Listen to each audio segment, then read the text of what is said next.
Hello and welcome. I'm John O'Hayes and you're watching W News, broadcasting live from the Al Arabiya headquarters. These are our top stories. Trump says he's disappointed but not done with Putin and warns Russia of harsh tariffs if no Ukraine peace deal is reached in 50 days. It says Moscow signals its willingness to negotiate. Plus, the European Union's foreign ministers are discussing possible punitive measures against Israel over its human rights breaches in Gaza. And a new trade war could be brewing, with Brussels preparing massive retaliation as Trump has threatened steep tariffs on EU goods.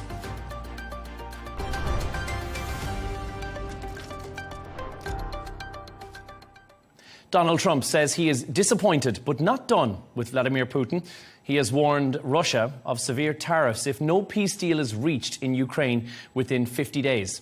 Despite the tensions, Moscow says it is ready to negotiate, though it does reject ultimatums. This comes as Trump has also reaffirmed his support for NATO amid the ongoing conflict. Now, for more on this, we're joined by our Moscow correspondent, Dasha Chernyshova. Dasha, thank you for joining us. Tell us, give us some insight. What is the reaction inside Russia to Trump's 50-day deadline and to the threat of these tariffs that we're hearing as well?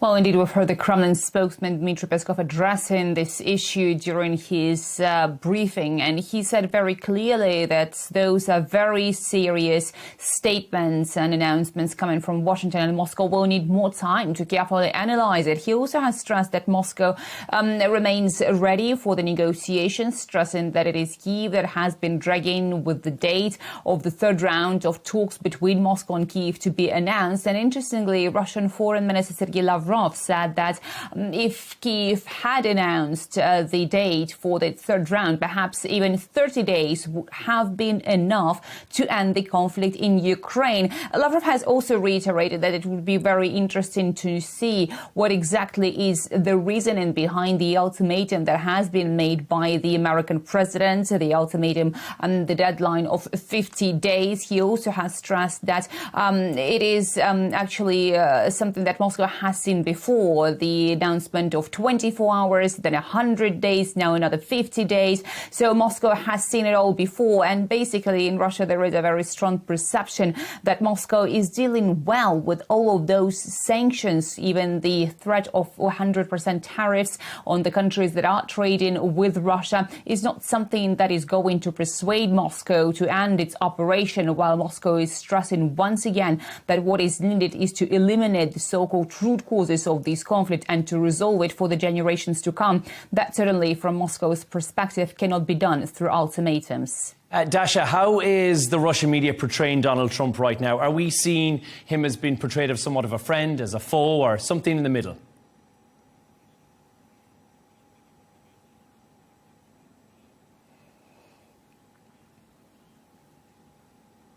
Well, definitely something in the middle, and the perception in Moscow is that there is a lot of respect for the new American president, with the Russian officials and the Russian media repeatedly stressing that Donald Trump himself finds him being under the pressure from the domestic elites, from the so-called party of war within the United States, but also from the European Union. And Sergei Lavrov, Russian foreign minister, has said it very clearly that Donald Trump is under that pressure, and Europe is trying to persuade the United States to get more involved militarily, while new administration is trying to minimize the side of the deal. So at this stage, it does certainly seem that Moscow is very careful when providing any comments. And interestingly, Kremlin spokesman Dmitry Peskov has also hinted that some of the comments regarding the personality of the Russian president could find some response from the Russian president himself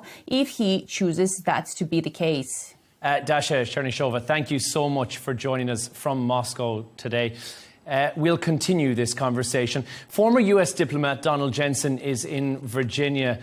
Donald, Trump says he's disappointed, but he did say he is not done with Putin. How can that be interpreted? So what's your take on that? Well, my take on that, the first question I would say preliminarily is, of course, is this a change in U.S. policy? And I very much think that it is. And I think you see the Russian side sort of scrambling for a proper response. Lavrov's, we've seen this before, is pretty weak in my view. But I think the president wants to increase the pressure on Russia, defend Ukraine. I have no reason to think that, like everybody else, he supports the bombing of civilians. He does not. But I think the 50-day timeline, as you just said, is very interesting. And the comment you just cited, I think, expresses probably, and this is just my view, his willingness to negotiate on these very difficult questions further with the Kremlin. The problem is, of course, that the Kremlin doesn't really want to negotiate as we understand it in the West. So I think if there's going to be any further progress on official talks after the 50 days or before the 50 days, I think Moscow is going to have to change its position. And so far, there is no sign that it will.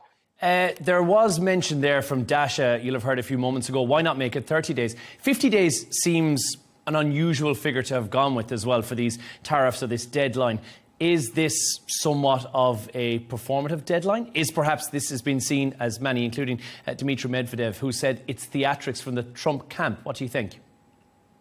Well, I think probably this is a number negotiated by the various officials in Washington that someone could all agree with, and then advise the president accordingly. I would. The general reaction here has been that it's a pretty long deadline, and that can be good in the sense that it allows some serious negotiations to take place. So I wouldn't put so much emphasis on the number per se, outside of normal bureaucratic decision making. On Medvedev, he is sort of a hothead. He's threatened nuclear war. He may have been formerly the Russian president, but he serves as sort of a domestic constituency as well of these hyper-patriots who don't want Russia to lose or even compromise here. So I wouldn't put Medvedev's comments and take them as anything official at all. That is, Medvedev saying what he always does, which is making pretty alarmist comments that don't necessarily reflect the way that the Kremlin will go. Let's talk about President Trump and his comment that he trusts almost nobody. I mean, a strong message to send out to your allies, to your adversaries as well, and harsh words. They are very harsh words, but on your question, I think you have to remember that his comments yesterday were with reference to Russia. He probably doesn't trust the garbage man who picks up the trash at the White House. Who knows? It was an offhand comment. I think it's very much directed at the Kremlin, and given his rather accommodationist comments, some have interpreted, in recent months, I think, again, it's a change in Trump's attitude. It's tougher. We'll have to see how this plays out. Speaking of a change, Donald, we've seen the support for NATO completely 180 and said that he supports both NATO and its common defence principle. He once called it obsolete. So this is a meaningful shift, surely. It certainly is. I think what you're seeing now is the Europeans and the U.S. administration coming more together. And whatever you think about the complexity of the arms agreement announced yesterday, this brings NATO and the U.S. together and comment on common defense issues in a way that it hasn't been done before. And if it takes this kind of movement of weapons and agreement and responsibility and money around, and it ends up making NATO stronger in its defense of Europe and in support of Ukraine, I think it's a good deal. We should focus on the big picture, which is that there is a deal on providing weapons to Ukraine. It is complicated, but it's a deal, and that's better than we were at this time last week. The secondary tariffs that we're hearing about as well, up to 100% on Russia's trading partners. What are the implications that we could see from that? What are we looking at in terms of China, India, the big trading partners with Russia? What could be the fallout? For sanctions, people have said 500% and tariffs, of course, or 100%. But I think you're going to see a lot more diplomatic pressure on Russia and China to comply with international sanctions that are more directly imposed on Russia. Will that work? I don't know. But it's a logical next step because, as everybody knows, Russia gets a lot of money into its treasury from these kinds of secondary deals on oil in particular with countries such as Russia and China. So I would guess that those two countries in particular are going to have to make some very tough decisions, either focus on the pressure from the United States and dealing with the financial pressure that will inflict, or make some kind of a change in their approach. And so I think the ball in some ways shifts to New Delhi and to Beijing to see how they're going to respond to these U.S. warnings. After all, we've seen the Trump administration use tariffs and this kind of thing as a foreign policy lever since he took office in January, and I'm not surprised at all that that's another step where he might go. And certainly a lot of experts here in Washington are urging him to do that in order to increase the pressure on Russia to get this horrible war done and over in a just way. But do you think Russia actually care, Donald? Do you think it will make any difference to them whatsoever? And with their trade partners, they can just reduce the price of oil and therefore offset whatever tariffs are put in place? Could it be all smoke and somewhat of a show of support without any actual action? Well, let me give a two-part answer. I think Russia is likely to try to play the 50-day limit and its own view of negotiations and sort of information warfare, which they've been doing every day, in order to get the West, the United States in particular, to back down. The answer to my answer to your second question would be that China, Russia, India have found ingenious ways to get around the sanctions that have been in place since the first Russian invasion of Ukraine in 2014. Well, it's the same invasion. And I think you're going to see a lot of evilly clever minds try to get around these sanctions from all of those countries. So we're just going to have to see. It's not black and white. It's a continuing process. The pressure is likely to be much stronger on Russia. But again, Russia and its partners will no doubt try to circumvent them in new ways. Perhaps it's possible. Perhaps it isn't. But I think we are in a new stage of this relationship between the U.S., Russia, and Ukraine, and NATO, as you said, and that's a good thing. Donald Jensen, live in Virginia, thank you so much for joining us.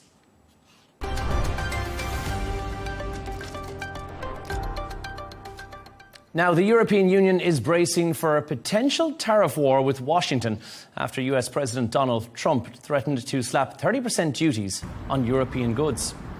The EU has drawn up a fresh list of $84 billion worth of US imports it could hit with retaliation levies if no deal is reached by the August 1st deadline.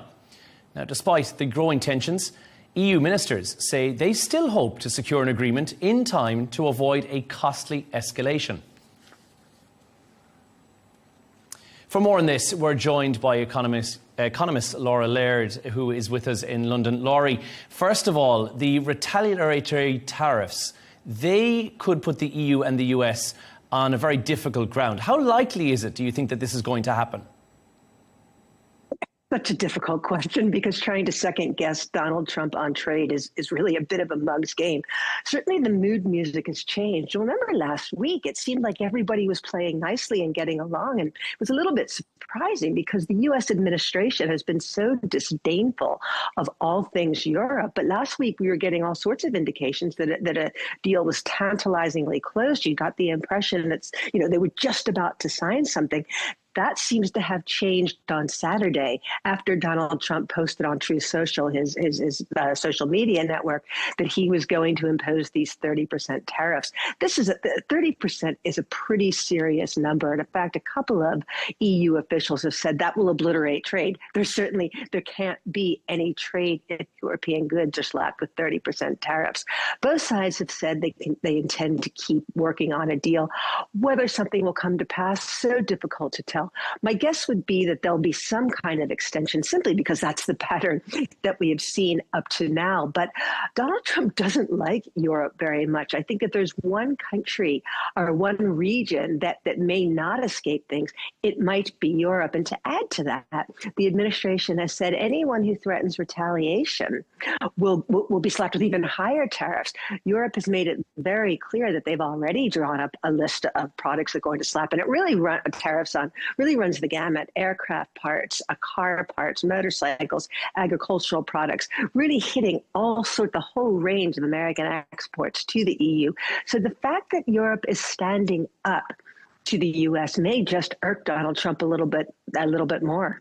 Are we seeing any market reaction to this in terms of business news from the 100% tariffs that he's threatened Russia with as well? There will be surely implications on the global economy if this comes to fruition. It's an excellent question, and the short answer is no. We're not seeing much of a market reaction at all. I think that means that the market is stock markets at least, are looking quite expensive. So if some of these tariffs come to fruition, if they come to pass, I think that there is a risk that equity prices could really tumble, because stocks are priced pretty much all over the world, in the U.S. and in Europe, are priced for very little disruption in trade, very little economic disruption. So if that comes, I think there's a real risk of a pullback. Laurie, there's been a buck in the trend somewhat with China's economy, and now they've grown their GDP, and it's actually beaten the expectations of what we would expect. What is fueling this? What do you think the tariffs are having a momentum fallout from there, or are we seeing something completely opposite? No, this really is trade related. And I think what we're seeing, exports were a big part of this strong Chinese GDP growth. And you're right, it was better than expectations, up 5.2% over the second quarter of last year. Most economists were looking for about 5% growth, maybe 5.1. It means that China is on course to reach its 5% growth target this year. And a lot of people thought that was very optimistic when China first announced that target. But a lot of what we're seeing is a race of exporters to try and beat any tariffs that maybe are higher tariffs that Donald Trump may announce down the road. Exports, manufacturing were such a very big part of GDP growth this time around. And this sort of unbalanced Chinese economy remains evident in these numbers. Most growth is manufacturing, and manufacturing for export. We're still seeing real sluggishness in the consumer side of the economy. We got some retail sales data out for the month of June, along with that GDP data. That was a lot weaker than people were expecting. So Chinese economy is looking good, but it's not very balanced growth. Well, meanwhile, on home turf for the Trump camp, the US inflation rate has grown as tariffs have hit consumers there as well. So do you think that this is perhaps what was expected, or not so much? It's an interesting number, because CPI inflation at 2.7% was roughly what people were looking for. But if you look kind of under the hood, there were some surprises there. And yes, we are starting to see some effect of tariffs, things that are imported from China and from other places. We're seeing much, much higher rates of inflation. Look at things like household goods, electronics, appliances, things that are generally imported from China. Most of those categories were up by 1 to 2% month on month. It doesn't sound like a lot, but that kind of an increase over the period of 30 days is really quite a lot of inflation. So that doesn't bode all that well going forward. And to add insult to injury, there's still quite a bit of domestic inflation there. One of the biggest components of that rise in inflation that we got earlier today is housing costs. Now, that is domestically generated. It's very difficult to get that kind of inflation under control. So we have this hit from tariffs coming. We still have housing costs that are much, much higher than the Federal Reserve, the central bank, would like. So I think the one thing that we can be fairly sure of is that this interest rate cut that Donald Trump so craves is probably not going to materialize anytime soon. And finally, before we let you go, Laurie, in the UK, meanwhile, the FTSE 100, that's hit a record high. And there's a key speech that's been delivered by Chancellor Rachel Reeves as well. So this has been driven by something, but what? That's right. Excellent question, because here in the UK, you can't move for headlines about the dire state of the UK economy, how this new government can't seem to find a way to improve growth. One of the things that's happening in the UK is simply a diversification away from US stocks. Yes, the US markets are in pretty good shape, but we are seeing just a little bit of apprehension because of the volatility of US policy. Investors are looking at the UK, and they're actually calling it the tea and biscuit trade, a comforting trade because there's some consistency, not as much as investors think, but compared to the U.S., there's some consistency of policy here. Investors are also sort of liking the composition of the FTSE 100, where so much growth in U.S. share prices is in the high tech area. What's dominant here in the U.K. is banks, commodities firms. So it's a nice diversification away from that high tech stuff. Now, how long this will last is very much an open question. As I mentioned, growth is a real problem here in the UK. Rachel Reeves, the Chancellor, is going to announce some measures tonight, but the sort of stuff she's talking about, and it's aimed at trying to improve equity prices in the UK. She wants to make it easier for pension funds to invest in stocks and to invest in infrastructure, to invest in unlisted vehicles. Privately, I have my concerns about this. I think making it easier for people to invest in riskier assets may be a policy that comes back to bite you. Laurie, there we will have to lead it. Laurie Laird, who joined us live in London. Economist, thank you very, very much.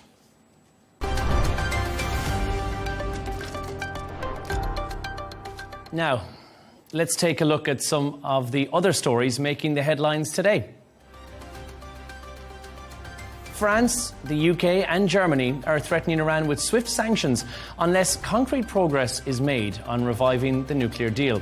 They're invoking the so-called snapback mechanism, which allows member nations signed to the 2015 Joint Comprehensive Plan of Action to file a non-compliance claim. Now, if Tehran fails to address it, all previously lifted sanctions could be reimposed. An American national who spied on Ukrainian troops on behalf of Russia has been granted Russian citizenship. Daniel Martindale spent 2 years in Ukraine after Russia launched its offensive, reportedly sharing coordinates of military facilities. Martindale said receiving Russian citizenship is a dream and thanked Moscow for accepting him. A group of Indigenous Australians have lost a landmark case to hold the government accountable for failing to protect their climate-threatened islands. The Torres Strait Islanders argued that weak emissions targets put their communities at risk of becoming climate refugees.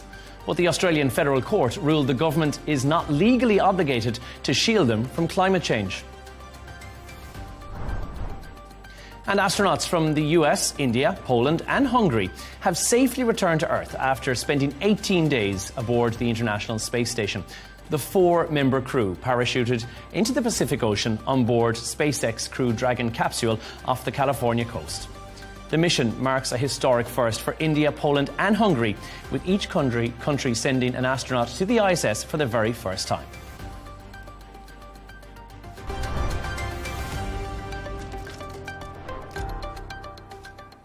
Now, the European Union foreign ministers are meeting in Brussels to discuss possible punitive measures against Israel following allegations that it has violated human rights, obligations that are tied with its partnership with the bloc.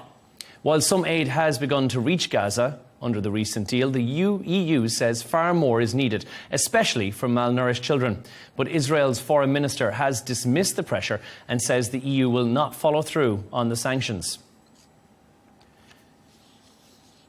To discuss this more, we're joined from Tel Aviv by our correspondent, Blake Sifton. Blake, first of all, the EU is somewhat paralysed by its own politics, it seems here. There is a clear evidence of what to expect next, of human rights breaches that are taking place here.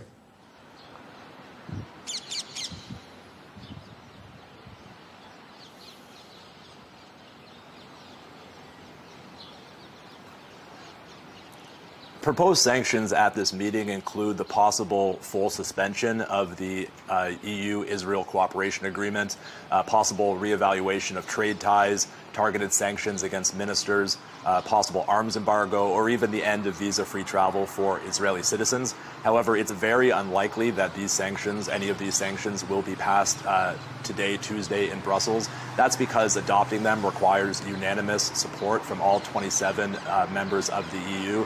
And the bloc is deeply divided on this issue. On the one hand, you have EU member states like Ireland and Spain who have been consistently urging for the EU to reevaluate its relationship with Israel in light of actions during the war in Gaza. But then you also have countries like Hungary, Czech Republic, and Germany who have consistently supported Israel and pushed back against the suggestion of any sanctions. In a recent meeting with Israel's foreign minister, Gideon Sa'ar, Hungary's foreign minister said, there will be strong pressure on us in Brussels to sanction settlers. That would be the wrong move. This is the time for diplomacy, not sanctions. So with attitudes like that amongst some EU member states and unanimous support for these sanctions being required, it's unlikely we will see them adopted in Brussels on Tuesday. But if these proposals are adopted, what do you think would be the reaction from Israel, if any? Would there be visa bans, arms embargoes? What could we expect to see?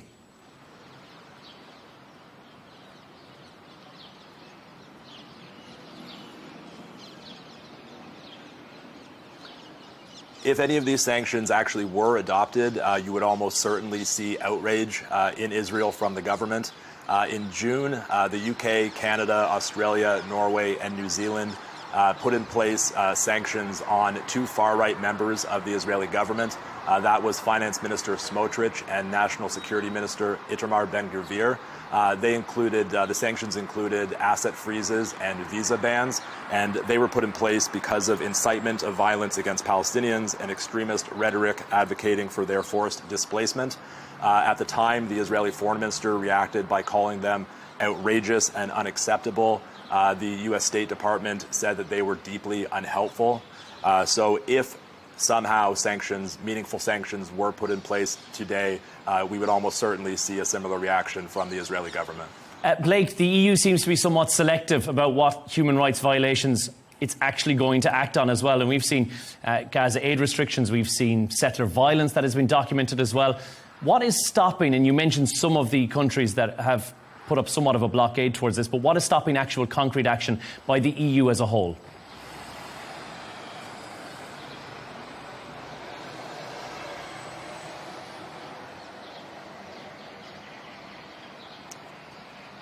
Well, in lieu of concrete action, what we're seeing more of is an effort to push and convince Israel to work to ease the humanitarian crisis in Gaza.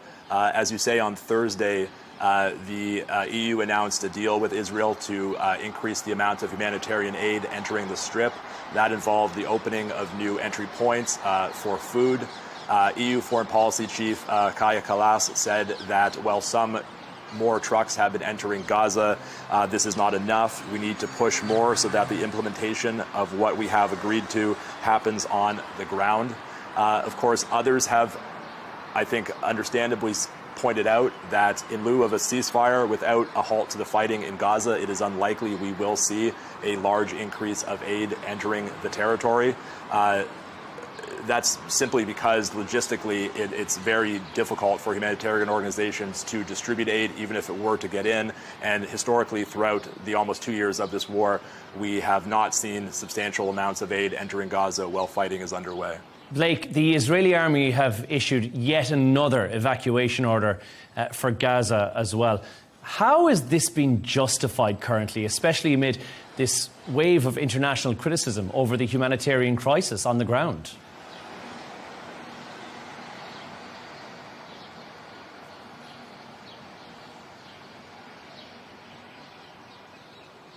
That's right. Just today, the Israeli military ordered the evacuation of 16 areas in northern Gaza. That included parts of Gaza City and Jabalia. They say that that's because their forces are pushing westward in their fight against Hamas, and those areas will be unsafe. They have urged civilians to flee south to the Al Mawasi area along the coast. Meanwhile, local health authorities in Gaza have said that 30 additional people were killed in Gaza today. That's a day after 78 Palestinians were killed on Monday. 3 Israeli soldiers were killed and 1 officer severely injured in an explosion that struck their vehicle in Jabalia on Monday. So the fighting grinds on. There really is no halt or no lessening of the violence. And meanwhile, ceasefire talks are underway in Doha. However, there have been no signs of a meaningful breakthrough imminent there. Blake Sifton in Tel Aviv, thank you so much for joining us.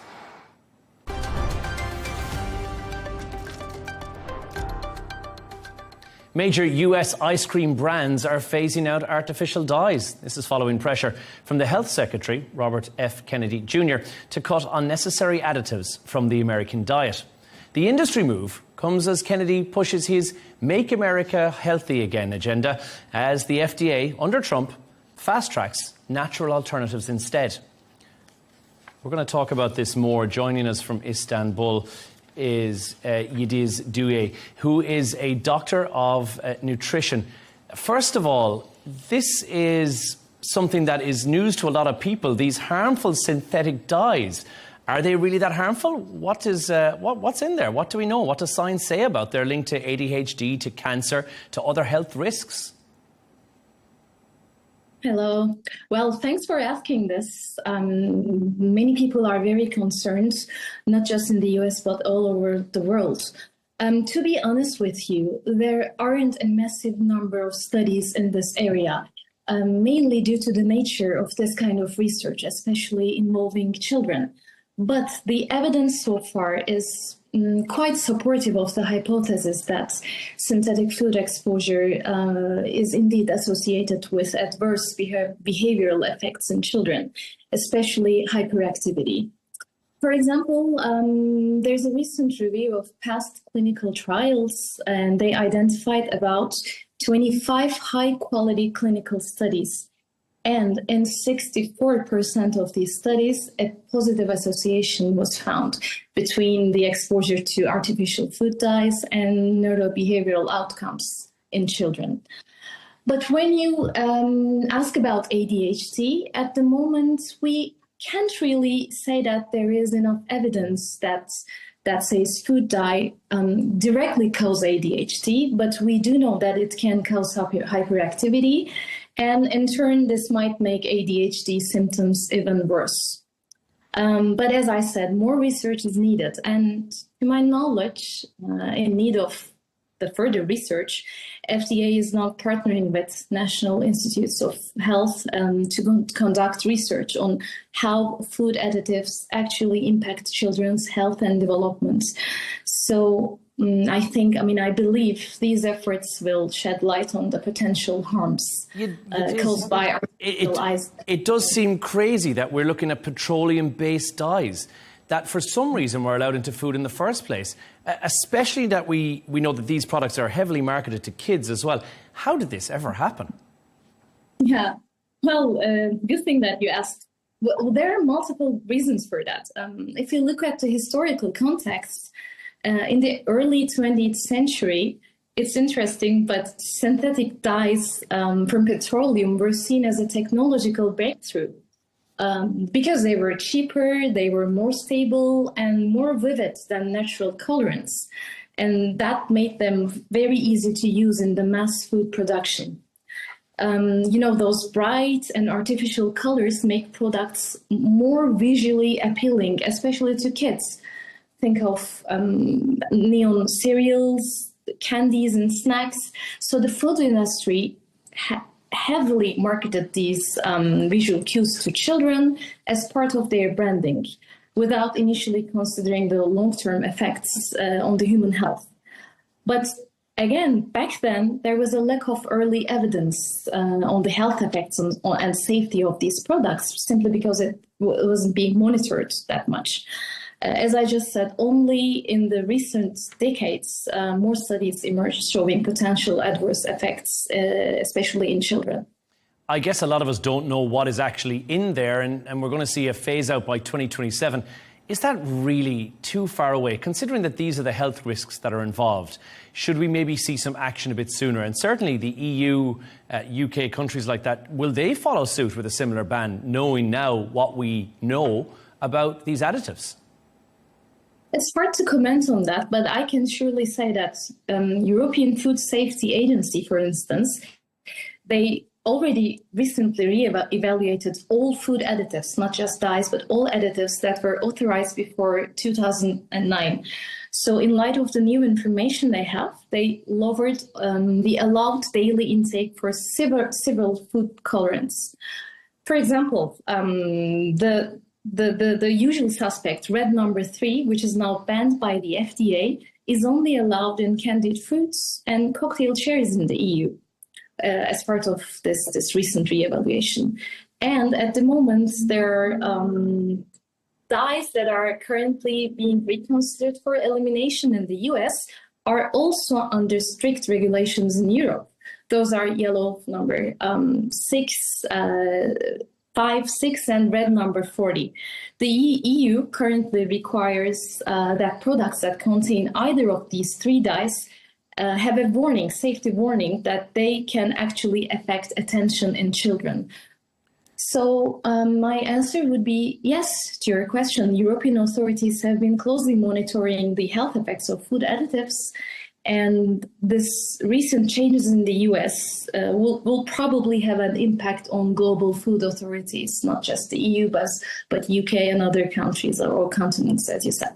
Yildiz, as a nutritionist, do we really know what we're putting into our bodies now? And I'm reading this: oat milk, soya, vegan meats, protein bars, they are all ultra-processed food. And 90% of people do not know what ultra-processed foods are. So how can we check this? How can we figure out what is ultra-processed? What do we need to be looking for?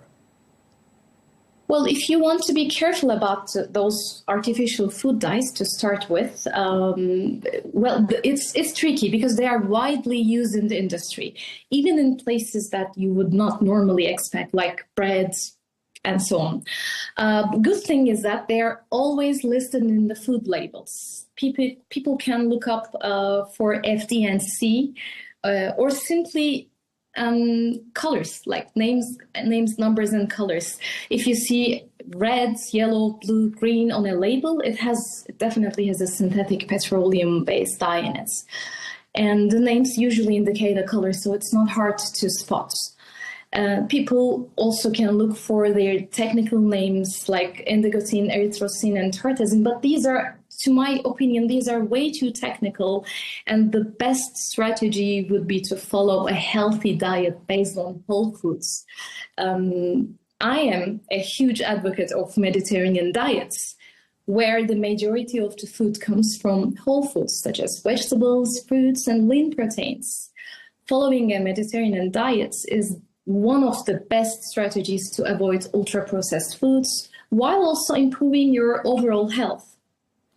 The color comes... I think it's convenience more than anything else for a lot of people. I think that's probably what it is, and we live in a world of convenience, which I think is what causes a lot of people for opting for these foods, where we think this is the easy solution. So easier said than done on avoiding these harmful E-numbers that we see so much of. But it is, do you? I want to thank you so much for joining us. That was incredibly insightful to find out more about this.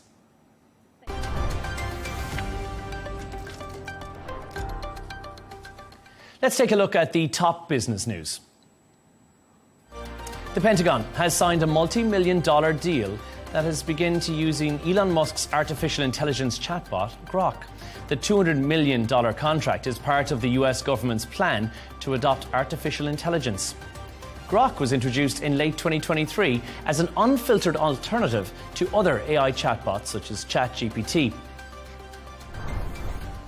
Tesla has opened its first showroom in India. Tesla CEO Elon Musk has been eyeing the Indian auto market, but high import duties on foreign electric vehicles had been a hurdle. The automaker launched its Model Y at $70,000, the highest price among major markets. India aims to boost the share of EVs in domestic market car sales to 30% by 2030. Turning to sport now. And former Liverpool midfielder Jordan Henderson has signed a 2-year deal at Brentford. Henderson joined Ajax last year after a short stint in the Saudi Pro League Al Ittifaq.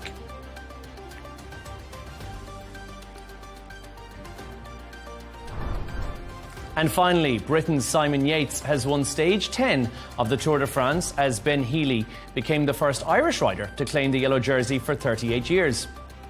Meanwhile, Scotland's Oscar Only had an impressive first week of the Tour de France. He's sitting 7th overall after 10 stages at just 22 years old. The 2025 Tour de France will conclude on the 27th of July.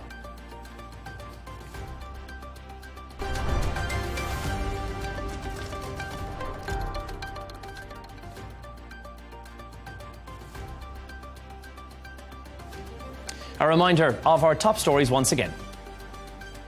Trump says he's disappointed but not done with Putin. He warns Russia of harsh tariffs if no Ukraine peace deal is reached within the 50-day target, as Moscow signals willingness to negotiate. The European Union foreign ministers are discussing possible punitive measures against Israel over its human rights breaches in Gaza. And a new trade war could be brewing, with Brussels preparing massive retaliation as Trump threatens steep tariffs on EU goods. That's all from us at W News. Don't forget to subscribe to our YouTube channel. As always, you can follow us on X. And we'll be back in a couple of hours with W News Extra. Goodbye.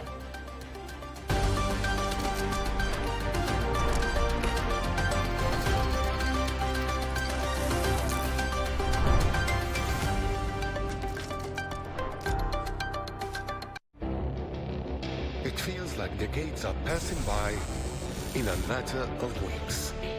Seismic shifts in the world order.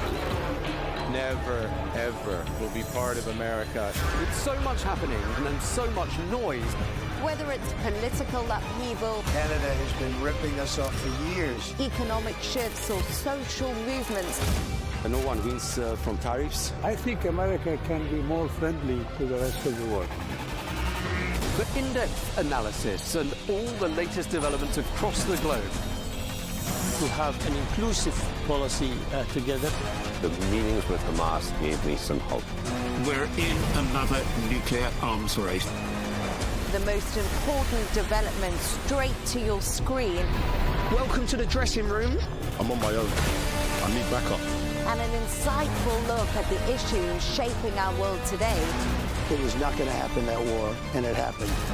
Join us on Arabiya News, where the world talks. Thank you very much for coming to see us, Dr. Murphy. Thank you. Let's start by talking about Saudi Arabia. Seems like recruitment momentum in Q1 was a little bit faster than it was in Q2, but it seems to be steady. Is that a fair reading? Yeah, I think a 2% increase quarter on quarter is still reasonably good nominal growth. As an average across the GCC, it was 1%, 4% in UAE, but 2% is pretty good, particularly when you look at seasonally adjusted 2 Eid breaks within the Kingdom of Saudi Arabia, which are typically slightly longer than we would have in the UAE. So that's what you would read into that slight lull in Q2? Slight lull in Q2. There are a number of other factors as well. So what we've seen is there's been a change in direction around funding as some projects scale down slightly. We're seeing that other projects are very much coming to the fore, particularly time-sensitive, large-scale projects where will fundamentally change the Saudi perception, maybe internationally, with the likes of World Cup, Expo, Asian Games, etc. And they're certainly taking a significant component of the budget and the emphasis in terms of building out those projects. Did you see growth kind of visible across most sectors, or were there some that were sort of outperforming, some that were underperforming? Yeah, I think we so the 2% number is still modest, but still good growth. But I think there's been some real winners, particularly in Q2. So we've seen quite a significant jump in areas like financial services and banking, all performing very well. We've seen real estate as an overall number grow quite significantly, 4 or 5% in Saudi Arabia, so above the GCC average. We've seen areas like digital data and AI all performing very well. So there was a 4% average across the GCC. It was about a 7% increase in Saudi Arabia, so very, very strong numbers. Areas such as supply chain, logistics, all doing very well. The Ministry of Logistics and Transport, big transformation project. There's some really big announcements like DHL investing $500 million across UAE and Saudi. So a lot of activity. Private sector doing very well. Government either doing significant transformation projects, or areas like Ministry of Tourism and Culture who have been busy for many years now, all performing very well and very strong outlook for the remainder of this year. Sure, I mean, a lot happening on so many different fronts. I mean, just talking broadly about hiring trends across Saudi Arabia, is the kingdom managing to attract the talent it needs, do you think? Is that something you were able to deduce? Yeah, look, I think Saudi, Riyadh, Jeddah, the giga projects and mega projects are internationally recognised and have been for many years. So we're seeing individuals that have really high expectations on how fast their career can develop are really looking at Saudi as a probably a number in the top 3 or 4 locations that we work in globally. So there's some very interesting interest, and that's typically for very top-tier talent. Individuals that are out of London or working out of New York or Australia or Asian markets really looking at Saudi, Riyadh competing with Dubai and Abu Dhabi very much now for talent. And Dr. Murphy, when you speak to recruiters in Saudi Arabia, what sort of anecdotes are they telling you? What sort of gems of information are you able to get from those conversations about what the trends are in the market, where things are heading? Look, I think there's a real need to make improvements and continue to grow the leadership qualities within Saudi, whether that's bringing talent in to support with that or developing leadership, ad hoc leadership type assessments or leadership type education processes. So I think leadership is one area that there's still some growth and demand in from the international markets, particularly as they come in.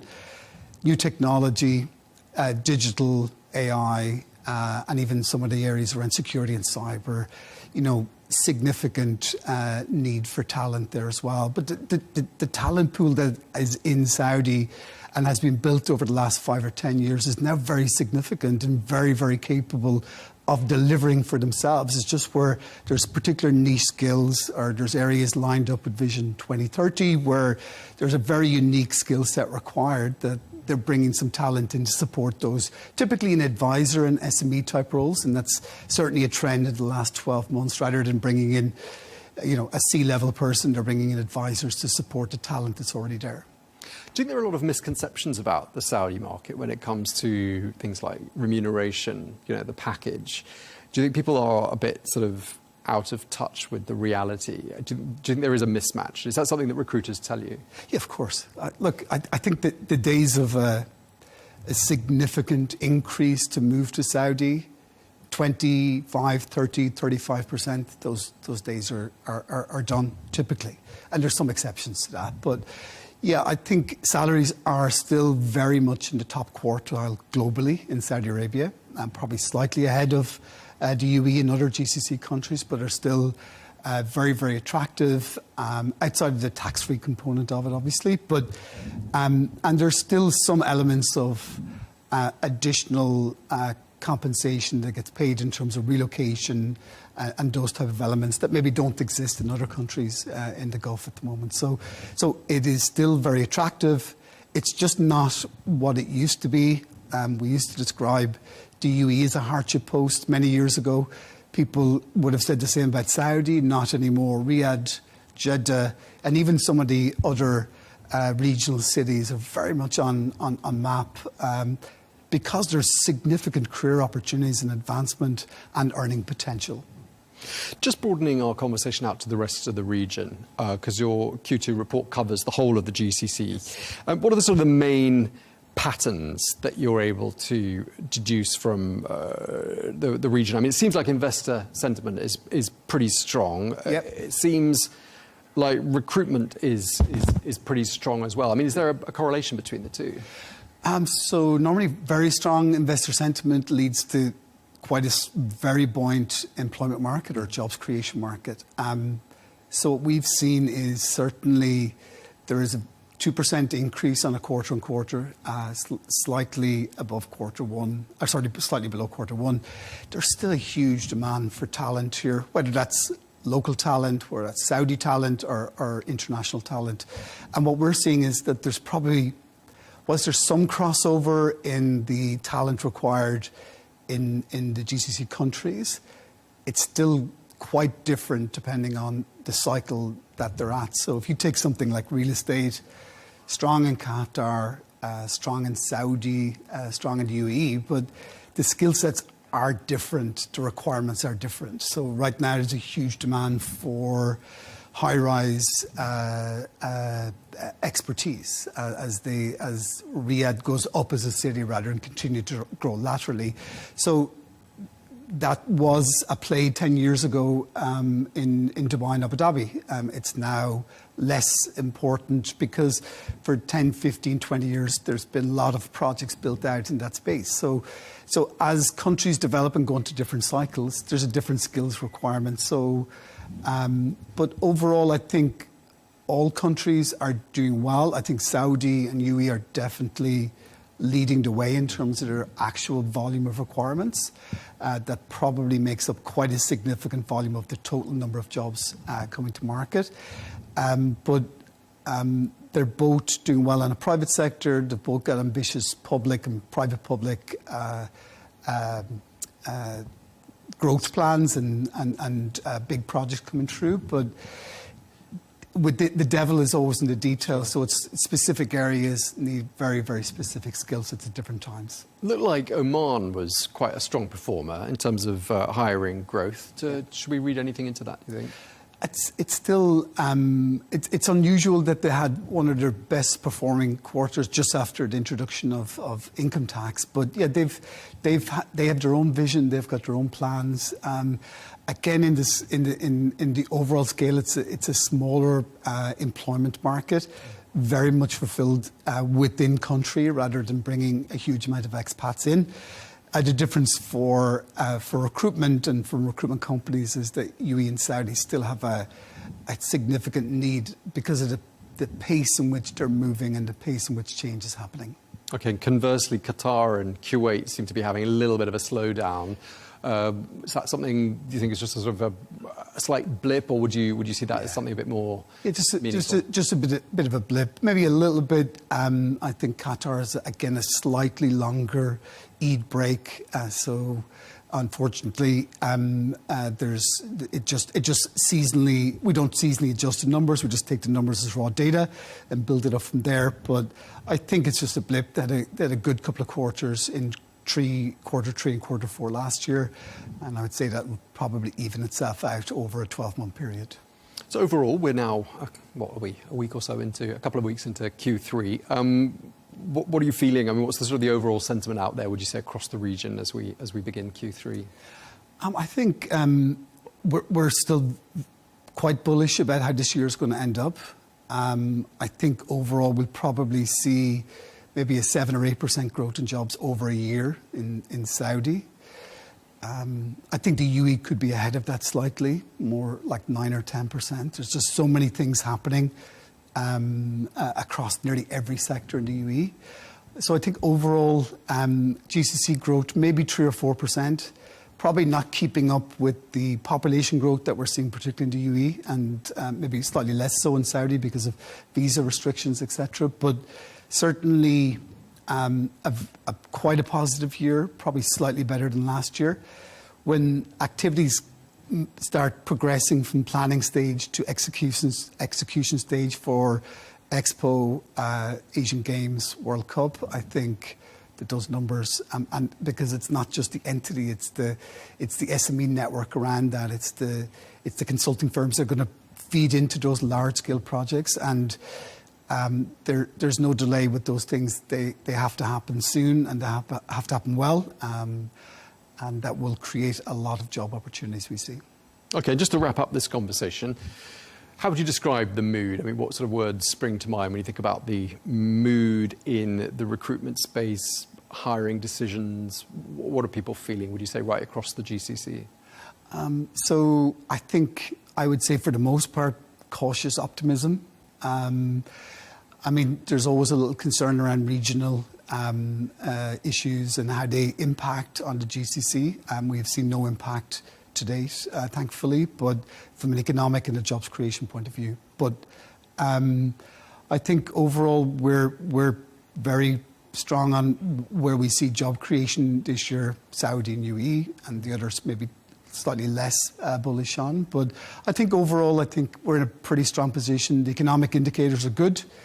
A bit of stability regionally. Maybe an interest rate cut might be helpful. But as you said, investor sentiment is still quite strong. So as long as that continues, I think we'll have a very good 2025. All right. Well, it's been a real pleasure talking to you, Dr. Trevor Murphy, founder and CEO of Cooper Fitch. Thank you very much indeed for your time. Thank you.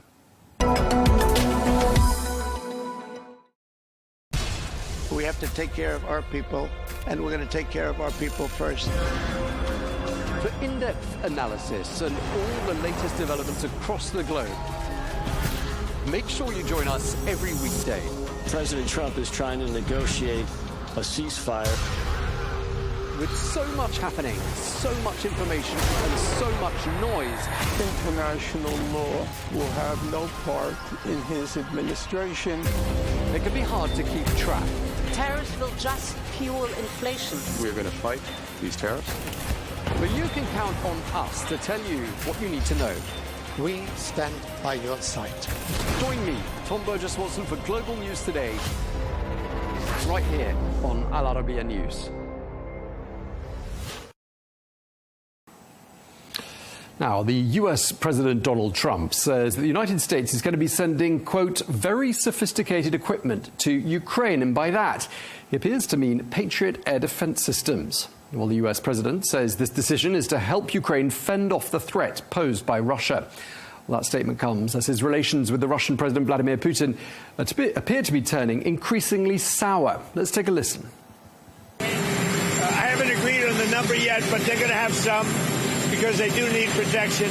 But the European Union is paying for it. We're not paying anything for it, but we will send it. It'll be business for us, and we will send them Patriots, which they desperately need, because Putin really surprised a lot of people. He talks nice, and then he bombs everybody in the evening. So there's a little bit of a problem there, and I don't like it. Well, for more analysis, we can cross to London and speak to Jim Townsend, who's a former Deputy Assistant Secretary of Defence for European and NATO policy at the Pentagon. Thank you very much indeed for taking the time to speak to us, Jim. We just heard the US President there saying that some sophisticated weaponry is going to be sent in the direction of Ukraine. I mean, that seems to be a bit of a U-turn, doesn't it, by President Trump? And I'm wondering what you read into that. Well, I think it is a bit of a U-turn. And I think what was very interesting to me was he said, well, you know, this is just going to be business. And he said the EU is going to pay for it. We're not going to pay for it. But the Ukrainians need it. So in a sense, he's kind of painting this as if it's a business deal to Putin. Like, hey, don't worry, it's just business. You know, I still love you. And so but this is also the beginning of this idea that has been kicked around now that the European Union or European nations themselves will be buying these weapon systems from the United States and transferring them to Ukraine. And again, it's business for the U.S. And the Europeans will be the ones providing the assistance. I'm wondering if part of the audience here as well is his own support base, that we're against the idea of this war continuing. And if President Trump can portray this as being, you know, a lucrative business for the United States, providing this weaponry to Ukraine, but have the EU pay for it, I mean, will that perhaps make them think it's perhaps a good idea that the war carries on? Well, I mean, it's a very good point. You know, the audiences that he speaks to are many. And I think the audience that's considered his base at home, you're right. He's painting this as business. This is something that's good for the United States. It's America first. And so people shouldn't feel that the U.S. is getting sucked into this, or we're giving away all this equipment for free, or this kind of thing. So he is kind of covering his political tracks there with that base. And at the same time, those in the Congress who are very pro-Ukraine, he is also throwing them a bouquet by saying, look, we're going to give it to Ukraine. They need it. and so I'm going to give them what they need to protect themselves, to defend themselves. And then the audience, of course, is Putin, and he's saying to Putin, "Look, my patience is running thin. You're tapping me along," as he said earlier. And so we'll see if this is going to be a real sea change with Putin. It may not be. I mean, we've heard President Trump sounding increasingly critical of President Putin. That's not the sort of thing we were hearing from him, let's say, 4 or 5 months ago. I mean, what do you think President Trump's next moves are going to be with regards to how he approaches Moscow? Well, it might be this legislation that's moving through the Congress that supposedly is very, very big on sanctions, that it's going to have sanctions that really hurt. It's going to impact the oil business that Russia really depends on. It's going to impact other areas that have been kind of off limits in terms of sanctions. So this is something that I think will be the next move. The first one being, okay, we're going to give them some Patriot missiles. I mean, we're not sure exactly how many missiles, and if this is it the whole system or is it just missiles? What is it that they're going to provide? But I think to answer your question, the next move is going to be will be with the Congress, and of course the president will have to sign that bill. So let's see what happens in the next few days.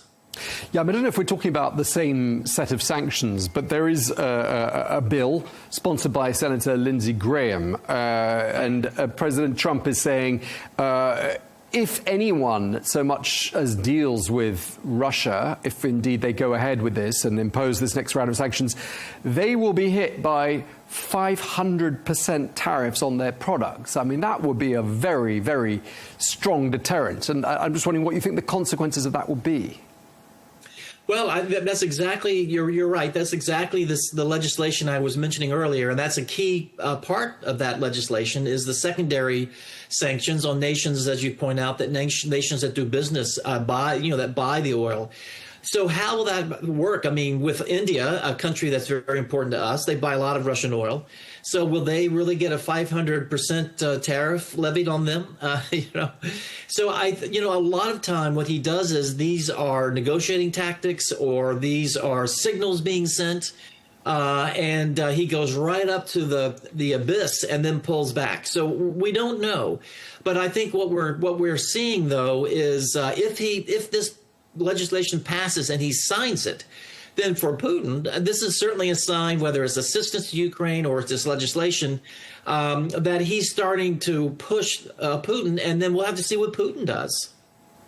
Right. I mean, what we've seen Putin do, at least in the last few weeks, is really step up the aerial campaign in Ukraine. I mean, hundreds of drones on an almost daily basis have been raining down on Ukraine. I mean, it really looks like Russia is in absolutely no mood for compromise.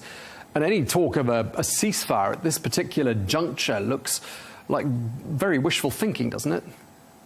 I think that's right. I find it hard to believe that these sanctions and the assistance to Ukraine will move Putin. He's right now feeling he's in the catbird seat, as we say. Yeah, he thinks that he's got the time on his side and momentum on his side, and he's going to wait us out. He's playing Trump, trying to avoid being trapped into some kind of sitting down at a table to talk about a ceasefire. So he's trying to walk both sides of the street. He'll appease Trump on the one hand. On the other hand, he'll bomb to smithereens the Ukraine as much as he possibly can. So a lot. We'll have to see how much Putin will take, and it could very well be that these sanctions, if they are as tough as the Congress seems to think they are, maybe that'll have an impact. I don't know. But I just, like you said, I find it hard to believe at this point that Putin is going to be in any mood to sit down and talk about a ceasefire or even a peace treaty. So let's see what happens. Yeah, I mean, looking at what's happening on the battlefield, I mean, if one were to get inside the mind of the Russian president, he would say, why would I? I mean, clearly the Russians are making gains on the battlefield, whether anybody likes it or not. That's the reality. And so perhaps it would be, unrealistic to think that the Russians would think other than, let's carry on with this. Well, it's been hard to find what it is that gives Putin enough pain to make him agree to sit down and talk about a ceasefire. A lot of people have pointed to the economy, the Russian economy, that it can't sustain this kind of defense spending and these kinds of costs that come with the war in Ukraine, and that maybe he's got another year under this current wartime economy before he's going to be in real trouble. But I've always felt that we overplay that point. But if these sanctions come in and no one's buying the oil, and also there's other methods being used to counteract those ghost ships, that are those tankers that are moving the Russian oil around. So there are efforts being made to really to impact his oil sales. If that's impacted and he doesn't have the resources coming in the coming year that he had last year, then it will be difficult. But I think we're talking in terms of a year or two. We're not really going to see a turnaround, no matter how hard the sanctions will hit, no matter how many ships that they seem to pull out of action. I think we're not going to see a turnaround for a year or so, even in the best case. Right, because a lot of people we've spoken to on this channel have given us a whole series of indicators as to why the Russian economy is starting to look like it's really in trouble. And that could spell further trouble for President Putin in turn, who could start to feel some real pressure from his own population, maybe ministers in his inner sanctum. But you don't seem to be thinking that we're at a point that this is really beginning to feel like an Achilles heel, at least not yet. Not yet. He doesn't have to worry about his next election. He doesn't, the Russian people seem to be, they're not in the streets. The price of bread hasn't skyrocketed. He has talked about the economy being, feeling the pinch of this war. But it's not like in the West, I think, where, if in the U.S. or in some European countries, if our economies were showing this kind of strain, there would be people in the street, or there would be a political liability for the politicians. But in Russia, it's just not that way. And I don't think we can judge them on how we can't judge them on how we would react. They're different. And I just don't see Putin being moved by his economy and the impact of his economy on the Russian people. I don't see him being moved to go to the peace table anytime soon. I really don't. Not within a year or so. Yeah, but up until now, the Russian economy has had growth, and President Putin's been able to shrug it off and say, not having any effect on us, those sanctions, so try something else. But if it does start to happen, then perhaps he'll have a different way of approaching things. Well, that's right, and he's still selling his oil, and I believe there's some Europeans and others who are even buying the oil.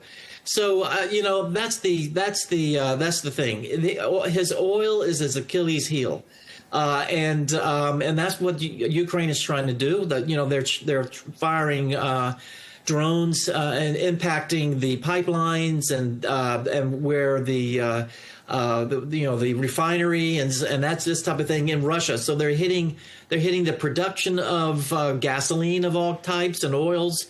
They're also hitting, as I said, the ships that are carrying the oil. And if these sanctions hit the countries that are buying the oil, then, maybe there won't be that kind of oil revenue coming into Russia. But again, for all of that to happen together, to have a major impact, it's not right around the corner. It's starting to look, 6 months into the second Trump presidency, that the US president's approach to Russia and to Ukraine really isn't particularly different from that of the previous administration, is it?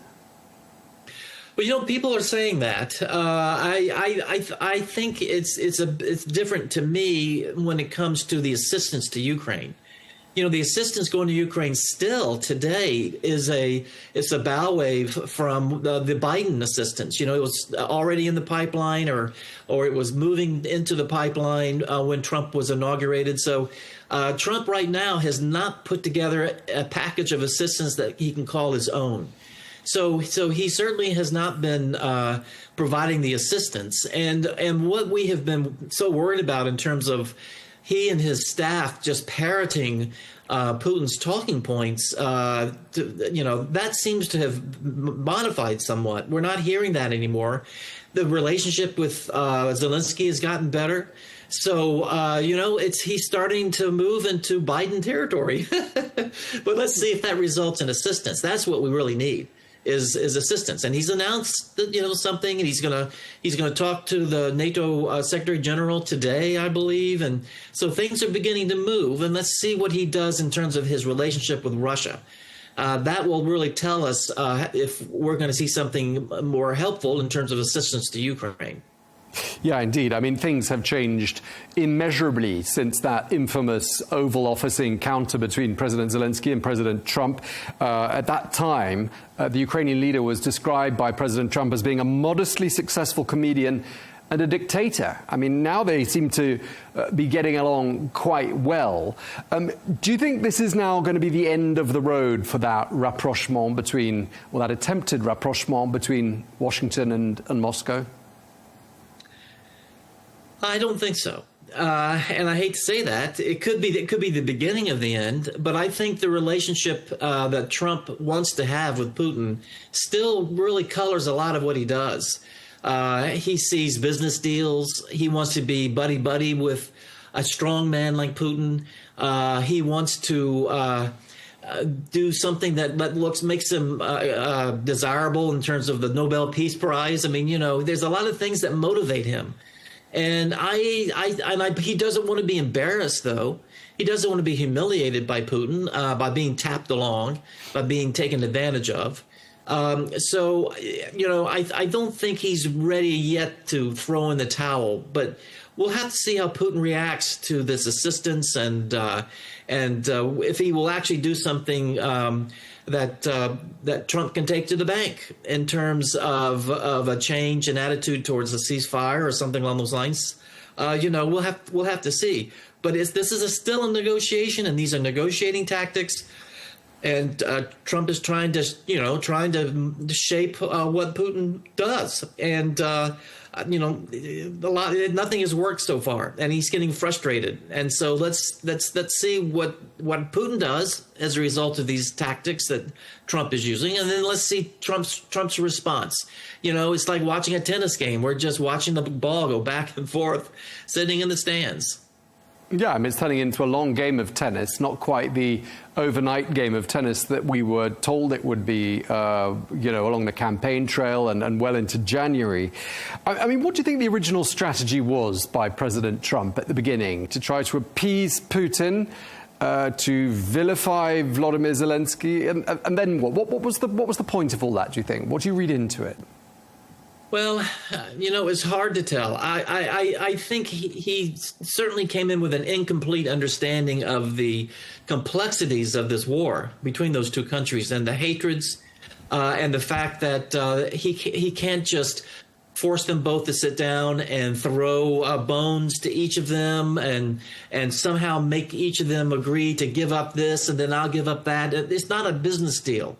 It's not getting two recalcitrant land developers to sit down and cut a deal between the two that benefits Trump. It's different. And so the only thing I can think of is that going into this and talking about settling it in 24 hours, Trump was just assuming that he could bring Putin along and that Zelensky has no other option. They will both be kind of forced into coming up with some kind of agreement. And of course, that wasn't something that Putin was going to do. He didn't want to, make that kind of play. And then for Zelensky, he'd do anything that Trump tells him to do as long as he can get assistance coming into him. And he's not ready for the ceasefire table either. Unless he feels he can get something, acceptable to him, which I don't think he feels that's the way it is right now. So I think with Trump in coming into this situation, he really had a superficial understanding of the complexities, and that both parties are not ready to sit down and talk, and there's nothing he could do to force them to sit down. Okay, and just lastly, Jim, I mean, were you to be called upon to offer advice to the US president as to what he should do next, I mean, what would your advice be in order to try to break this impasse and bring things to a conclusion? Well, I think I would carry on with what he seems to be doing now, which is sending Ukraine a lot of assistance and making sure Putin understands that there's a lot more where that came from. and that he was no longer trying to twist the arm of Zelensky. That he in fact has not changed sides. And so I would do that, and at the same time, I would really go after Russian oil, and really make that hurt Putin, and then see where this goes. But he's got to understand he doesn't have all the time in the world. This is Putin. Trump's got to make him understand that he doesn't have all the time in the world just to wait everyone out. And he's got to make sure that Putin knows that we're going to provide Zelensky all the assistance he needs to make sure that there's not going to be a win on the battlefield. And then the third thing is to make the sanctions really hurt, particularly on oil. And then talk about business deals, in the future if Putin comes along. But he's got to make Putin hurt, and he's got to make Zelensky really strong. And then let's see if the economy begins to really falter, if the oil begins to dry up. OK, well, if he's watching and he's listening, perhaps he'll take that on board. Thank you very much indeed. Really appreciate you taking the time to speak to us. Jim Townsend, former Deputy Assistant Secretary of Defence for European and NATO Policy at the Pentagon. Thank you for your time.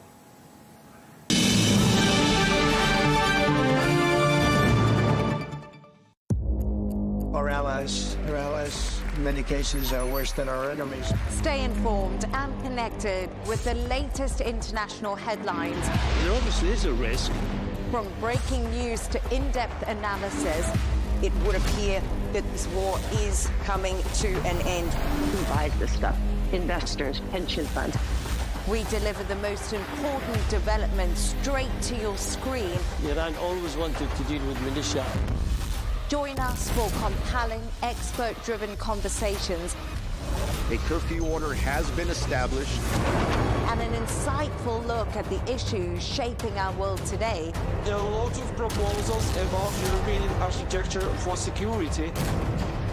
I'm Leigh Ann Gerrans, and this is W News. We dealt with this when I was Chief of Staff in the first term. Where you don't just hear the headlines, you get the full story.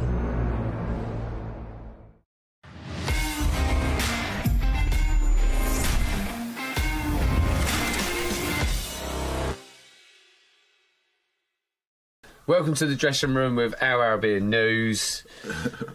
Pre-season episode. Yeah. Pre-season, end of season, have a little chit-chat. One thing I've got to bring up, do you hear about what happened to him? I didn't guess. Tell me. Do you know he's going to the Sam Fender concert? I didn't, no. Yeah, okay. You know what I mean? He's listening to all the tunes. Going to it. Was it Saturday night? He said he's going, Saturday night. I got, oh, mate, you'll love it. I've seen him in Los Angeles. He's good. Good concerts. He's good. Songs are good. Real good vibes there. Turns up a day late, doesn't he? A day late? 24 hours? Turns up to the car park and everything. Did you not? Mate, do you know what happened to me? Alright, so... Where was it first, by the way? It's at the London Stadium. Yeah? Yeah, and... You were at home ground? So, look, I was actually working on the Friday night anyway. I was doing Talk Sport, Sports Bar, Weekender. And it was just... I just had it in my head that it was on the Saturday night. Right. So I'm looking at it and I'm thinking, So even Adam Cattrall... Yeah. He even said to me, goes, Coley, so what are you doing the weekend? I said, I'm going to Sam Fender, buzzing, innit? Yeah. Yeah, so the next day, I'm even in the afternoon, I've got the tunes on, trying to get familiar with the tunes. You know what I mean? So I've heard his tunes only on radio. And I'm thinking, this is going to be a bit different for me, going to a Sam Fender concert. You know what I mean? I don't know how many black people go to a Sam Fender concert. Go. But I'm going to be the first. Trailblazing! So anyway, I told the missus, I said, listen, we're going to have a great night tonight. Yeah. We're going to have a superb night. Yeah. Bit of acoustics. Anyway, I'm thinking this is going to be perfect. Yeah. I'm like, so I'm ringing up for a car park space. I'm like, listen, I'm coming down. And they wouldn't answer the phone, like the CEO, Graham Gilmore, he wouldn't answer. I'm like, oh man, what's going on here? Yeah. And then I call Danielle up as well, CEO's assistant secretary, and she's phoned me back. She goes, yeah, so listen, Dan, I just need a car park space. And she goes, for what? I was like, what do you mean, for what? She goes, nah, that was last night, Colton. Only this guy. I was like, oh, my missus was sitting next to me there. I was like, oh, okay, all right. I'll call you back, yeah? Yeah? All right, cool. I've got to put the phone down. I've got up, yeah? I've gone toilet to think about it. I've gone toilet to say, how am I breaking? My missus has gone to Zara and got a new outfit. So she's thinking, we're out tonight. Yeah. I'm thinking, we were supposed to be out. So I've come back from the toilet. I was like, babe, you'll never guess what. She goes, what? She knows going up. Because I've just had this phone call, yeah, and I've just gone straight up to the toilet. Do you reckon she knew he's gone to compose himself? Yeah, Something's happened. Women know everything, don't they? And then she goes, yeah, and I've gone, well, you know that concert we're supposed to go to tonight? She goes, yeah. It was last night. I was like, and she's gone, only you could get those details wrong. How would you not? I was like, okay, listen, hands up. What else you want to do? What did you do? Oh, we stayed in, man. Okay. Yeah, we stayed in. Okay. And we just got some popcorn. Yeah. Got the film out, Netflix. Yeah. Chill, yeah. Netflix is chill. like, there's nothing else I could do, innit? Like, I wasn't going to just magically think of something else to do that she wanted to do. Yeah. You know what I mean, unless I'd have gone every man's cinema or something like that. But I thought, why go and spend money when I could just do this at home? Just chill out. It's nice chilling out as well. Yeah. Keep it local. Yeah. Keep it local. Yeah. It was nice. We spent quality time together. Oh, nice. I remember you talking about concerts and being the only black guy there. Remember do you remember we went to the Kasabian gig? Oh, and you see the other. This is funny. He's in front of me, right? I remember this. He's in front of me. We're walking through the crowd, and there's another black guy. And he's gone, what's happening, mate? I think you're right. We're here. How we here? I don't know. I remember that. I think, also, I was the only black guy, in the mosh pit. You was. Like, there's all stampeding each other.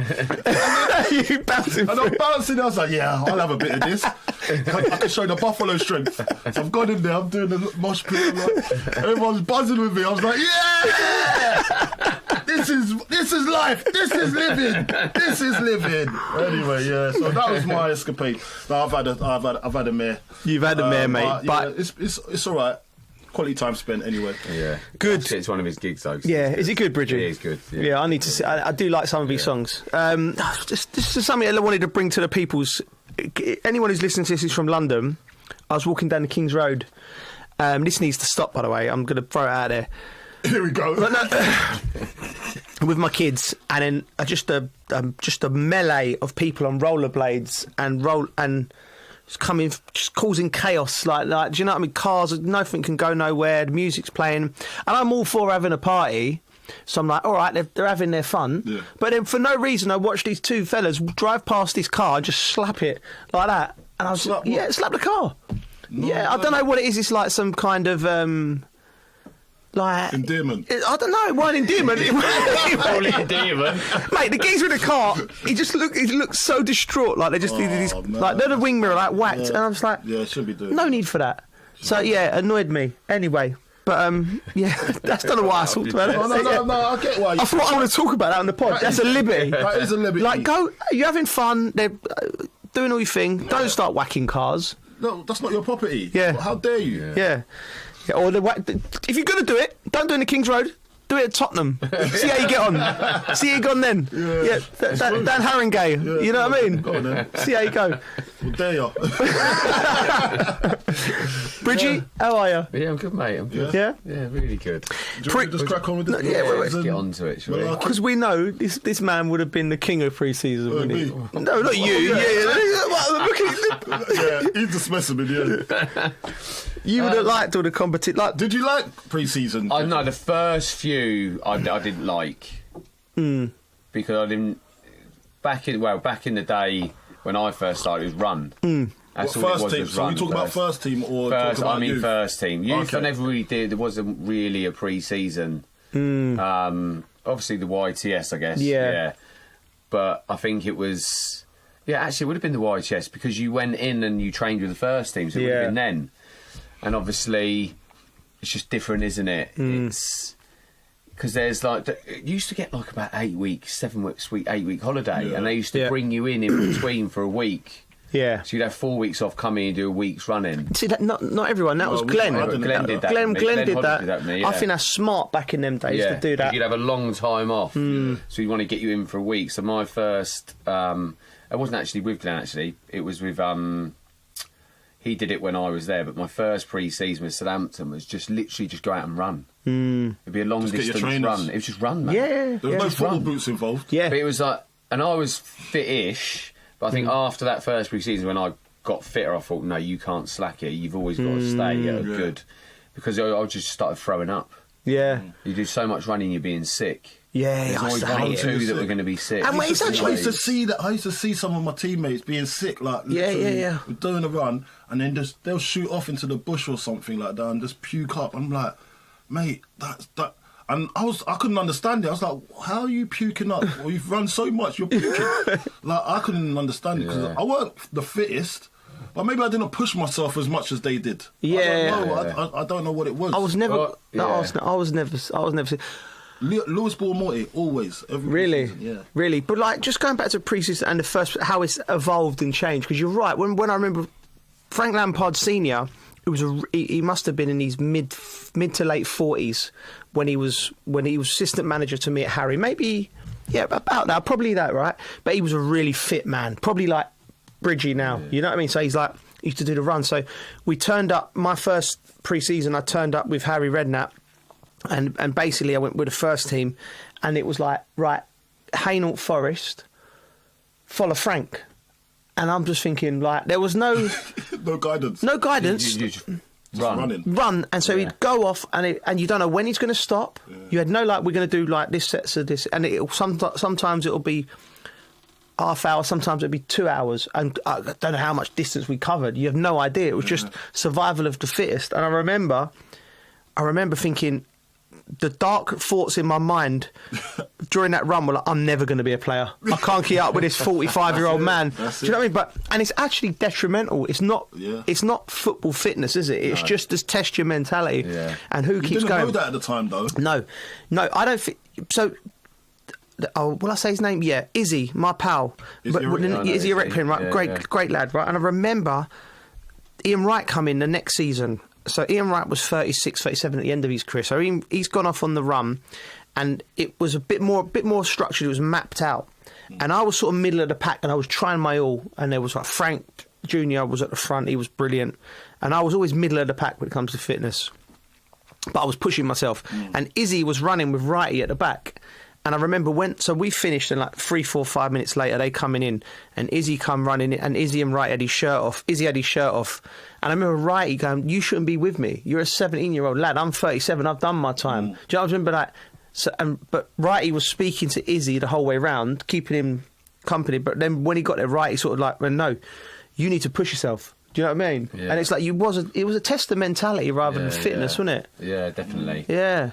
No, it's always a test of mentality, that one. But at the time, you didn't think of it like that. I remember my first one when I broke into the.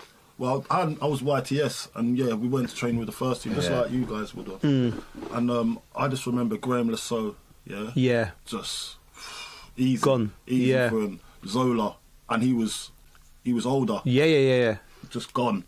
And I even remember, even before that, I just remember Dennis Wise. He was a good runner, wasn't he? He was a great runner too. Yeah. And when you look at some of these characters, and you just think these are like our mentality monsters. Like the best ones at the top of that list were mentality monsters. Yeah. And you look at them and you think, I'm never going to get to that. That is just like, I know you must have been that guy where you was like the top of the group, top performance, and the younger players coming in seeing you and saying that's the level. That's England quality. That's elite. Yeah, I think it was probably my second pre-season. So obviously the first one was a bit of a shock, but I think that's mainly going from school, having a holiday time, and from school. Yeah. But then after that, I was quite fit anyway. But I remember we used to go to an army barracks, so we have to do a week with the army. You must have loved that. Look at the smile on his face. No, I remember one of the lads turned around to me and went, "Mate, you need to slow that down."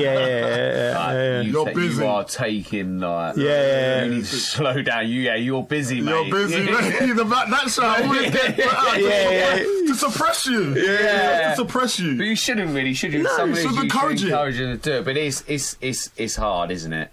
I think it's when you go into that as well, you don't realise it's such a long season. And obviously, I think times have changed now. But in the beginning, it was you'd get weighed on the last day, and you'd have a £3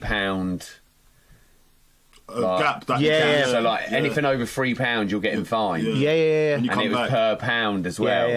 That's and true. There's some players that just go, I'll just pay it. But at my age, I was like, mate, no, I ain't on a lot of money. I need to make sure I'm all right.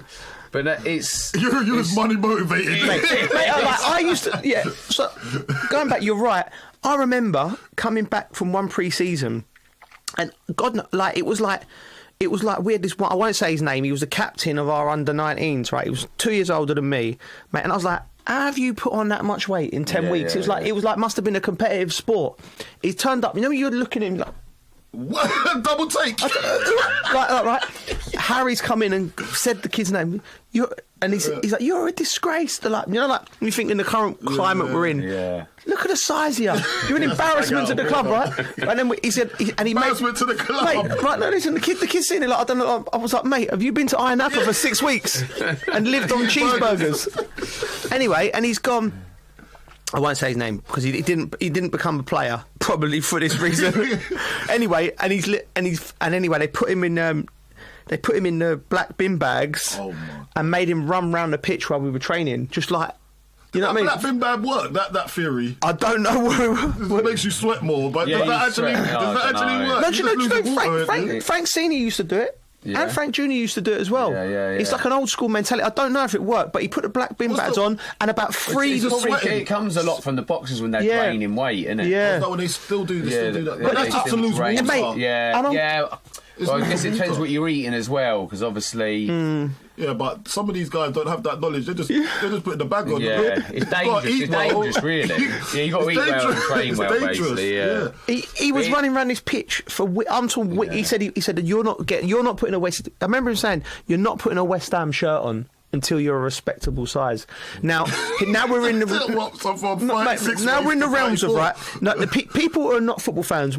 Imagine they stumble across this podcast and they listen to this and they've gone, "That's horrendous. He's bullying, and all that, right?" But you're a professional footballer and it's your responsibility. Do you know what I mean? Take care of your body. You know, and in the real world, you can't fat shame people. You can't do this and can't do that.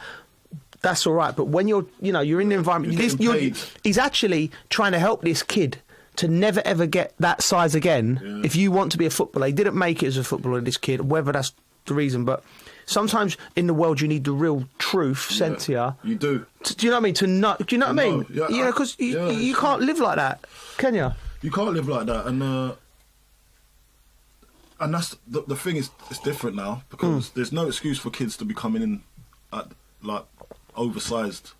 Doesn't happen. It doesn't happen no more. But because they've changed so much. Yeah, because they've got the internet now. They know what to eat. They've got nutritionists on the internet. Yeah. So it's totally. Yeah, different. I know you say that, mate, but that changes all the time. Yeah, you don't know what to I remember when we first starting out, I was like, eat loads of pasta. And, one minute they're saying, "I'll go vegan," then it's, "I'll eat loads of meat, don't eat carbs." I feel like I know there's so much on the internet. Yeah. But half you're just like, you don't know what's right and what's wrong sometimes. Yeah. Well, I feel. Well, I think you're right. Going out drinking, probably ain't the best idea. It's not the best, but that was our culture. It was the culture, wasn't it? Yeah, it wasn't.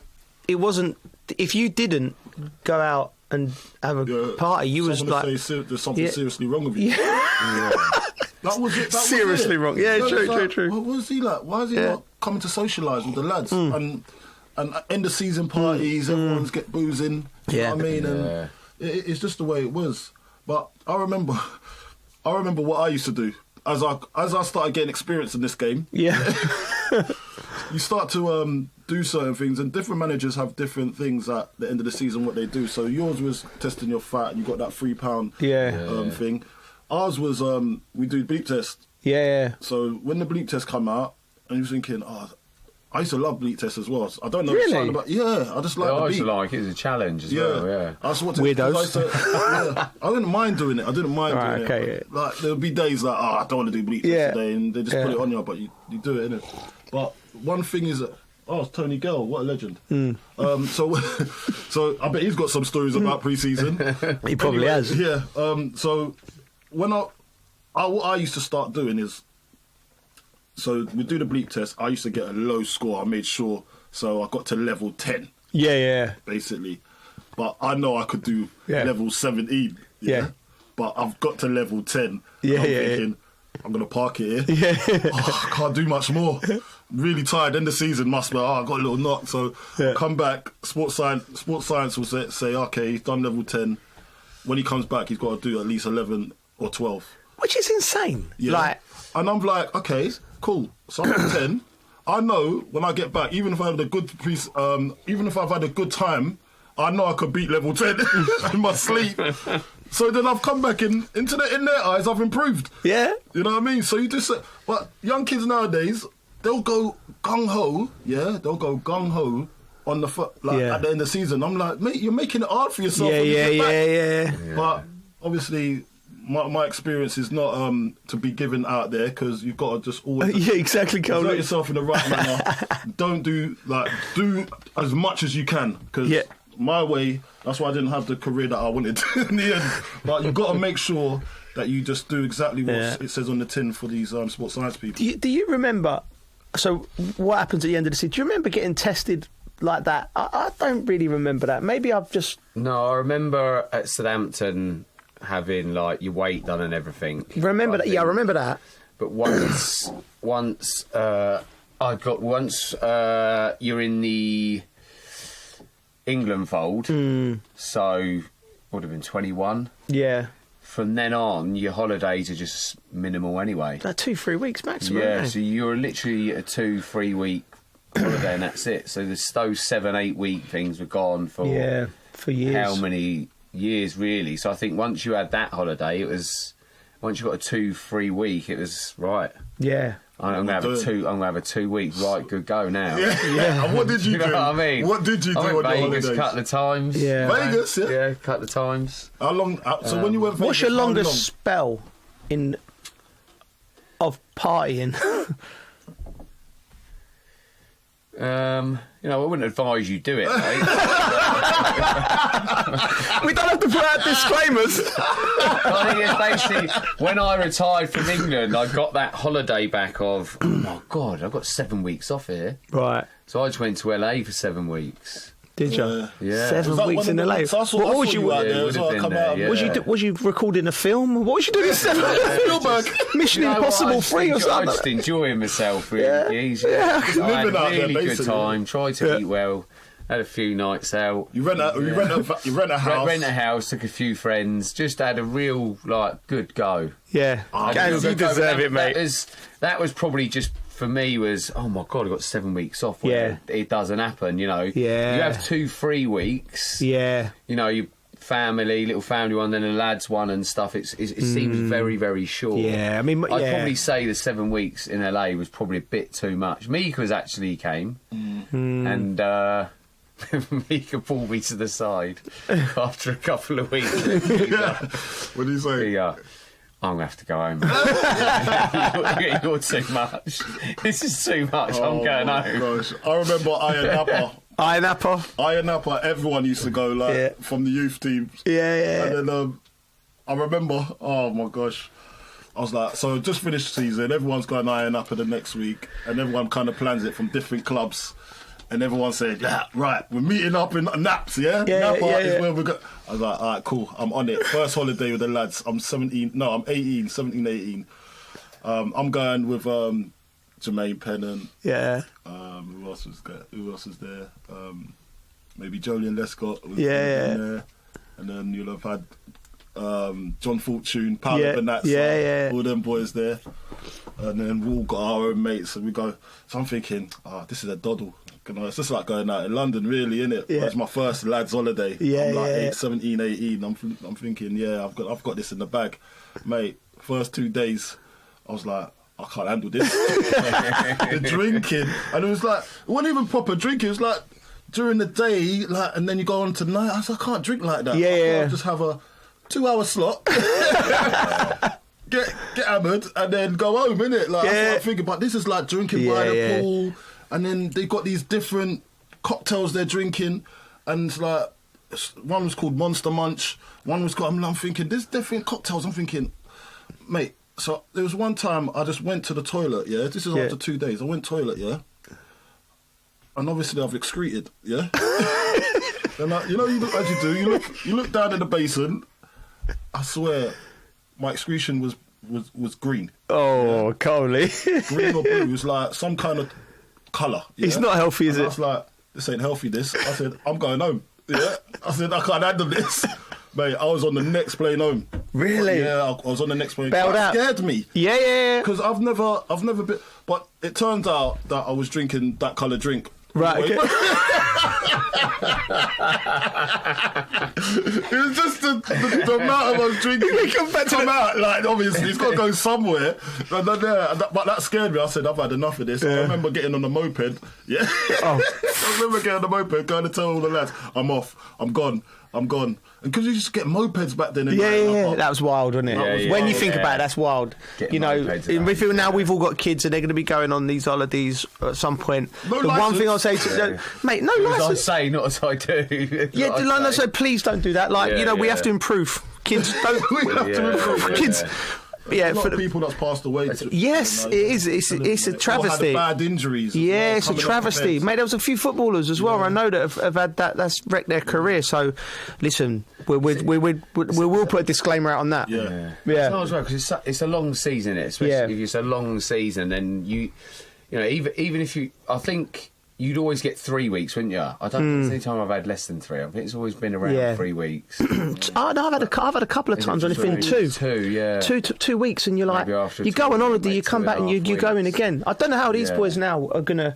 They just seem to be playing all the way through. No, but the thing is, like, if you're an international, what the club usually does is, like, even if you do come back after 2 weeks or 3 weeks, they give you like your own. Time off as well, because when sports science come in and they started to realise, okay, this can't happen. Yeah, this is going to have to be like structured for the particular international player. So they did try and give you gaps in the season where you get some rest. I think people will have to look up. I think there's a FIFA ruling where a player can say, I need 4 weeks off now. Whether they do it or whether it's one of them soft power things, like, because if you're competing with, say we're competing for a position and I've played in the World Cup, but you're in pre-season, I'm thinking, well, if I have 4 weeks off, the season starts, I might lose my position to this player. So I don't know if players do actually go, no, I think it's legal. They have to give you 4 weeks off. We didn't get. I never got. No, didn't. But I don't know if I would. I don't know how. Do you know what I mean? Do you realise though that short time off? Yeah. Like the 2 3. If you go and do nothing. Yeah. Like nothing, because they used to get given a programme sometimes. I'll go and do this one and go that. I think to myself, mate. Yeah. Like sometimes you just got to rest. You need to do nothing. Go for a little mentally jog as well. But like, do you know you can lose so much in 2-3 weeks if you don't look after yourself. Yeah. Especially as you get older. Food, diet, the drinking, and if you're not going to tick over a little bit. You lose muscle. You lose muscle so quick. Yeah. Again, like, by the time I retired from international football, I didn't. Well, by the time I got retired from international football, not by choice. Not by choice, but them 7 week things come back. But the kids were with us then, so it was like me and Carly used to go to we had a place in Spain, and I really like the kids were really young. We only had the 2, and that was lovely, man. I loved that because we was with their family, we had the pool, people would come out to us. But like, I'd be itching after 3 weeks, and I used to go and train at the local. Yeah, but you love football. I do love football, and I used to think like, this is not. I couldn't. I wanted to get back. Yeah, I think sometimes that is where it's because you're not. You know, you're with your families. Yeah. Like in the, after training that, and you get to see them. Yeah. But then you're but you're always with the lads. Yeah. Always doing something, always training, always travelling together, and then all of a sudden it's just, right, stop. Off, yeah. And then it's just... It's just totally different, isn't it? You do miss that. Yeah. Like when you retire, you miss it. Yeah. Yeah, it's just being in the dressing room with your mates. And Something like what we're doing now. That's why we make this a dressing room. That's why we're here. Yeah, that's why we're here. Because we get to talk like how we used to do when we were footballers, and just being around it, it's really empowering. And the thing about it as well, like, when you do go back, that first day is like, oh, I've got to go again now. Long season ahead. Yeah. Do you know what I mean? Was there any like pre-seasons you actually enjoyed? Like, because you went to a certain country, or I think as soon as I left Southampton, they become more enjoyable. Oh, I loved them. Just because it was more football based. Yeah. So it was more, although Ranieri did run us a little bit. Yeah. But most of it was with the football, and I think that's what was tough. It's just going out and just running. I don't think you can beat. You know, even there was the skies running with a football, you still had a football at your feet. Yeah. It seemed relevant. I think that started. You know, the football part. I think it started to creep in when Ranieri came to Chelsea. Then definitely Jose when he came. Football. He was just. I remember coming into training, and I just saw on the first day, I saw the footballs out. I'm like. Hold on a minute, I'm about a week late. Which is very possible. Oh, the football's out already. Like, what have I missed? Like, did I get the dates right? Why no one told me I missed a week of running? You know what was good as well with I thought with Mourinho was it was like disguised running. It was disguised running, but the football was always out. But he'd always, and because we'd always be away for a few weeks, he'd chuck a little organised night out in for the lads. Yeah. We'll get into that. We'll get into that in the second part. But I just want to quickly ask you, like, was there any? So it went from running to footballs, and now football, the culture's changed. It's football based. At the other clubs at the back end of your career, did you ever do running?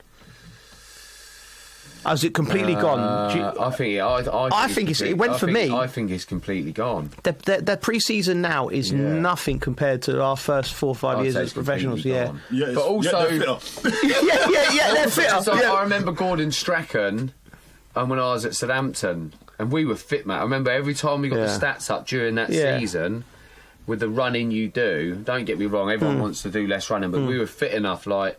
And he had us up to like 6th or 7th, 8th in the league. For Southampton, that's like nosebleed territory for us at the time. And we were so fit. Yeah. And we could run all day long. Yeah, you was a good teammate. So that was a good Southampton. So there is a positive to take from it as well, because you should like, even with extra time, I think you should be able to just keep going. You should be able to play 140 minutes. 140 minutes, yeah. You should be able to play 140 minutes. Yeah. But look, when I look back, I just think the real heroes, are sports science fitness coaches, because they can make you have a bad pre-season or an enjoyable one. So they are the real heroes when it comes to it. Yeah. All right, you've been listening to The Dressing Room. That's part 1 with Al Arabiya News.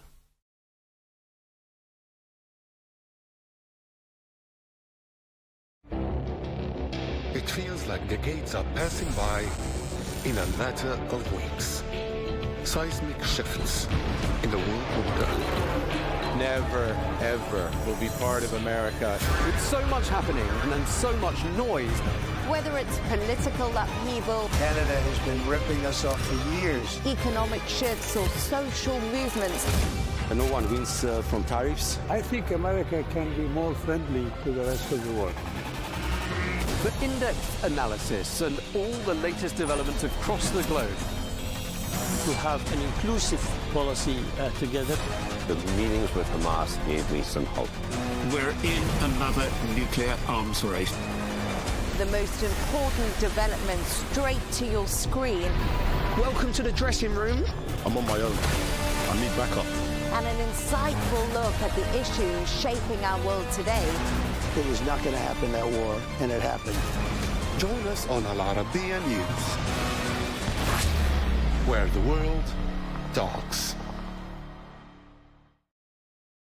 From the White House to Gaza, Kyiv to Beijing, elections, economics and the environment compete with conflicts and other complex issues for our attention. In an age of fake news, deep fake and artificial intelligence, they've got to have a vote and a say. It's important to look beyond the loudest voice to understand the truth. From newsmakers to groundbreakers, my campaign is going very well. Presidents, prime ministers, princes and peacemakers, and cultural tastemakers. As Arabs, as Middle Eastern, we're too emotional. Join me on the Riz Khan Show for empowering conversation.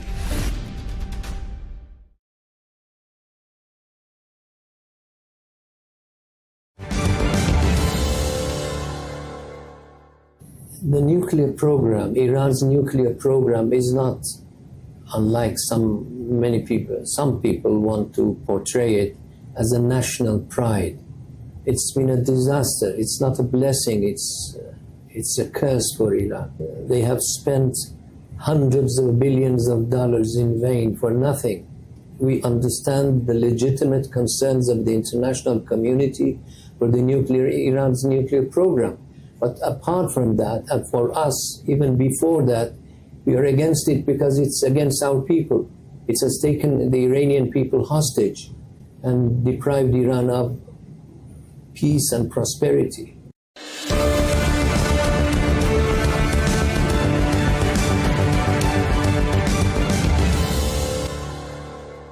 Iran's opposition leaders, like the Kurdish Iranian Kamala Party head, Abdullah Mohtadi, watch closely from the sidelines as the current regime faces growing pressure from Israel and the USA over its nuclear ambitions.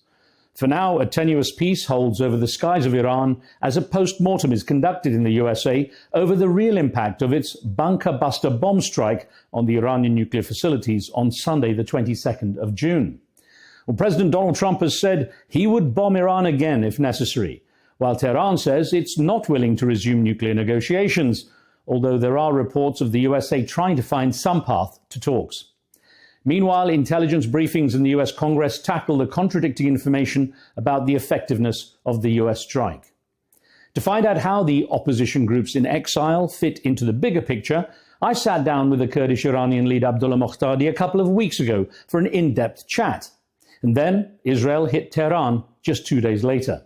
So I caught up with Abdullah Mohtadi in the aftermath of what's being called the 12-day war in order to update our conversation by adding his perspective on the conflict.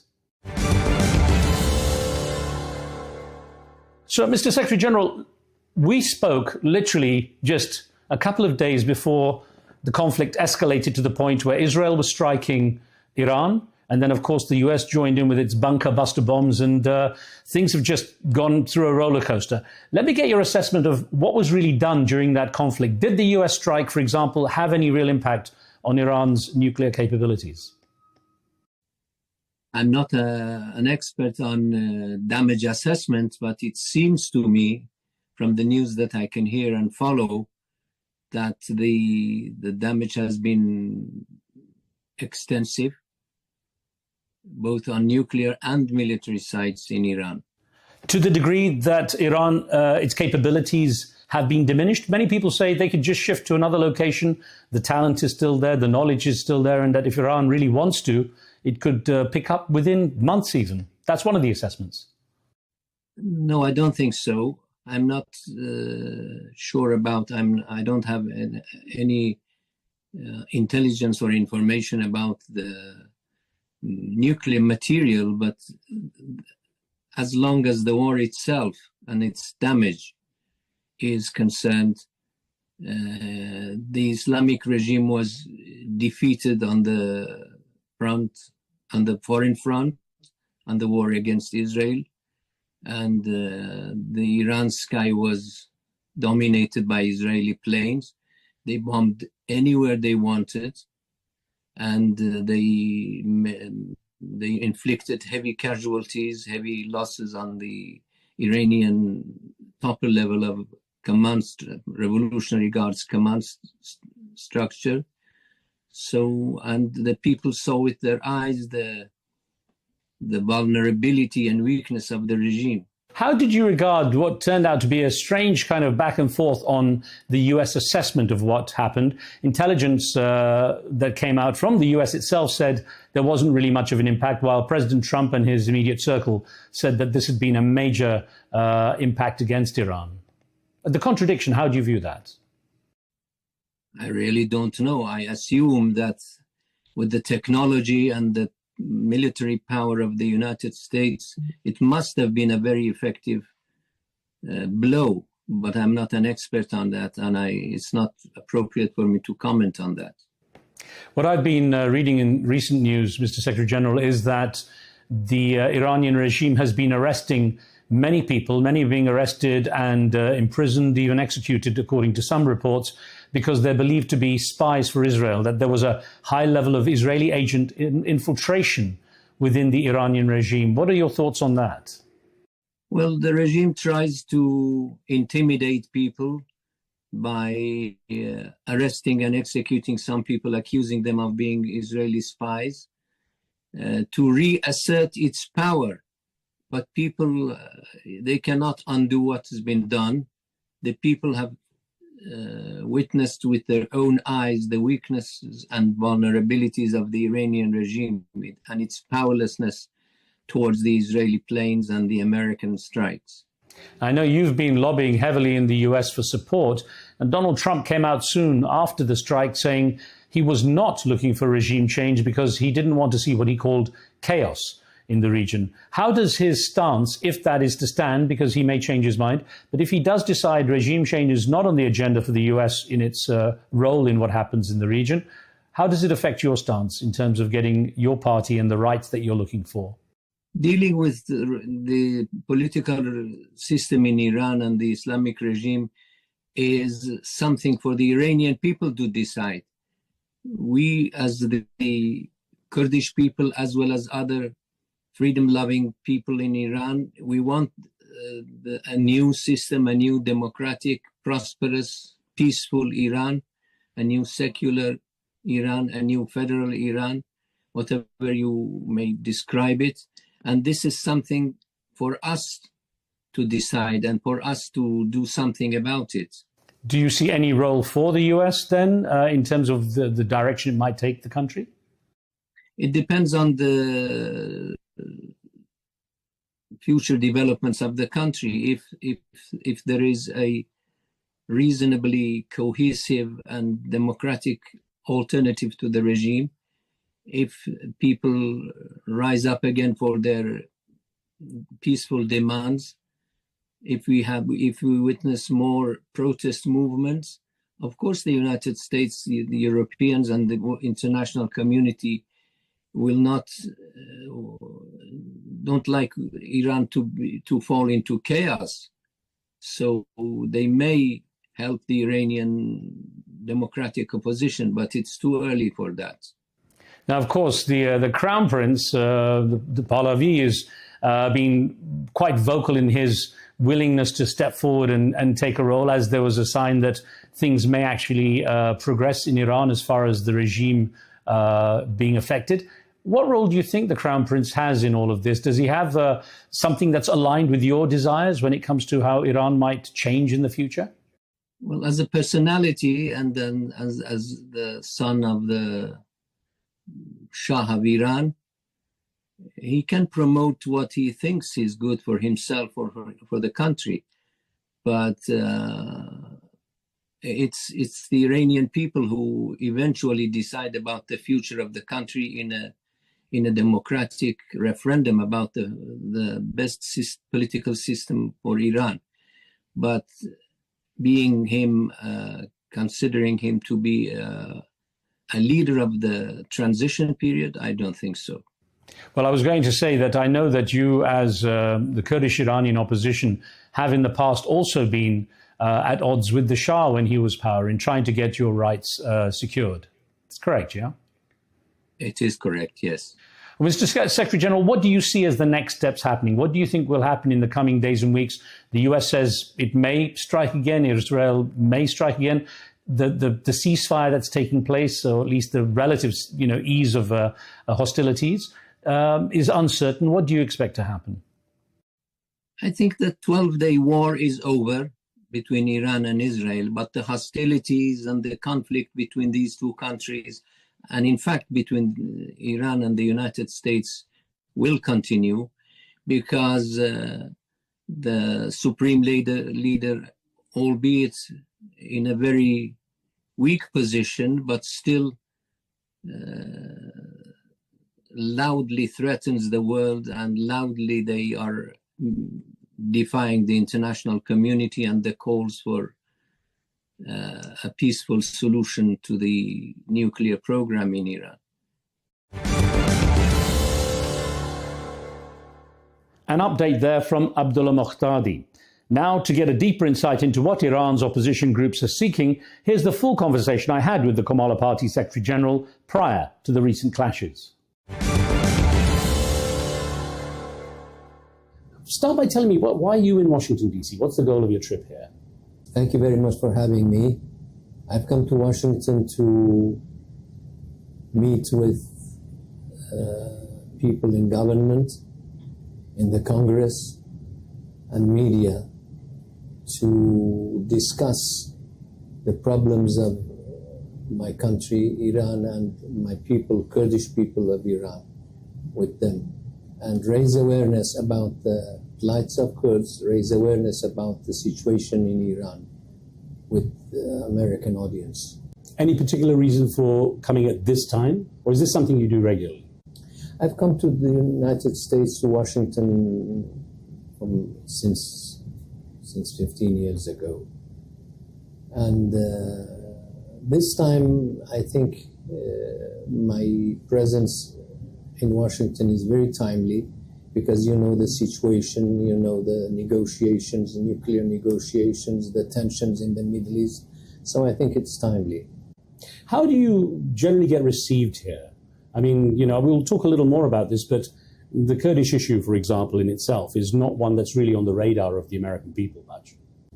I've been received very well. Maybe it's not on the agenda now, but Kurds have demonstrated that they are good friends and allies of the United States, and people in the government and politicians or ex-politicians, think tanks, the media, they respect Kurds. The Trump administration, though, has its own kind of unique focus as far as a lot of people are concerned. What's your view on how the current administration, quite new back into government, so to speak, for Mr. Trump, how is he kind of responding, if you've had any feedback? Well, we also, like President Trump and his administration, we believe in that Iran should be a non-nuclear state, a peaceful state, peaceful, democratic, secular state, without malign activities in the region. So there are so many things that we feel we have in common with this administration. How did you feel about what President Obama did then, when he was president, when he tried to engage with Iran, try to get some progress in the relationship? Wouldn't that have been a useful way to approach it? President Obama didn't listen to Iranian people at the time. There was Green Movement. It was a huge protest movement, a very democratic one. And people shouted in the streets, Obama, Obama, Ba'unay Obama, which means, Obama, are you with us or with them? With people or with the government? Unfortunately, Obama didn't listen to the plights of the Iranian people and their aspiration for democracy. So in terms of the intervention you would seek from America, what would be the best route that America could take to help your cause? We do not seek America's military intervention, no American boots on the ground. That's not what we want. But we think that the Trump administration, President Trump and his administration, should adopt an open-door policy with Kurds and other Iranian democratic oppositions. People should listen to the Iranian people and their aspirations.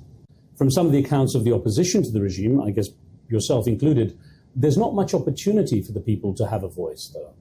So how would they engage in a way that would be meaningful? How can, for example, the US administration get a better idea of what the Iranian people want through the opposition? Well, the Iranian Kurds are organized. They have political parties. There are political parties of the opposition who are in exile in Europe, in the United States, and also the activists who are inside the country, political prisoners, union activists, teachers, students, women. If the United States wants to engage them, they could. They could find them easily.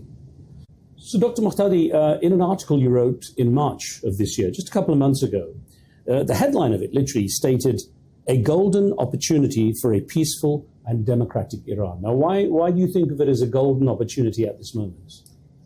Because the Iranian regime is at its weakest point since the revolution in 1979. In 2020, September 2022, a protest movement erupted. It started in Kurdistan and spread across the country and gained the attention of the international public opinion, the Women Life Freedom Movement.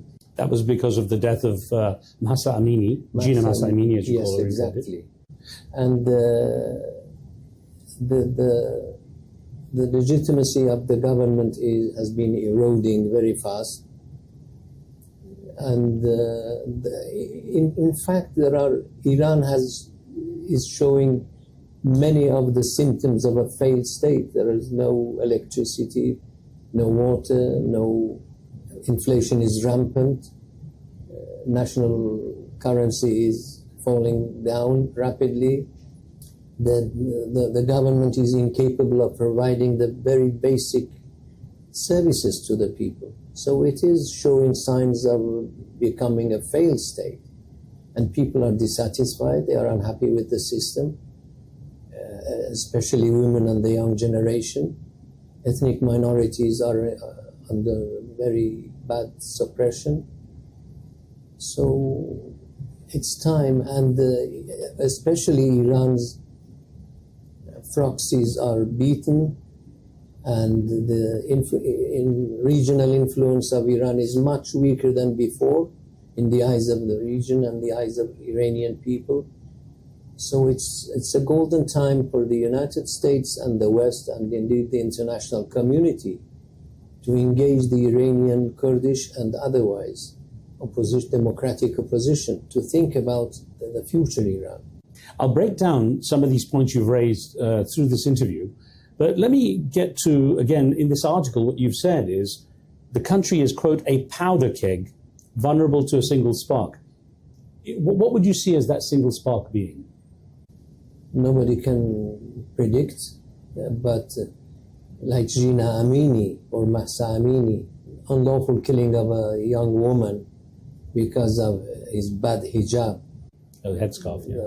Could be another incident like that, or whatever.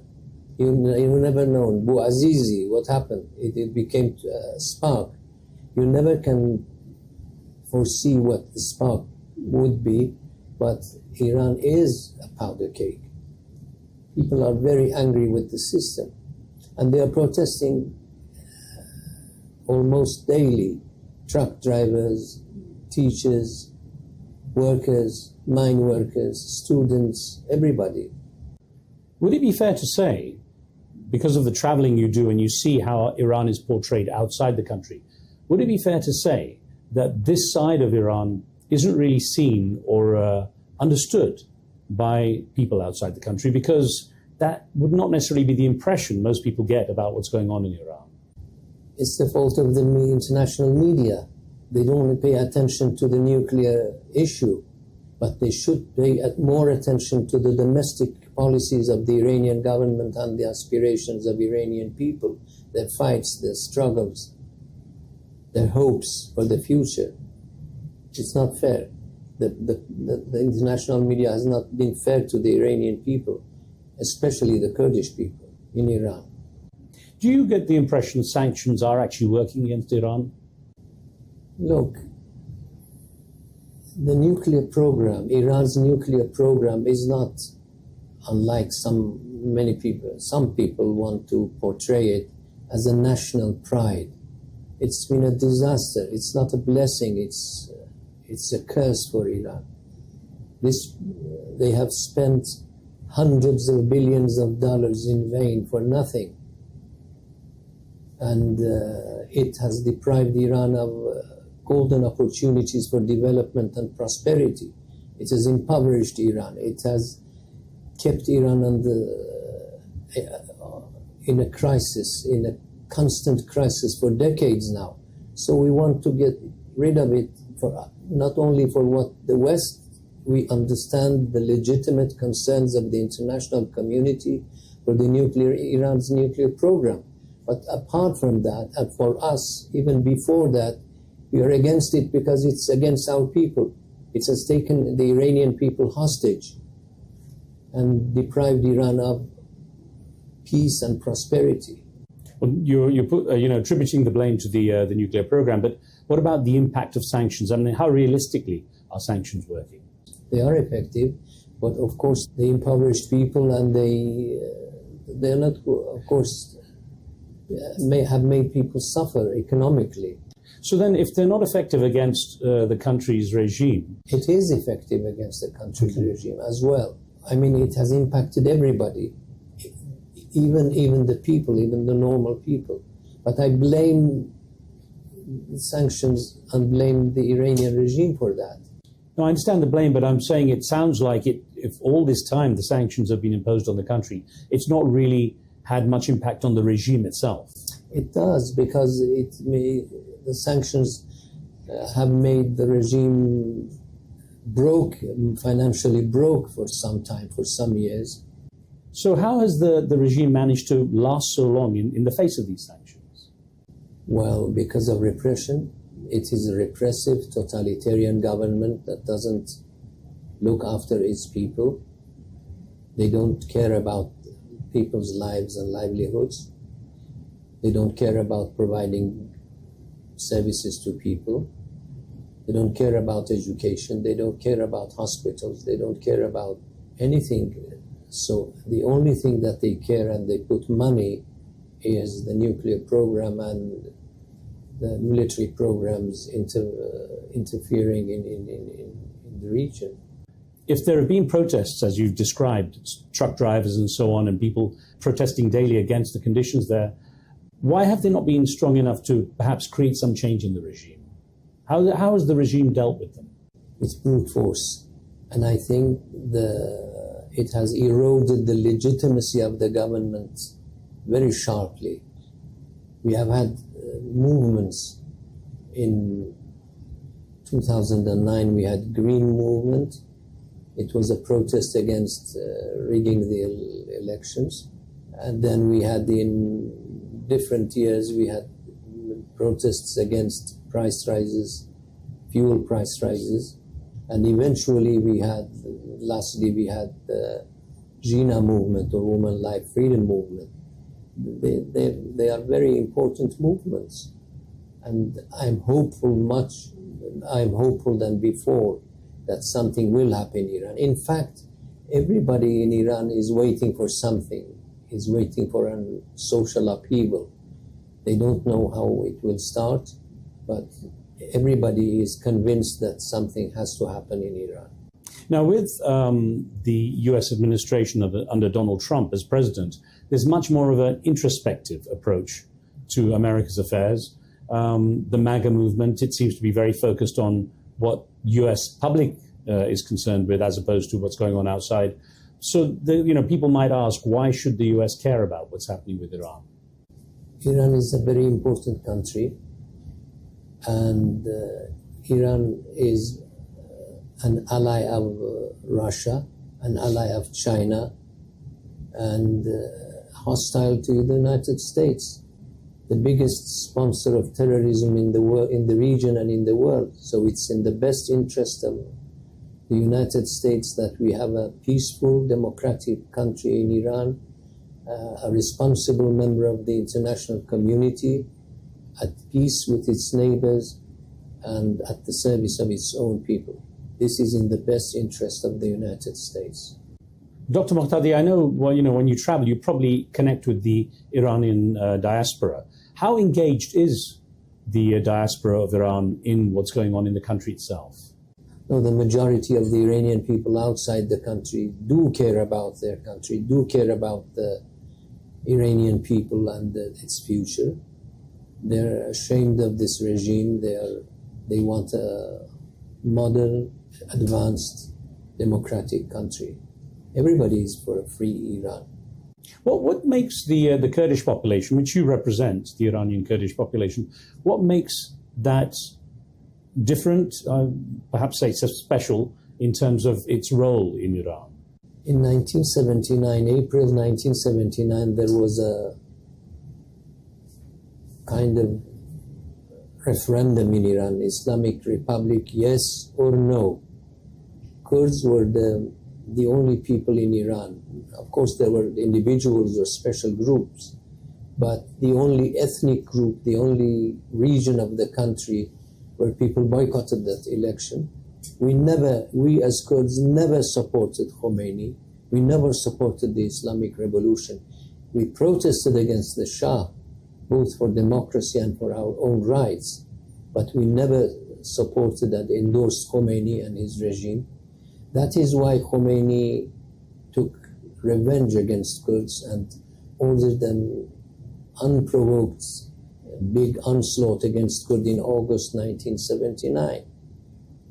And since then, they had treated Kurds like a dangerous security matter rather than citizens of Iran. And Kurds have been behind, they have behind many movements in Iran. They have been very resilient people. They're peaceful, but they are against the regime, and they don't lose any opportunity to express the dissatisfaction with the system. And they can be pillars of democracy in the future of Iran. You cannot solve the Iranian problem without engaging Kurds and without participation of the Kurds in any future Iran. So Kurds are not only demographically but also politically are a necessary ingredient of and component of the future of Iran. Now, of course, the Kurdish population is across a number of countries because you have them in Turkey, Syria, Iraq, and of course in Iran. What is the issue in getting more unity among the Kurdish population in general? Is that something that could happen? It could happen in the future, but it's not on the agenda now. The population of Iranian Kurds amounts to at least 10 million people, which means that they number more than Kurds in Syria and Iraq put together. But we want our rights within a democratic Iran, and a peaceful, democratic, and federative Iran, a federal Iran where the rights of Kurds are protected by the law, by the constitution. We want power sharing. We want that ethnic and religious diversity is acknowledged in Iran. So you're not really seeking independence for Kurdish people in terms of an independent Kurdistan. You're looking more at the idea of rights for Kurds within Iran as Iranian Kurds. What would be the relationship you would have then with the Kurdish population outside? What makes you different? Historically speaking, I acknowledge the rights of Kurds for aspirations for statehood, but it's not in our program. Let's leave it for the future generations. What we now find realistic is fighting for democracy and human rights in Iran and for the rights of Kurds within a democratic Iran. So yes, you've called for what you describe as a democratic, secular, pluralist, federal Iran. Yes. What would that look like to you? How would it work in terms of the different people within Iran, the different groups, minorities, and so on? People can have their own parliaments, their own say in running their affairs, education in mother tongue, a decentralized Iran, and the rights of Kurds and others should be protected and safeguarded in the Iranian constitution.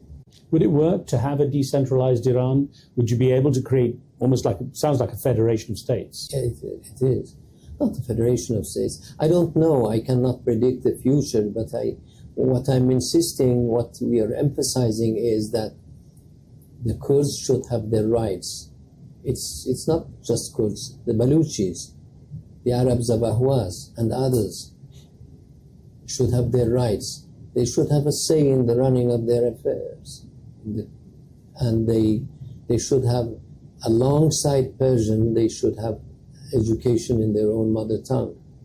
It's natural. It's natural in a democratic country. And the world has so many examples of that. I guess people would ask... India is one of them, Canada is one of them, and there are even Spain, Catalonia. I guess people would ask, how would you stop the identity of Iran as a unified country dissolving if it goes into these different groups? No, it will not dissolve by respecting the diversity, ethnic diversity of the country. Quite the contrary. It will strengthen the unity of the people because people will be satisfied. If you have a system of power sharing, this does not mean the people will dissolve, the integrity of the country will dissolve. On the contrary, it will strengthen the unity of the country by respecting the differences that there are. And these differences they are made by history, by thousands of years of history. Kurds have a culture of their own, a language of their own, a history of their own, and this should be respected. In fact, for the recent, it's more than 3 decades now that there is a big national awakening of Kurds of Kurdish identity. So Kurds are very sensitive to that. Presumably, the country would still need a strong leader to provide the inspiration, I guess, for everyone to kind of live in harmony. What sort of leader would you see in Iran that would work? And for a parliamentary democracy, where the prime minister is elected by the majority of the parliament, and everything is discussed in the parliament. Of course, we should have a president, but I'm not for a presidential system. I'm for a democratic system, a parliamentary democracy. Where do you see the theologists fitting into all of this?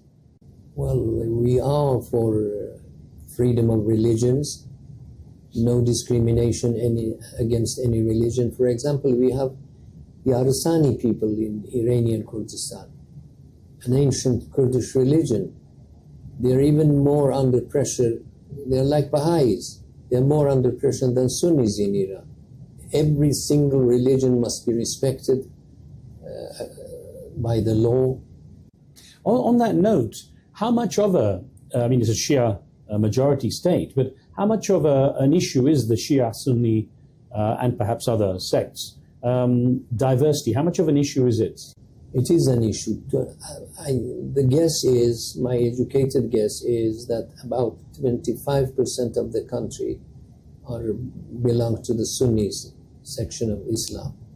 And there are also other people. As I told you, we have Yarsani people, we have Christians, Armenians, Jews, Baha'is. Everybody should.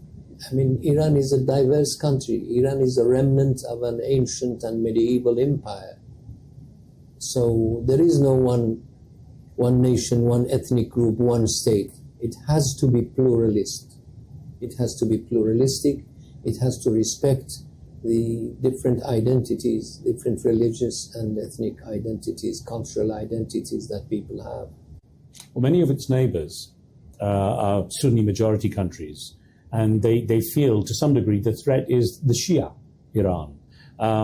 Could that be addressed to allow neighboring countries in the Gulf and other parts of the Arab world to accept a majority Shia country that is pluralistic, as you describe? Would there be a system that could work? It could work. In fact, it's the only system that could work, because the current system isn't working.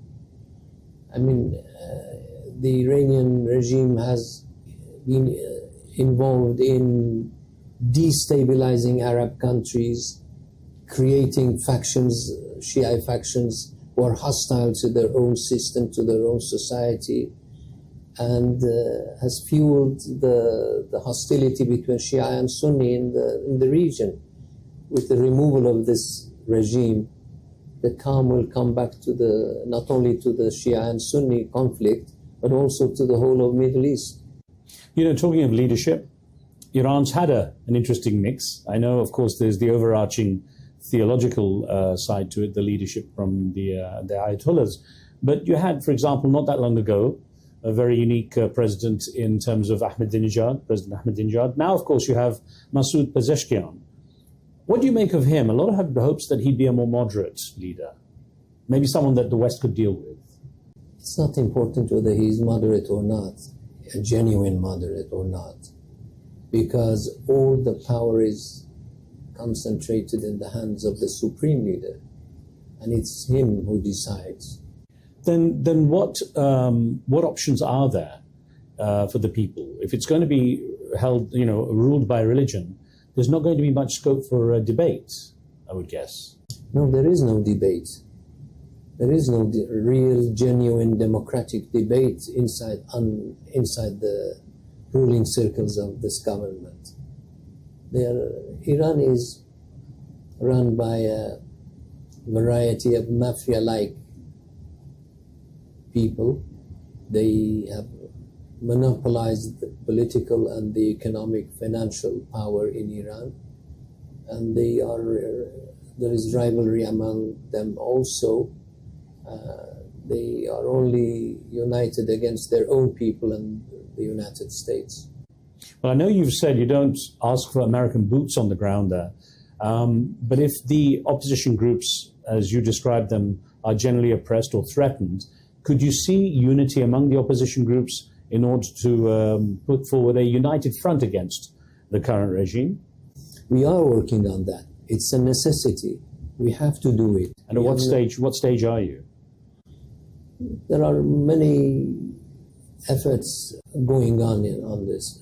I'm not going into the details now, but I'm aware of and I'm participating in some of them.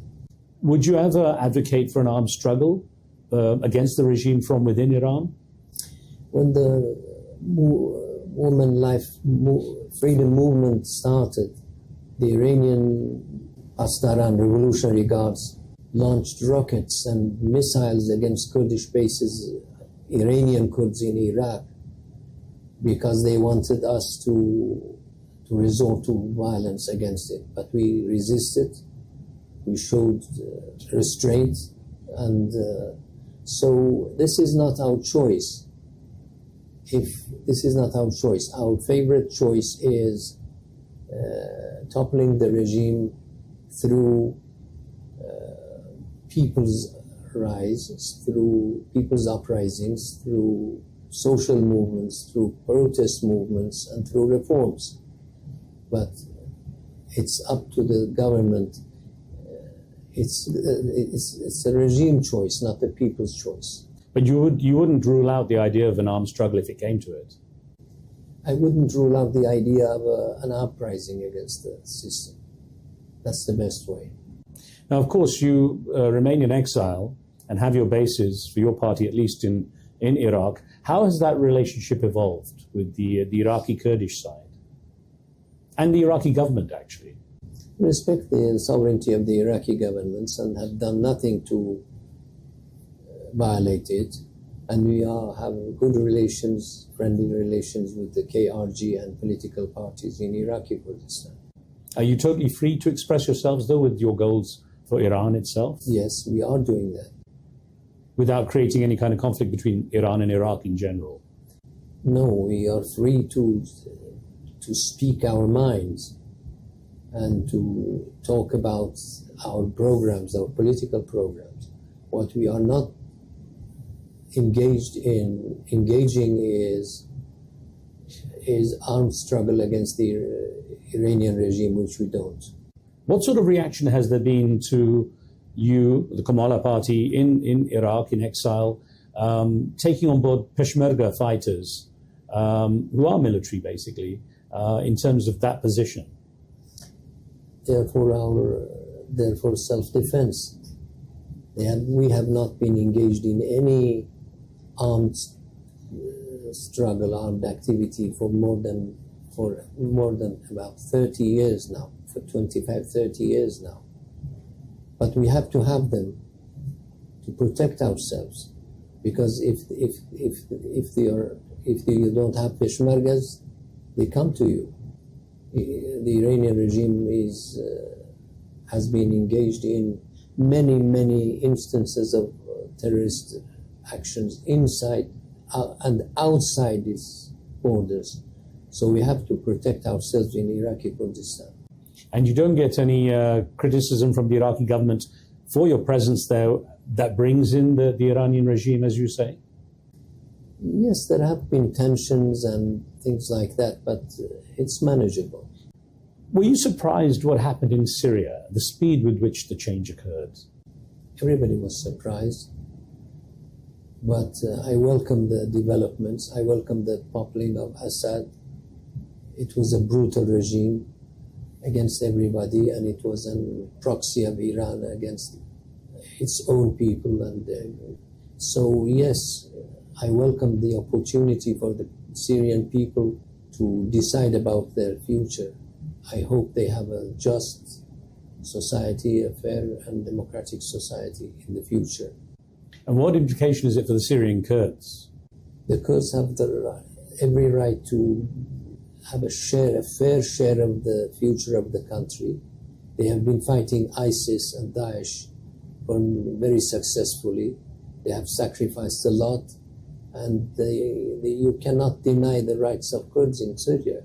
I understand what you say about them having the rights. Do you feel they will actually get them? Do you think they're in a stronger position now? I hope so, and I hope the United States and the West supports them.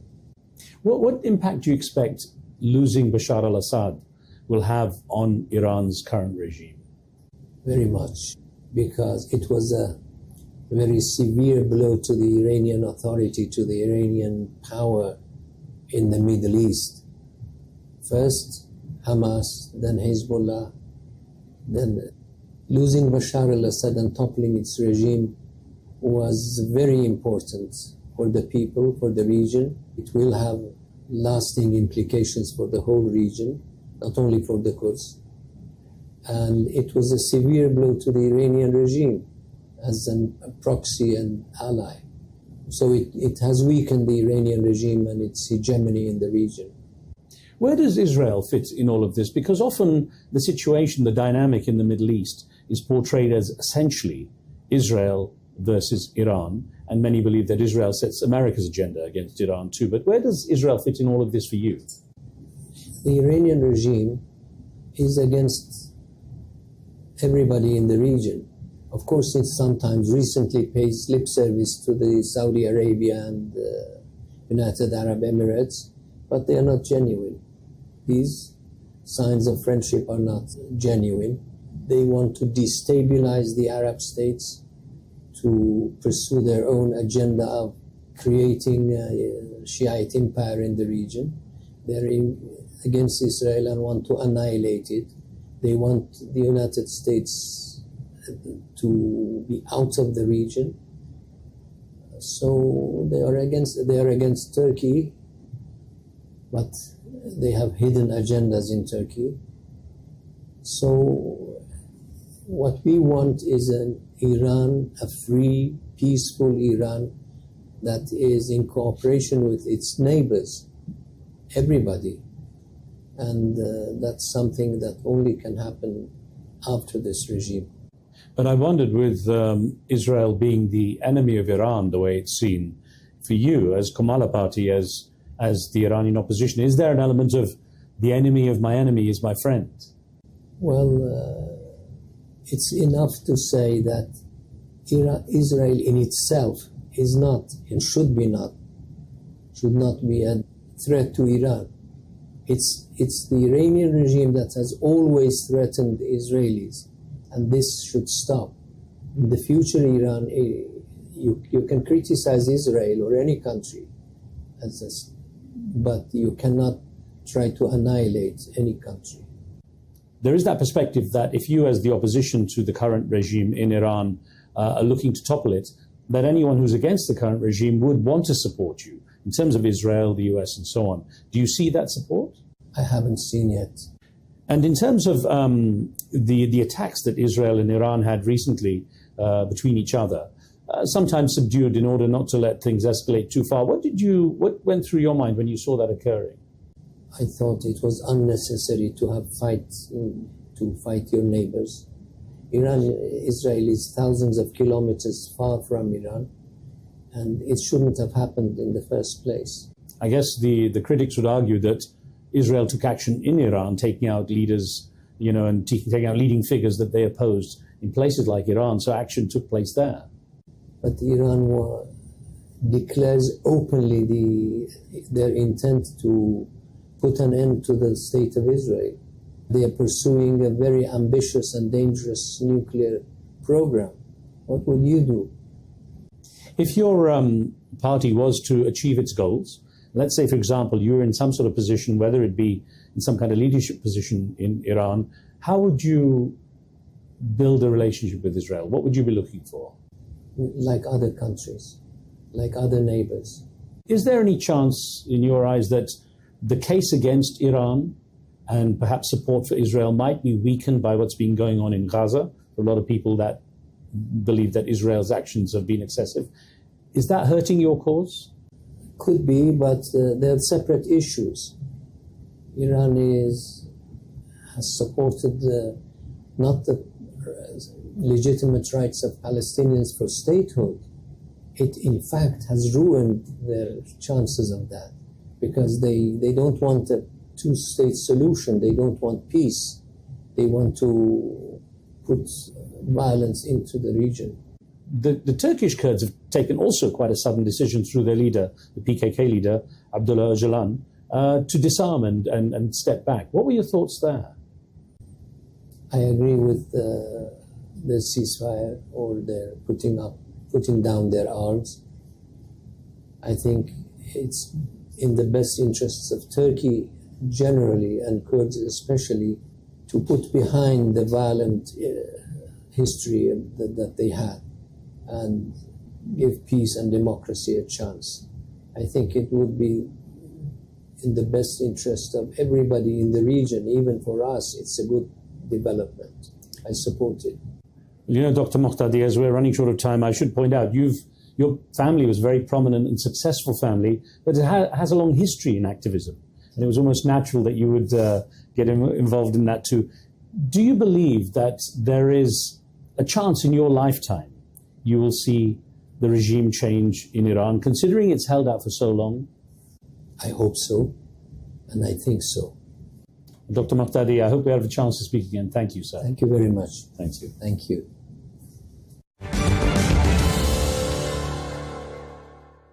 Kurdish Iranian opposition leader Abdullah Mohtadi on his hopes for Iran's future. That's it for this edition of the show. Thanks for watching. Don't forget to subscribe and leave comments, and I'll see you next time.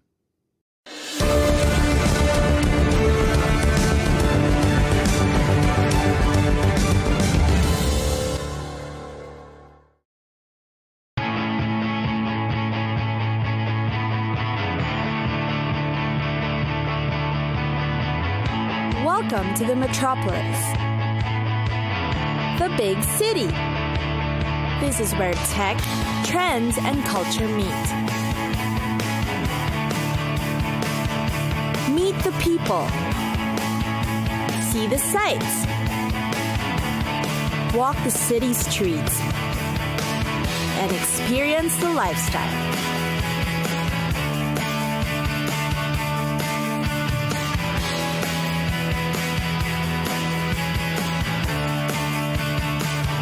This is your first-class ticket to the cities of the world.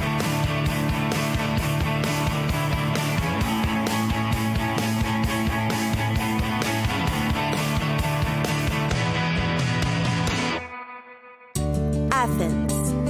One of the oldest cities in the world, Athens, Greece, is in fact one of the coolest cities too.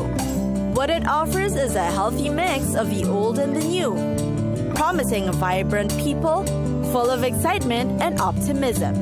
Firstly, the city is known for its historical destinations and amazing views. Suwanyo is one of them. Here you'll find the Temple of Poseidon, with a bunch of amazing beaches nearby. Tourists flock to the place to watch the sunset over the Aegean Sea. The city is also known for its hip and happening cafe culture. It's still very much the usual way of life in Athens, Greece. Old school neighborhoods still have the little cafes that overlook the Acropolis. Athens also offers its fair share of arts and cultural spaces. You'll find a movie theater that screens both foreign and local Greek films. Libraries and bookstores are around too, with a terrace or an outdoor bar to lounge in. Events and art places are spread across the city. One of the more known ones is the Technopolis. It's an industrial museum where tourists can learn about the work conditions in the old plant and how it developed operations during the 19th century. What's great about this place is that throughout the year, there's always an upcoming concert, party, exhibits, and such scheduled. Looking for the best shopping stops? Kolonaki is the place to be. It offers a mix of designer brands and affordable labels too. Plus, you can always grab an afternoon coffee or have some cocktails outdoors, as there will be places for that nearby. The bar scene is quite upscale and trendy, but definitely worth checking out. Around the city, there are special places dedicated to the nightlife you want. There's a venue for specialty cocktails, accompanied with a lively atmosphere and flowing drinks of various mixes. There's also a place for classic jazz and a chill ambiance. To see the greener part of Athens, head over to the National Gardens. It boasts of a 38-acre area of greenery that is a small zoo, a duck pond, a botanical museum, and a cafe.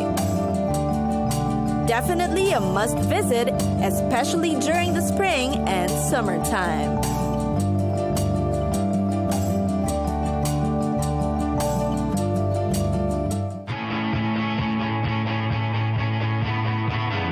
It's time for us to go. Pack your bags and get your tickets ready. And we'll see you on the next destination.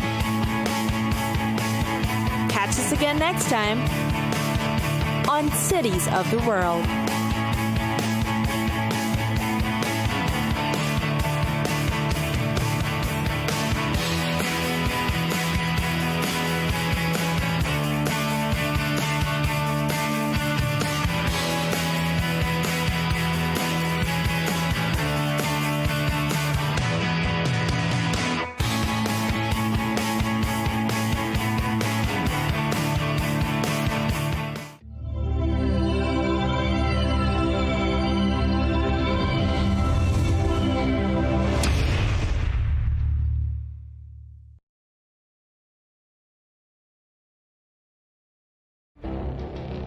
It feels like decades are passing by in a matter of weeks.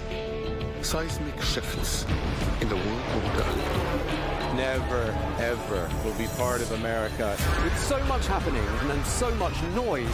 Whether it's political upheaval, Canada has been ripping us off for years. Economic shifts or social movements. And no one wins from tariffs. I think America can be more friendly to the rest of the world. For in-depth analysis and all the latest developments across the globe, to have an inclusive policy together. The meetings with Hamas gave me some hope. We're in another nuclear arms race.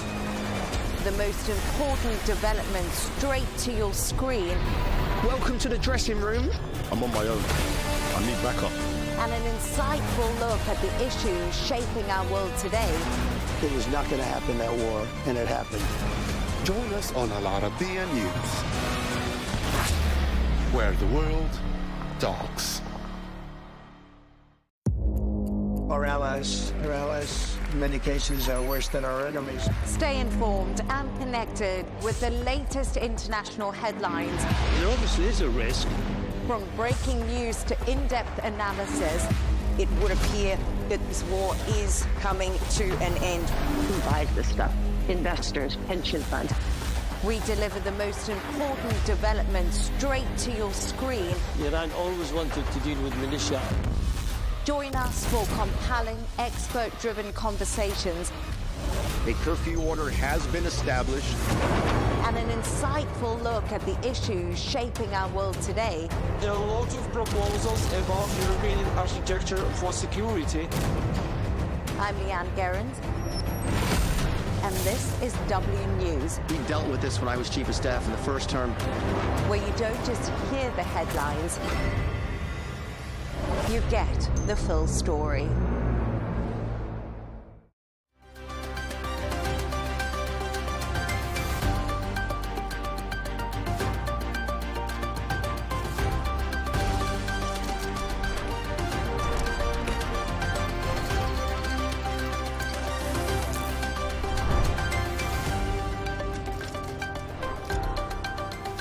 Hello and welcome. I'm John O'Hays and you're watching W News Extra, broadcasting live from the Al Arabiya headquarters. These are our top stories this evening.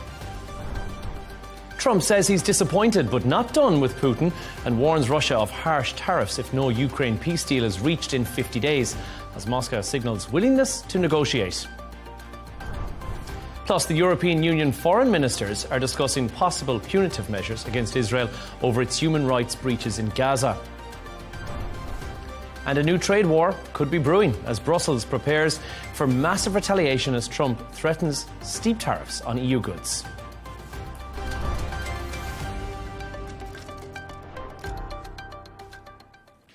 Donald Trump says he is disappointed but not done with Vladimir Putin. He has warned Russia of severe tariffs if no peace deal is reached in Ukraine within 50 days. Now, despite the tension, Moscow says it is ready to negotiate, though it rejects ultimatums. This comes as Trump also reaffirms his support for NATO amid the ongoing conflict. Now, to discuss this and all of today's stories, we're joined in the studio by correspondent and columnist Gemma White and broadcast journalist Nadia Swan. Thank you both for joining us so much. First of all, Gemma, Trump continues this strong rhetoric that we're seeing as well with Putin. He's not done with him yet. Yes. Are you convinced by that? I am. It's the same rhetoric we hear quite a lot from him. The impatient parent who is done with the errant child. Now, what he said is, I'm disappointed in him, but I'm not done with him, but I'm disappointed in him. That's two disappointeds there. Any child knows that when a parent says that, they mean business. So I do believe Trump when he says this. I think Russia... the conflict has been a thorn in his side for quite a long time. I think he really genuinely thought it would be done by now. I think he thought his relationship with Putin would have allowed for it to have been, sorted by now. Mm-hmm. And remember the big promise that he would have sorted it within 24 hours of him first taking office. He later said it was a joke. Bit after 24 hours. But yeah, we're a little bit 24 hours, a long 24 hours. I do think... The question is now, does Putin sort of care what Trump thinks of him? And I think that's been one of the big questions of today as well, because we're hearing of these tariffs, we're hearing of these sanctions that will be imposed. But the question is, does Putin really care about the situation like that? Does the Kremlin care at all about something like this, Nadia? I was going to say, it's highly unlikely, as you were saying, the disappointment that Trump is expressing very much kind of frustration on his part because he wants to be seen as a deal maker. He wants to be seen as a peacemaker, and he's desperately after that Nobel Peace Prize. So that is where his frustrations are really coming from. And the Russians, conversely, they don't seem to really be overly fussed about whether he's disappointed or not, because they're firmly blaming him for now putting the ball in Ukraine's court and saying it's actually encouraging Ukraine to carry on with that war. And they've been, in turn, dismissive about what he said. So, I mean, some of the phrases that they've used are that they need time to analyse what's being said in Washington, and they don't care about Trump's theatrical ultimatums. So, really brushing it off as such, and saying that, you know, giving ultimatums to Moscow is completely pointless, and they're not going to respond to that kind of thing. And Putin himself has not responded directly to any of those comments. He's held fire. I mean, not out of the realm of possibility that he may do that, as some experts are saying. But Gemma, 50 days is what's been said. Why not 30? And we've heard this from analysis saying, why not make it shorter? 50 days, and just as an FYI, Labour Day falls on the 1st of September. 2nd of September, we see the tariff deadline being there, the deal deadline being set. And also, we're just a couple of weeks out at that stage from the midterm elections as well. So probably, on Trump's part, this is a ploy to try and have a big win as we head into the last quarter of 2025. Yeah, and as you said, there's been Putin hasn't said anything. So we've seen this time and time again. Trump issues these ultimatums and Putin just plays the long game and waits him out. So this could be something that Trump has learned. I need to give Putin quite a lot of time in order to, you know, speak to his advisors and come back to me. If he'd have said, you've got till next week, that's another failure for Trump when Putin doesn't get back to him within that allotted time. And the thing is, Trump needs a win. There's a lot of pressure on him at the moment, domestically, the Texan floods and the reaction to that. And obviously he's back supporting NATO, which the hardcore supporters, his MAGA supporters, are very against, and they've been very, very vocal about it. So he is literally... He's got a lot of things on his plate at the moment. So I think that long time period is as much for him as it is for Putin. And that's been a 180 on the NATO turnaround as well. And Nadia, I think unexpected to see that. We've gone from questioning NATO and their ability or their usefulness from the Trump administration to saying that he's pretty much getting into bed with them. And there is a financial transaction that's involved here as well. And that seems to be very much what this administration is about. When money's at play, the tables turn. And I think you'll see that very much with Trump. When he gets his own way, or people seem to be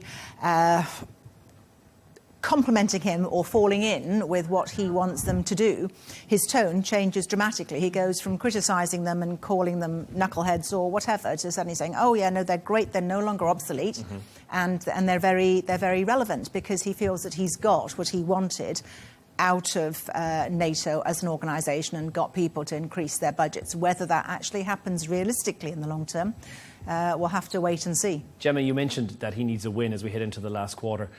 Would you argue that getting NATO into the White House to have this agreement is somewhat of a win for the administration? I think there is a win for some in the administration, but Steve Bannon, who used to be a very big supporter of him, on his podcast has said Ukraine is a European war. And Marjorie Taylor Greene, who again is very dyed-in-the-wool Republican, she is coming out and saying, but we campaigned on this isolationism that you promised us. So there are people who, in his own party, who feel betrayed by him. From the outside perspective, getting back in with NATO is obviously fantastic, and, you know, everyone's chatting with each other, but we're not the people who vote for him. The American public are. And so time will tell if this has been a good move for him politically. It's a great move globally, but whether it's a good move politically, time will tell. We'll come back to it in just one second. But earlier, I spoke to former US diplomat Donald Jensen about Trump's shift in the rhetoric, as we just discussed, towards NATO. Have a listen to what he had to say. It certainly is. I think what you're seeing now is the Europeans and the U.S. administration coming more together. And whatever you think about the complexity of the arms agreement announced yesterday, this brings NATO and the U.S. in a way that it hasn't been done before. And if it takes this kind of movement of weapons and agreement and responsibility and money around, and it ends up making NATO stronger in its defense of Europe and in support of Ukraine, I think it's a good deal. We should focus on the big picture, which is that there is a deal on providing weapons to Ukraine. It is complicated, but it's a deal, and that's better than we were at this time last week. And exactly that, it is somewhat of a deal. Now, we know a little bit more about that deal today as well, and we know that long-range missiles are not part of the deal. The defence mechanism is in there as well, the Patriot system that we've heard so much about, and other missiles, undescript. We haven't heard anything else about that. So certainly it seems that he's coming to the table with the goods, but there is a transactional nature to this, which, again, that seems to be the key message here. If NATO have the cash, I'm willing to do business. Yeah, I don't think that's any surprise. We've talked, Trump likes a deal, doesn't he? Absolutely. So this will be, this will be part of that. But yeah, again, there's been flip-flopping on that as well. Do you remember? He, only months ago, he had Zelensky in the Oval Office and was berating him in front of the world's cameras. Now, suddenly, they're really close friends again. Mm-hmm. Then we had pressing pause on the missiles, the Patriot missiles. Now, we're going to spend billions of dollars of military equipment and also facilitating through other, NATO allies as well. Yeah, I think this. There's just been so much. I think you see someone who wants to end a war, and that's from the point of view looking outside in. There's two different ways to look at it. You see somebody who's looking at a financial transaction, or you see somebody who is doing what Nadia referenced a while ago, trying to get the Nobel Peace Prize and end the war. And also, I think it saves face as far as Trump is concerned, because he wants to be seen to be winning. So, having said that he wasn't going to supply any more weapons to Ukraine, now he is talking about supplying weapons to Ukraine. He's also getting NATO ostensibly to pay for it as well. And it also probably gives him maybe another little bit of impetus and pressure over Vladimir Putin to bring him to the negotiating table. If Putin thinks that Ukraine are now going to get Patriot missiles, and maybe bring Putin to the table to try and get that peace deal. By any means necessary. Yes, and if that involves supplying them with weapons at a cost, then he will do that. And I think the Nobel Peace Prize takers on the potential of him getting the Nobel, and we discussed this as well last week, potential him getting the Nobel Peace Prize this year, I think we're looking at it getting slightly higher by September. Well, there's a lot of people backing him. I think Pakistan's put him forward for the Nobel Peace Prize, as well as a couple of other countries. So, yes, let's in saying that, a couple of other front-runners, including Taylor Swift, in there as well. So it's absolutely a toss-up. Thank you both so very much for your views on that. Let's move on to another story. The European Union foreign ministers are meeting in Brussels to discuss possible punitive measures against Israel following allegations that it has violated human rights, the obligations that are tied to its partnership with the bloc. While some aid has begun to reach Gaza under a recent deal, the EU says far more is needed, especially for malnourished children. Israel's foreign minister has dismissed the pressure and says the EU will not follow through on the sanctions.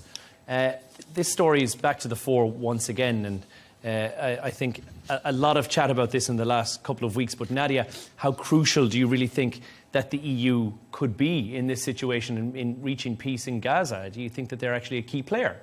Jono, if we look at what's happened in the last couple of years, the EU hasn't really played a massive role in ceasefire negotiations. That role has really been played by the Arab countries. So we're looking at Egypt, we're looking at Qatar, the UAE, Saudi Arabia and Jordan, who have really done their best to bring some kind of ceasefire between Israel and Gaza as well. So the European Union, if you look at their role so far, has been very much, they have paid for aid and humanitarian aid into the Gaza Strip, but they haven't really actually been a player in definitive diplomatic moves and negotiations.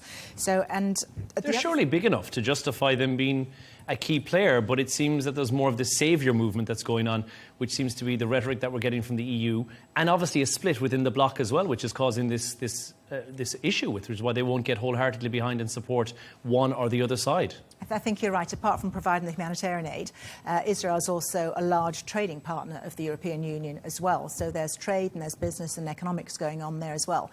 And as you just rightly said, within the 27-member bloc, you've got differences between the different countries. So, while one group of countries are supporting, you've got Germany, you've got Hungary supporting Israel on the grounds of the fact that they're anti-terror, they don't want to see terrorism spreading, and they defend Israel's right to survive. And then on the other hand, you've got other European countries, for instance, France, Spain, looking at it more from a humanitarian point of view and saying, you know, we need to do something to stop the incessant bloodshed and that's going on in there. Well, Gemma, what have they said? And break it down for us. Nadia referenced some of the countries there that are pro and against. But what have the EU leaders actually said about the aid and the flow into Gaza? Not much, to be honest with you. The most vocal nations have been Ireland, the Netherlands and Spain.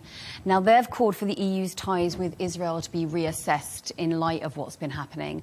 But no one's gone as far as to say, you know, cutting ties or that kind of thing. So the rhetoric is not that strong, but it is consistent. You know, people want an end to this war, and you can feel the pressure is still there for sure.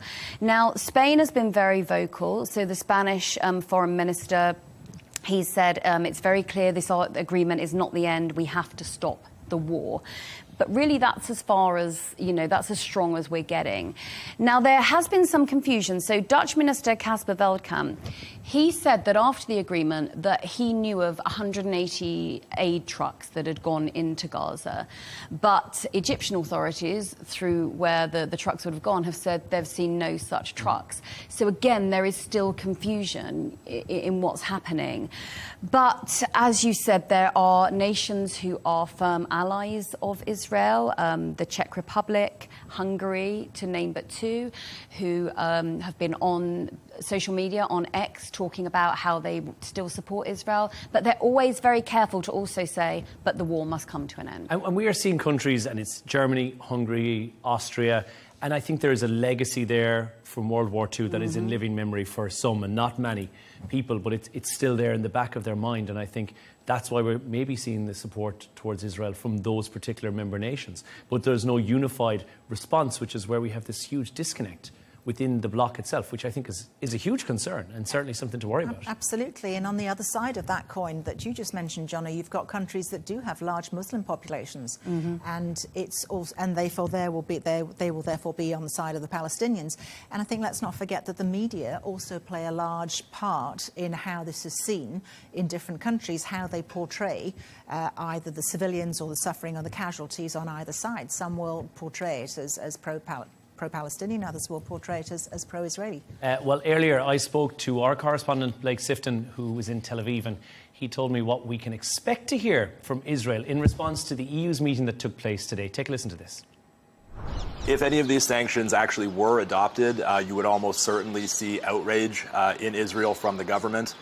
In June, the UK, Canada, Australia, Norway, and New Zealand put in place sanctions on two far-right members of the Israeli government. That was Finance Minister Smotrich and National Security Minister Itamar Ben-Gvir.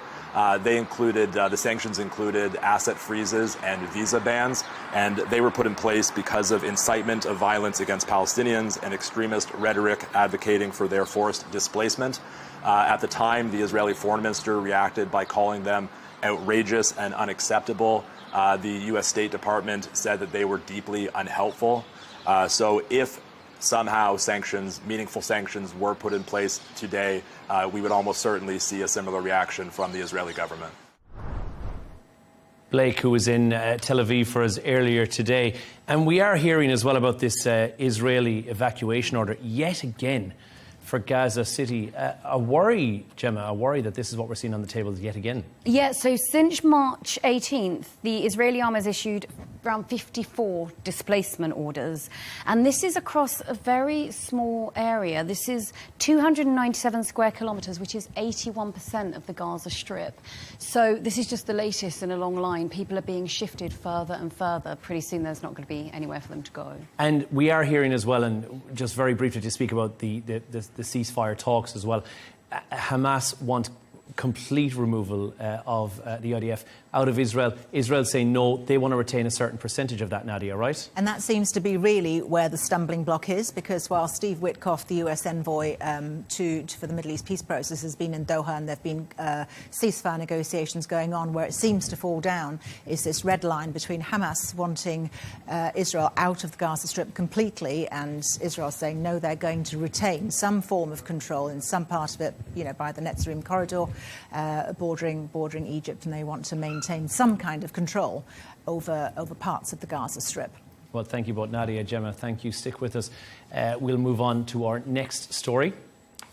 The European Union is bracing for a political tariff war with Washington. That's after the US President, Donald Trump, threatened to slap 30% duties on European goods. The EU has drawn up a fresh list of $84 billion worth of US imports that it could hit with retaliation levies if no deal is reached by the August 1st deadline. That is despite the growing tensions, but EU ministers say they are still very hopeful they'll secure an agreement in time to avoid a very costly escalation. Earlier, I spoke to economist Laurie Laird about the developments and her reaction to Trump's tariff threat to Russia. Have a listen to this. Certainly the mood music has changed. Remember last week, it seemed like everybody was playing nicely and getting along. And it was a little bit surprising because the U.S. administration has been so disdainful of all things Europe. But last week, we were getting all sorts of indications that a deal was tantalizingly close. You got the impression that, they were just about to sign something. That seems to have changed on Saturday after Donald Trump posted on Truth Social, his social media network, that he was going to impose these 30% tariffs. 30% is a pretty serious number. And in fact, a couple of EU officials have said that will obliterate trade. There can't be any trade in European goods are slapped with 30% tariffs. Both sides have said they intend to keep working on a deal. Whether something will come to pass, so difficult to tell. My guess would be that there'll be some kind of extension simply because that's the pattern that we have seen up to now. But Donald Trump doesn't like Europe very much. I think that there's one country or one region that may not escape things. It might be Europe. And to add to that, the administration has said anyone who threatens retaliation will be slapped with even higher tariffs. Europe has made it very clear that they've already drawn up a list of products they're going to slap. And it really really runs the gamut: aircraft parts, car parts, motorcycles, agricultural products, really hitting the whole range of American exports to the EU. So the fact that Europe is standing up to the U.S. may just irk Donald Trump a little bit more. We're not seeing much of a market reaction at all. I think that means that the market is stock markets at least, are looking quite expensive. So if some of these tariffs come to fruition, if they come to pass, I think that there is a risk that equity prices could really tumble because stocks are priced pretty much all over the world, in the U.S. and in Europe, are priced for very little disruption in trade, very little economic disruption. So if that comes, I think there's a real risk of a pullback. Economist Laurie Laird there earlier on speaking to us in London. Gemma, it's the dog that just cannot be put down, it seems. They're back once again, tariffs. And this week we're talking about it from the same point of view. It feels like that's been going on for a while. The EU is now included in there as well. They're going to prepare some retaliation tariffs, it seems. If I never hear the word tariff again, it will be too soon. Yeah. I'm just thinking here, look at the EU showing their teeth when it comes to, the economics. Where's this aggression when it comes to, organising ceasefires? But obviously, this is monetary. So, yeah, this was the surprise announcement, which did take the EU by surprise. It came in a letter from Trump that he's going to, apply 30% tariffs against the EU from August the 1st. So he's given Trump longer than he's given the EU, to settle into their new reality. Now, the EU is America's biggest business partner. Between them, they represent 30% of global trade, and it's worth 1.68 trillion euros, which is $1.96 trillion last year. So we're talking huge numbers here. But the EU has come out swinging. They're not going to settle for this. They've said it's going to be almost impossible to continue trading with America if this is implemented. And the foreign minister of Denmark has said, if you want peace, you have to prepare for war. And I think that's where we are. So we have fighting words here. So obviously there's a bounce back ability here, and we need to look at China to be able to see how do we buffer this off if it is going to be something that comes into play. And I do think it's an unlikely event that we reach the 1st of August without an agreement. Mm-hmm. And if it is unagreed at that time, we'll likely see another famous Trump extension, because that's how we get things done. But Nadia, China has kind of buffered this in some way, because they likewise have been faced with a tariff war with Trump. But they've done quite well. They have, actually. If you look at their export numbers at the moment, Jono, if you look at them, they've grown actually 5.2% in the first 3 months, so right the way up until June compared to last year. And that's actually better than economists had forecast. They were forecasting 5.1%. But if you then break it down and look at it, that growth is mainly fueled by exports. And a lot of that is firms rushing to export goods before the tariffs actually kick in, and countries also trying to import Chinese goods before China's foreign policy or trade policies actually change in the wake of these exports. And many of those goods are areas where Chinese manufacturing is really renowned. So you're looking at things like electric vehicles, industrial robots, 3D printing. And China exports about 70% of the world's electric cars in 2024.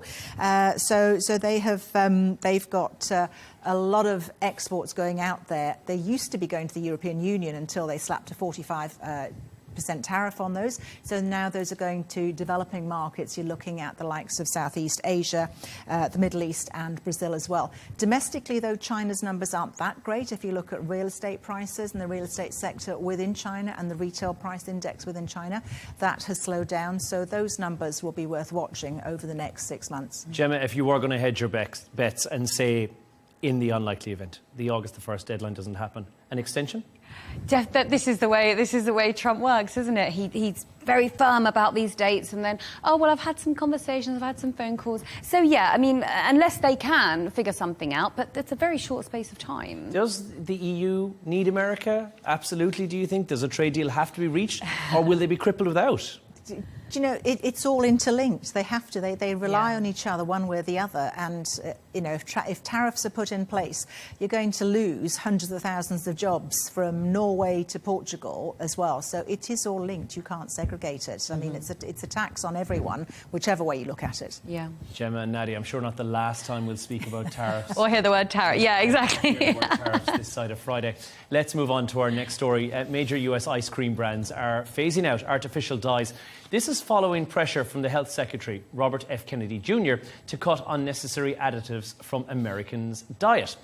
The industry move comes as Kennedy pushes his Make America Healthy Again agenda, and as the FDA, under President Trump, they are fast-tracking natural alternatives to these. Now, when I found out what they are, I have been taken aback. I have been terrified to discover just what additives are going in to ice creams, but also to other ultra-modified and processed foods as well. Nadia, what do you make of this? Is it a step in the right direction? Are we doing the right thing here by banning these additives? Look, I think 100%. If you're taking out additives and colourings and things that are not supposed to be in people's bodies and eaten, then I think, yes, that's definitely a step in the right direction.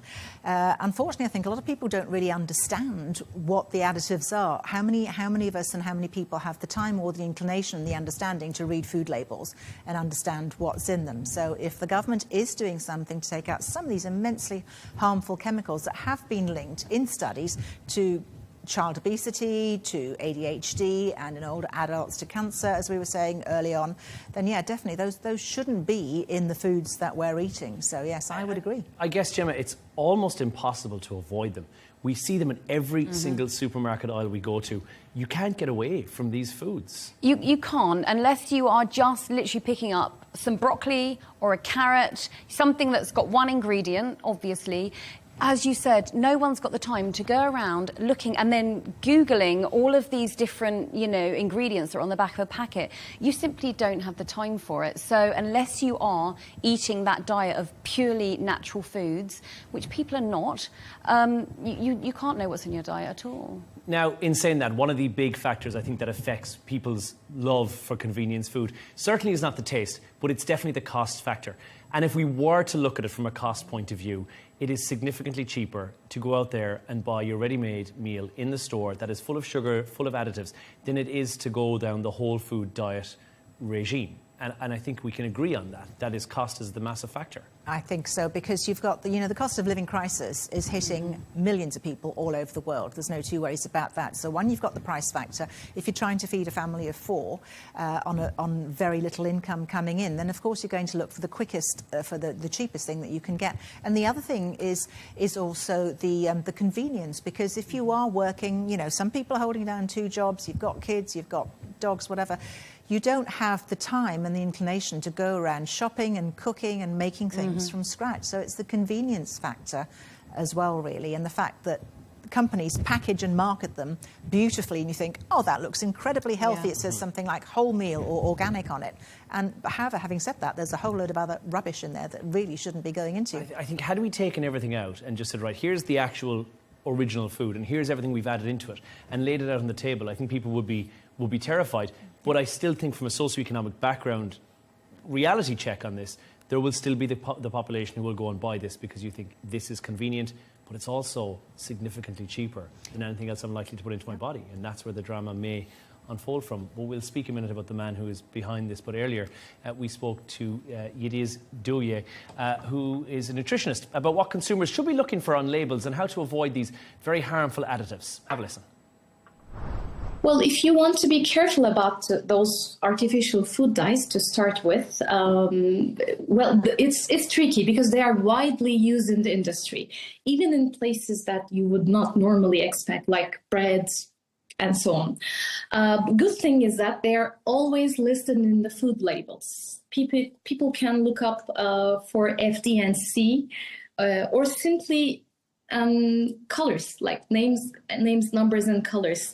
If you see red, yellow, blue, green on a label, it definitely has a synthetic petroleum-based dye in it. And the names usually indicate a color, so it's not hard to spot. People also can look for their technical names like indigotine, erythrocin, and tartazine, but these are, to my opinion, these are way too technical, and the best strategy would be to follow a healthy diet based on whole foods. I am a huge advocate of Mediterranean diets, where the majority of the food comes from whole foods, such as vegetables, fruits, and lean proteins. Following a Mediterranean diet is one of the best strategies to avoid ultra-processed foods, while also improving your overall health. Easier said than done, though, and it is difficult to know the difference between what is ultra-processed and what is actual whole foods. And 60% of people say identifying ultra-processed foods, UPFs, is more confusing than doing their taxes, which is a concern. But there are some of the things that are in here that I didn't know were ultra-processed, and in fact I thought would have been a healthy alternative. Oat milk, vegan meats, protein bars.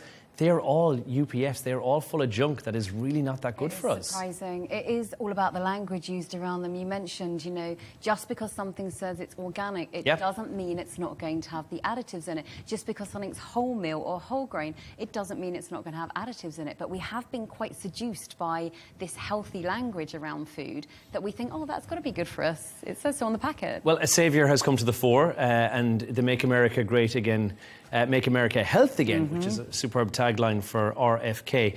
Gemma, a positive movement? So I think anything that focuses on the health of a nation, you have to, consider it positive. And his remit, RFK's remit, was to tackle artificial ingredients in foods and drinks. So to that end, he's doing, what he was supposed to set out to do. He has this belief that there's a chronic illness epidemic across the US where 40% of adults and 20% of children are classed as obese. Now, and it's a neat little soundbite. You've got, Make America Great Again, and now you've got MAHA, Make America Healthy Again. Now, I do think that in general, there's so much information out there that on the one hand, people know what they should be eating. As the nutritionist said, you should be eating a healthy diet. But accessing that can be very difficult, especially in places like America where you have to drive to the supermarket. Towns are not planned so that you can just pop to the shops and walk around, so you're getting your steps in as well. The scope around, obesity, around healthy living is not ever just about food. It's about so many different things around it, socioeconomics, food deserts, how far you have to go to find healthy foods. You can't just tackle one thing and expect, it to have big effects. Do you think it makes a difference when we say, here's what's in the food? Is anyone going to pay attention to this? And do you think RFK is kind of up against it with this? Because you can do whatever you want to say, right, we have to stop making it with this. They'll find an alternative, something else that's going to go in there instead. That will be an additive of some sort, but that doesn't quite fall into the remit of what we're seeing here. Is that what's likely to happen? Tweaks in recipes. Do you know what I wonder, though? If it is also about RFK, because he has said some quite questionable things in the past. And when politicians do that, and you can go online and see the kind of things that they've said, it might make you question what they're trying to tell you, you know, irrespective of whether it's good or not. He's said lots of things about vaccines. He's said lots of things about different immune systems for different, you know, races of people. He's said things about certain diseases that he thinks were created by the military. So there's so much out there where you might go and think, does this guy actually know what he's talking about? I guess two different sides of the coin. Those are conspiracy theories. We do have an obesity epidemic, which is on the other side of it as well. So do you think he's just trying to strike the balance there? And he has a motto. He's trying to stick to that. And regardless of his views on things that are questionable, yes, to say the least, that this one is actually a good cause. I do believe it's a good cause. I think anything that takes additives out of food is a great cause, for sure. But this is also a man who suggested, you know, we put bigger people in fat camps, you know.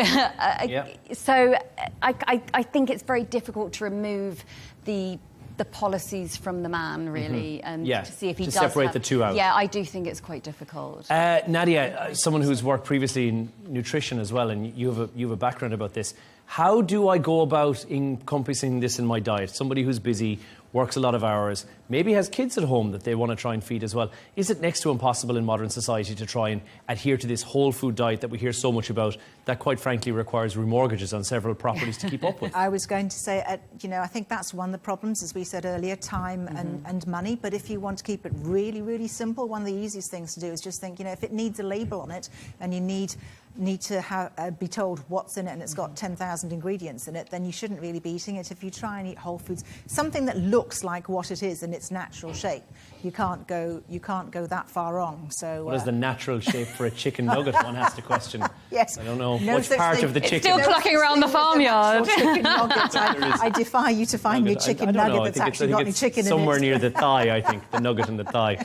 And finally, we're going to move on to the part of the show where Gemma and Nadia have come up with a couple of quirky stories of the day.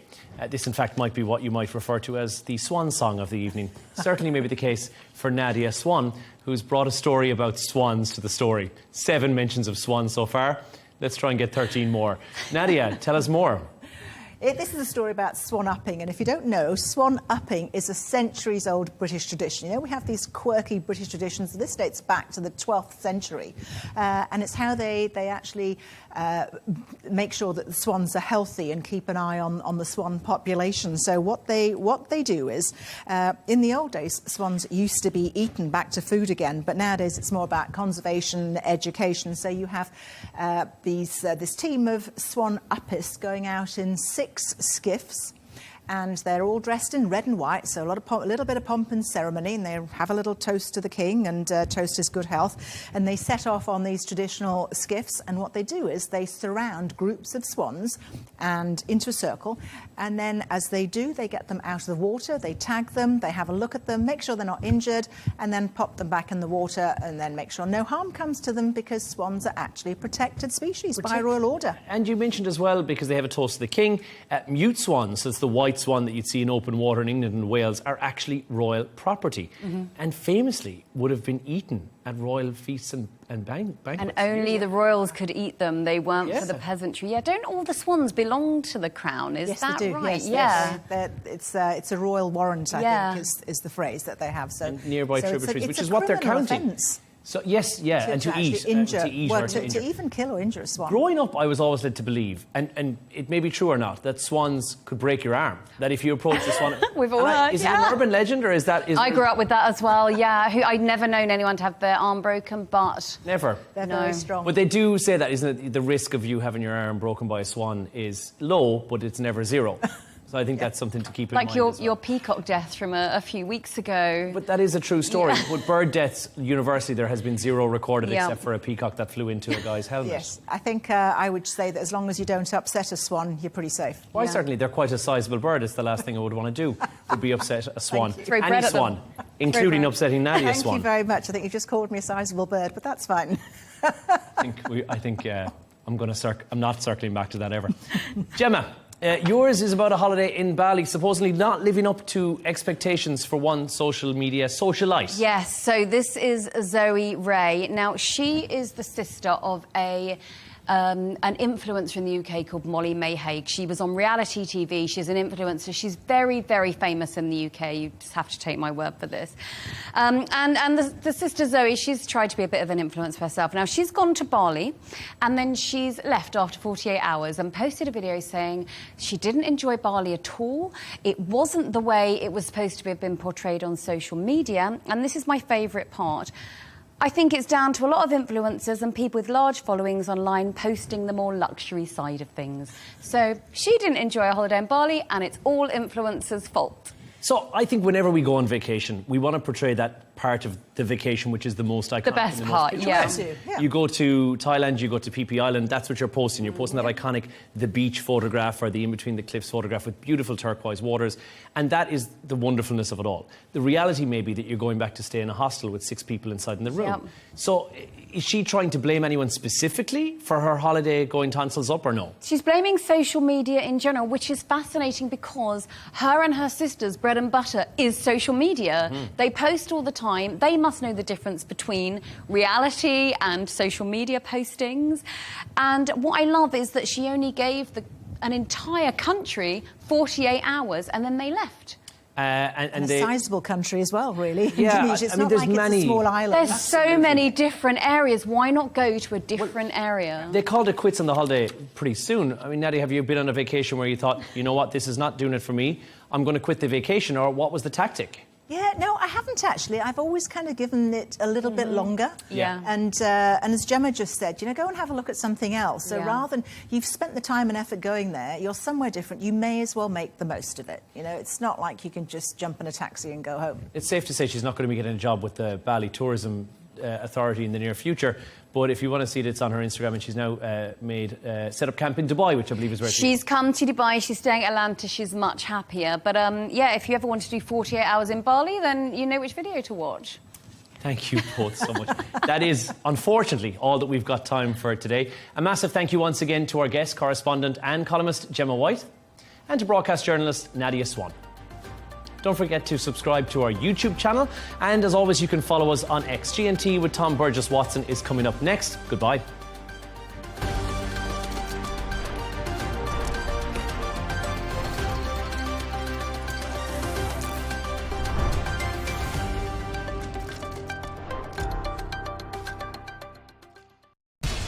We have to take care of our people, and we're going to take care of our people first. For in-depth analysis and all the latest developments across the globe, make sure you join us every weekday. President Trump is trying to negotiate a ceasefire. With so much happening, so much information, and so much noise, international law will have no part in his administration. It can be hard to keep track. Tariffs will just fuel inflation. We're going to fight these tariffs. But you can count on us to tell you what you need to know. We stand by your side. Join me, Tom Burges Watson, for Global News Today, right here on Al Arabiya News.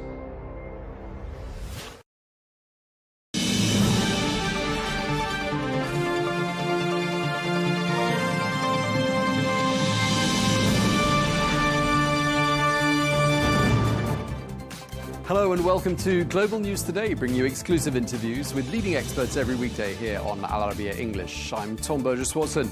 Coming up on today's programme, the Ukrainian President Volodymyr Zelensky expresses gratitude for the US President Donald Trump's plan to send more weapons to Ukraine, in particular Patriot air defence missile systems. Coming up, we ask, why the apparent change of heart from the Trump administration? And is this the end of the road for Washington's diplomatic engagement with Moscow in the bid to try and end the war in Ukraine?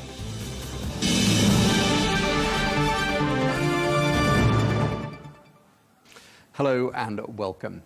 Today we're going to focus on the war in Ukraine. Now, when President Donald Trump took office back in January, he pledged to find a diplomatic solution to this conflict. That approach appears to be shifting. Well, President Trump is rolling out a new plan to pressure Russia with two key new moves. One is to sell weapons to European allies who will then transfer them on to Ukraine. Two, hit Russia's trading partners with tariffs. This in an effort to further isolate Moscow. Well, President Trump also issued a warning to his Russian counterpart, President Vladimir Putin: reach a peace deal in 50 days from now or face 100% tariffs. It's not my war. I'm trying to get you out of it. And we want to see it end.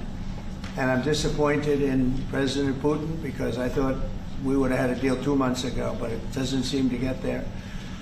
So based on that, we're going to be doing secondary tariffs if we don't have a deal in 50 days. It's very simple. And they'll be at 100%.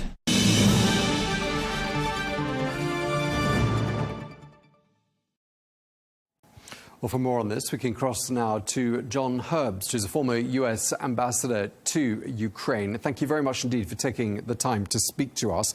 I mean, just looking at, the way things have gone these last few months and President Trump's diplomatic overtures to Moscow, it doesn't seem like Moscow's been at all receptive to any of them. Do you think President Trump's been wasting his time? I felt all along that Putin was not interested in peace. He wants to subjugate Ukraine, and since Ukraine will not surrender, he wants to continue the war. President Trump gave Putin the benefit of the doubt. Already, President Trump entered office in late January. Already by April, even supporters of his, the editorial writers at the New York Post or the Wall Street Journal, were pointing out that Putin was playing Trump, and they were right. But it took President Trump a little bit more time to see that. But he has seen it. And I think what he did yesterday was very strong, very good. Yeah, and all the while, President Trump's been trying to broker a ceasefire. Russia's been launching really record numbers of drones and missiles at Ukraine these last few months. I mean, what message is Moscow sending Washington? Complete disregard of the United States' position and President Trump himself. It's really quite remarkable. I thought Putin would be a little bit smarter than that. But the fact that, right after several phone calls, not just the last one, Russia sent even more drones and even more missiles into Ukraine was demonstrating that President Trump was achieving nothing in his calls. And finally, President Trump got mad. It's also worth noting that, before, in 2018, when then Syrian dictator Assad was threatening to use chemical weapons on his civilians, Trump warned him not to do it. And Assad did use CW, and Trump took out a good portion of Syria's Air Force because he was personally appalled by the suffering of the Syrian civilians. The Russians should have remembered that before they began to amp up their strikes on not just civilians per se in Ukraine, but maternity wards, hospitals, schools, etc. So I think you've basically answered my next question, which is, why the U-turn by President Trump? Why has he now decided that giving Patriot missiles to Ukraine is the right course of action? I mean, it sounds very much along the lines of what you were just saying now. I would not overstate the Patriot dimension of this because we have provided Patriots. We've been part of a process providing Patriots to Ukraine before.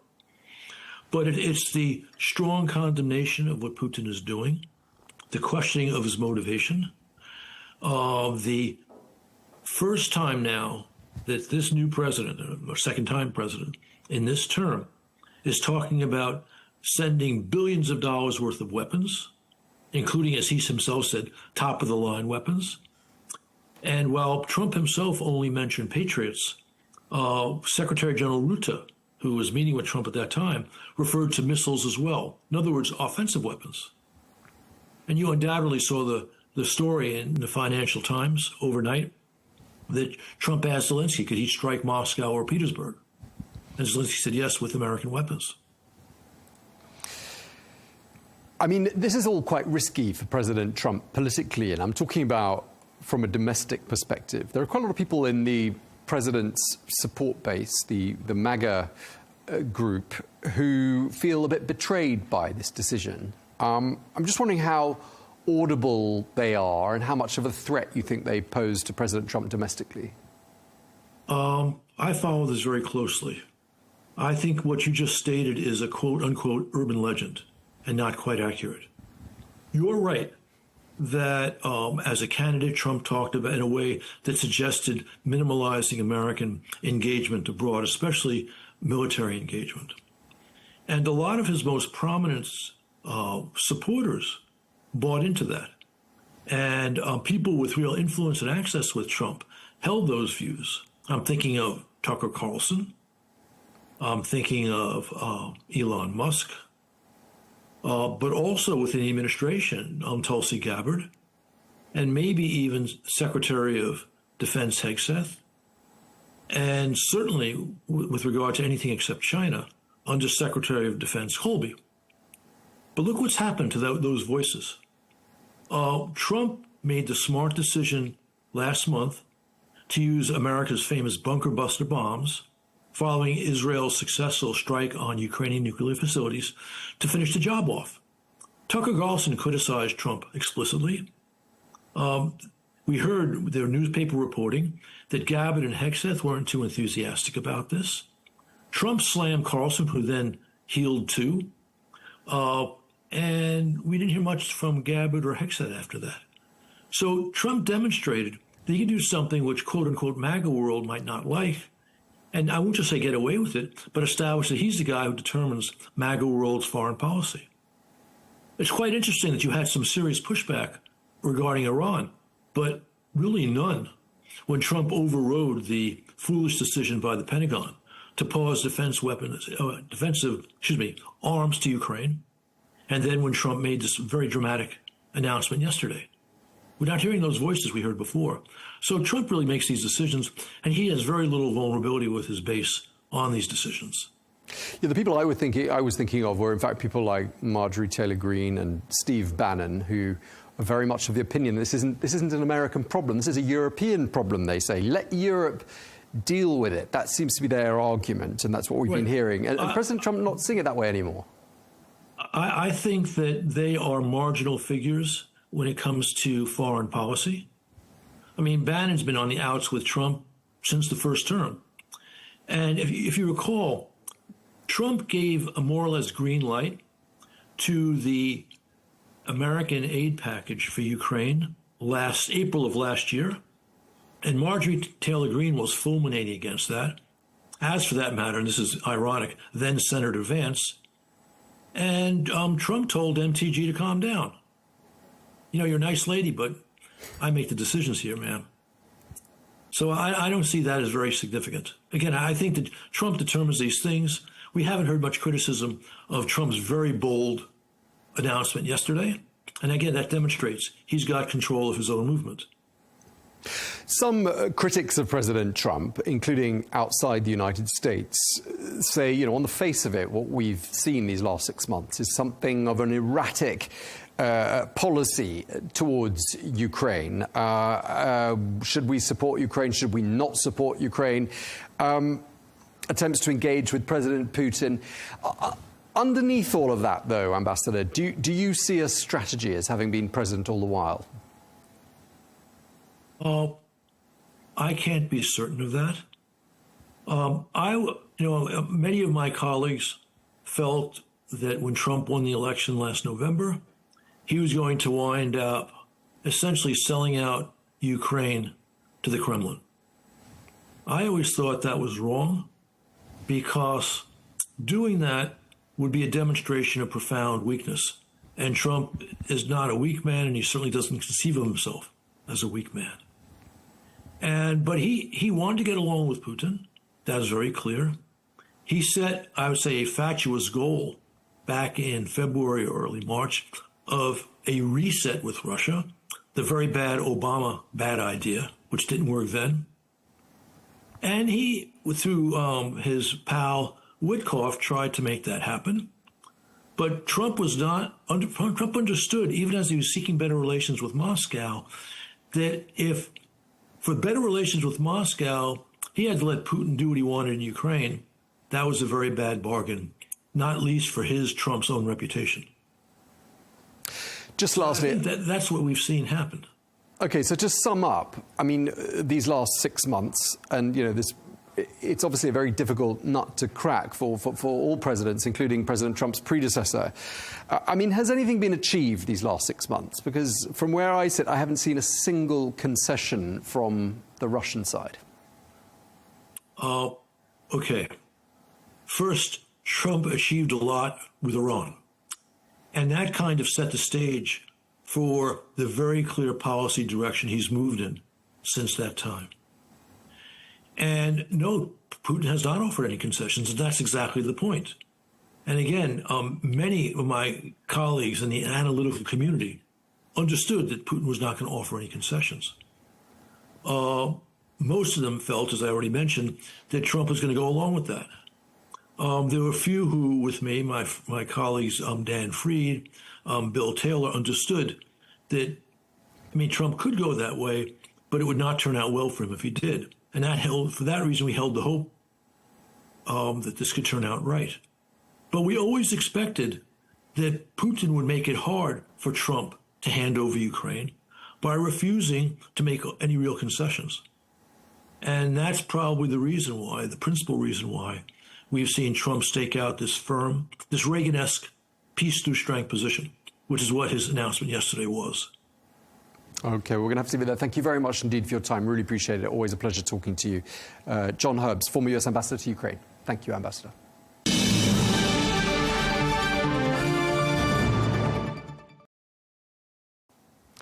Well, let's get more analysis on this now. We can cross to Moscow and speak to Sergei Markov, who is a former spokesperson to the Russian President Vladimir Putin. Thank you very much indeed for taking the time to speak to us, Mr. Markov. We've heard from President Trump. He set this 50-day deadline for a peace deal in Ukraine. How does Russia respond to that? Russia will ignore this ultimatum.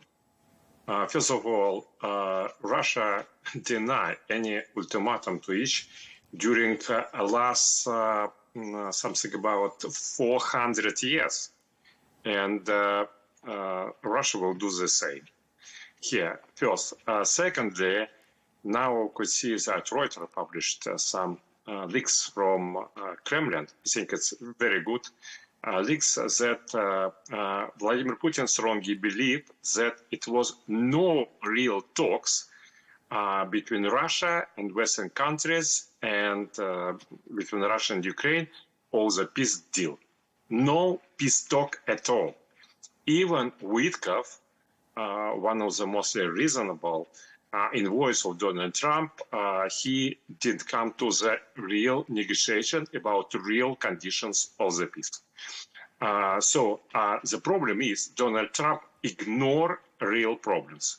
Real problems is, first of all, that Ukraine is not democratic regime. It's a very repressive regime. Another problem that Western countries making anti-Russia from Ukraine by terror doing this. And Russia will have to suppress this anti-Russia. Russia agree with independent democratic Ukraine, but Russia fully disagree with repressive anti-Russia on its small borders. So this, if Donald Trump wants to discuss peace deal, okay, we welcome. If Donald Trump decided to give ultimatum to Russia, just go to hell. Okay. Has anything been achieved these last 6 months, do you think, Mr. Markov? Last 6 months, it was continue of the war and Russian army taking not so much territories. Of course, Russian army taking every village on the Donbas region, Russian Donbas region. But its territory not so important. More important that Russia making military pressure to Ukraine, and you may know that now Ukrainians doesn't want to fight, and it's some kind of resistance to the mass violence mobilization. And every day we can see the video about barbaric, violent mobilization of Ukrainian male on the streets of Ukraine. So Russia not so much interesting to take territories. Russia interesting as a crushing of Ukrainian army, crashing of Ukrainian regime, and then starting of real negotiation. Real negotiation didn't happen during these 6 months as yet because Western countries has no political will to discuss real reasons of the peace. What do you think about President Trump's decision to make a U-turn and provide additional Patriot missile batteries to Ukraine? What's your interpretation of that? I think Donald Trump, there are two options. One, that Donald Trump decided to follow Joe Biden policy, and that's why he's going to support Ukrainian regime in its war. It's one possibility. Another possibility, which I think more realistic, that Donald Trump wants to give some kind of piece of military support to Ukrainian regime to avoid some kind of criticism, but then he wants to close this page of peace negotiation. Donald Trump wanted to have peace deal also between Russia and Ukraine, also for the getting Nobel Peace Prize. Now he understands there are no chance for this. And he probably will distance himself and distance United States from this Ukrainian war. Do you think it's fair to say, and some people say this sometimes, that President Putin doesn't believe that Ukraine should exist as an independent state? Is that a fair view of how Mr. Putin views Ukraine? No, it's absolutely wrong, and this is absolutely a lie. Vladimir Putin was agree with democratic and independent Ukraine, which would be neutral and friendly to Russia, and we have cooperation. And it happened during 15 years before the neo-Nazi military coup of 2014. Vladimir Putin again fully agree with democratic and independent country, Ukraine. But Ukraine now not democratic and not independent. Ukraine now under the dictatorship of the Western countries, with making anti-Russia from poor Ukrainian people. And so if Western countries will continue to do this, Russia will have to crash this regime and will take some of the territories of Ukraine with millions of the Ukrainian people who is Russians by ethnicity to the Russian Federation. Some people sometimes tell us that the Russian economy is starting to suffer. President Trump has threatened new sanctions against Russia. I mean, can the Russian economy sustain further sanctions, do you think? I think those who is talking about this even doesn't trust themselves. Look, it's very simple figures. Economic growth of European Union during these couple of years, 1% or possibly less than 1%. And in the leading economy like Germany, it's zero, in fact. It's a depression. Economic growth of United States, 2.5%. Economic growth is Russia, 3.5%. So economic growth in Russia bigger than in United States and Europe together. So Russian economy in good conditions. And you know, most of the world support Russia, indirectly, unpublicly, but nobody like such absolutely imperialist, brutal policy which Western countries conducted for poor Ukrainian people.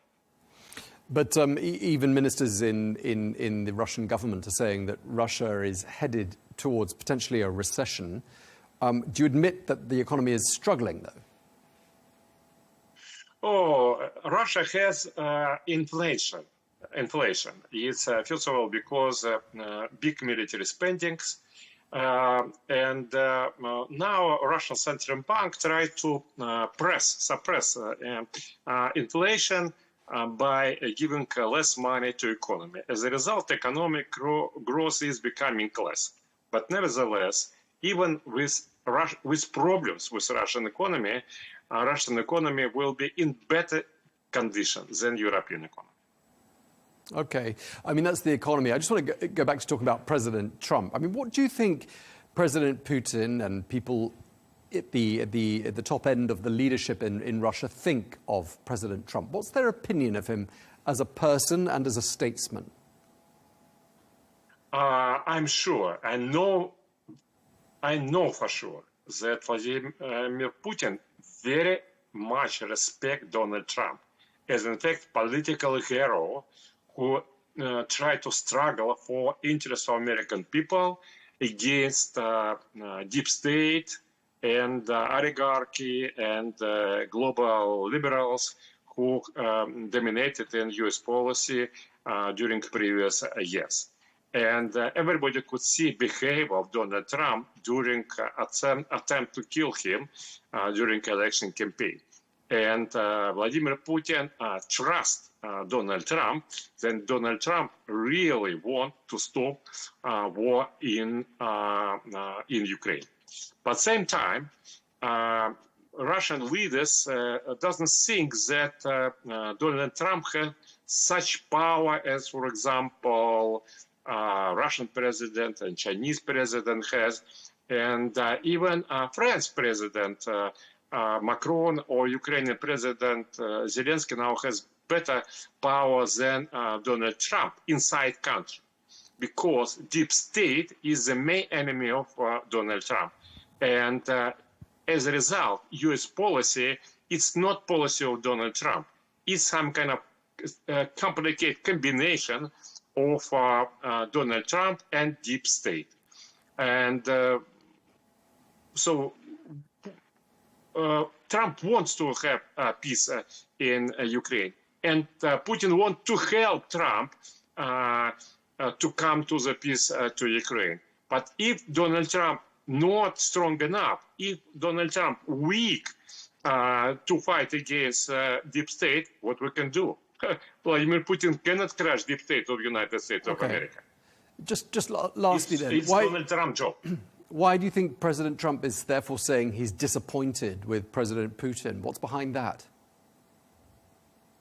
It's very easily. Donald Trump wants to get a Nobel Peace Prize because of the stopping Ukrainian war.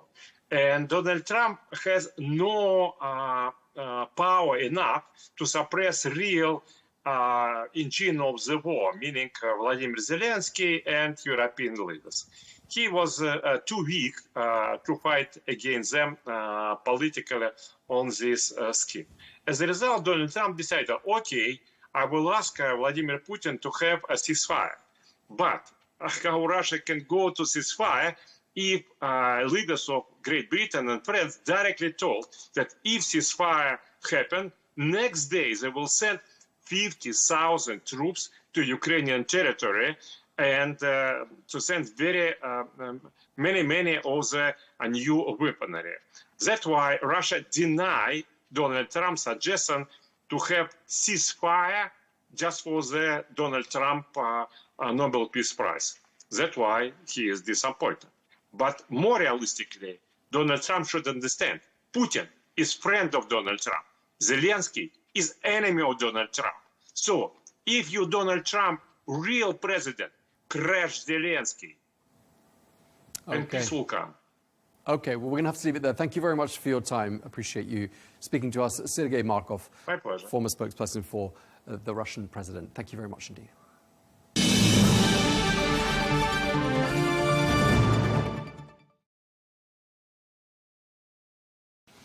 Well, sitting alongside President Trump in the Oval Office, the NATO Secretary General Mark Rutte yesterday praised the latest plan to sell US arms to allies like Germany, Finland and Denmark, who in turn are going to send them to Ukraine. Well, both President Trump and Rutte voiced growing frustration with the Russian President Vladimir Putin, saying that more people, including Russian troops, are dying every day because of this war. Let's take a listen. I felt, I don't know about you, Mark, but I felt that we had a deal about 4 times. Mm-hmm. And here we are, still talking about... And he didn't send serious people to the negotiations. So I remember that you were able, with Marco Rubio and with Steve Witkoff, to get these talks going in Istanbul.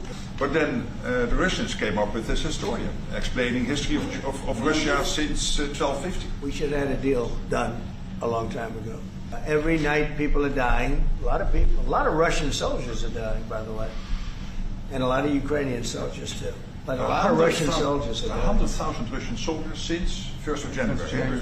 Since January. 100,000 Russian soldiers dead since January. So if anybody in Moscow is listening to this, again, 100,000 dead Russians since January. Let's get more on this now, and we can speak to Rear Admiral Dr. Chris Parry, who's a former NATO commander. Thank you very much indeed for joining us once again here on Arabiya English. I mean, just listening to what President Trump's been saying the last few days and the decisions he's been taking, all of this suggests a rather different approach to the war in Ukraine compared to a few months ago. I don't know if you agree with that, but if so, why do you think that is? I think in the past, what President Trump has done is tried to say to President Putin, look, we want an end to this war. I don't know whether you do or not, but we do, certainly in Europe and in America, and certainly Ukraine needs to. One thing I've been struck by is how basically offended President Trump has been by the destruction going on in Ukraine at the moment. He keeps repeating that. So he's keen to stop the death and destruction.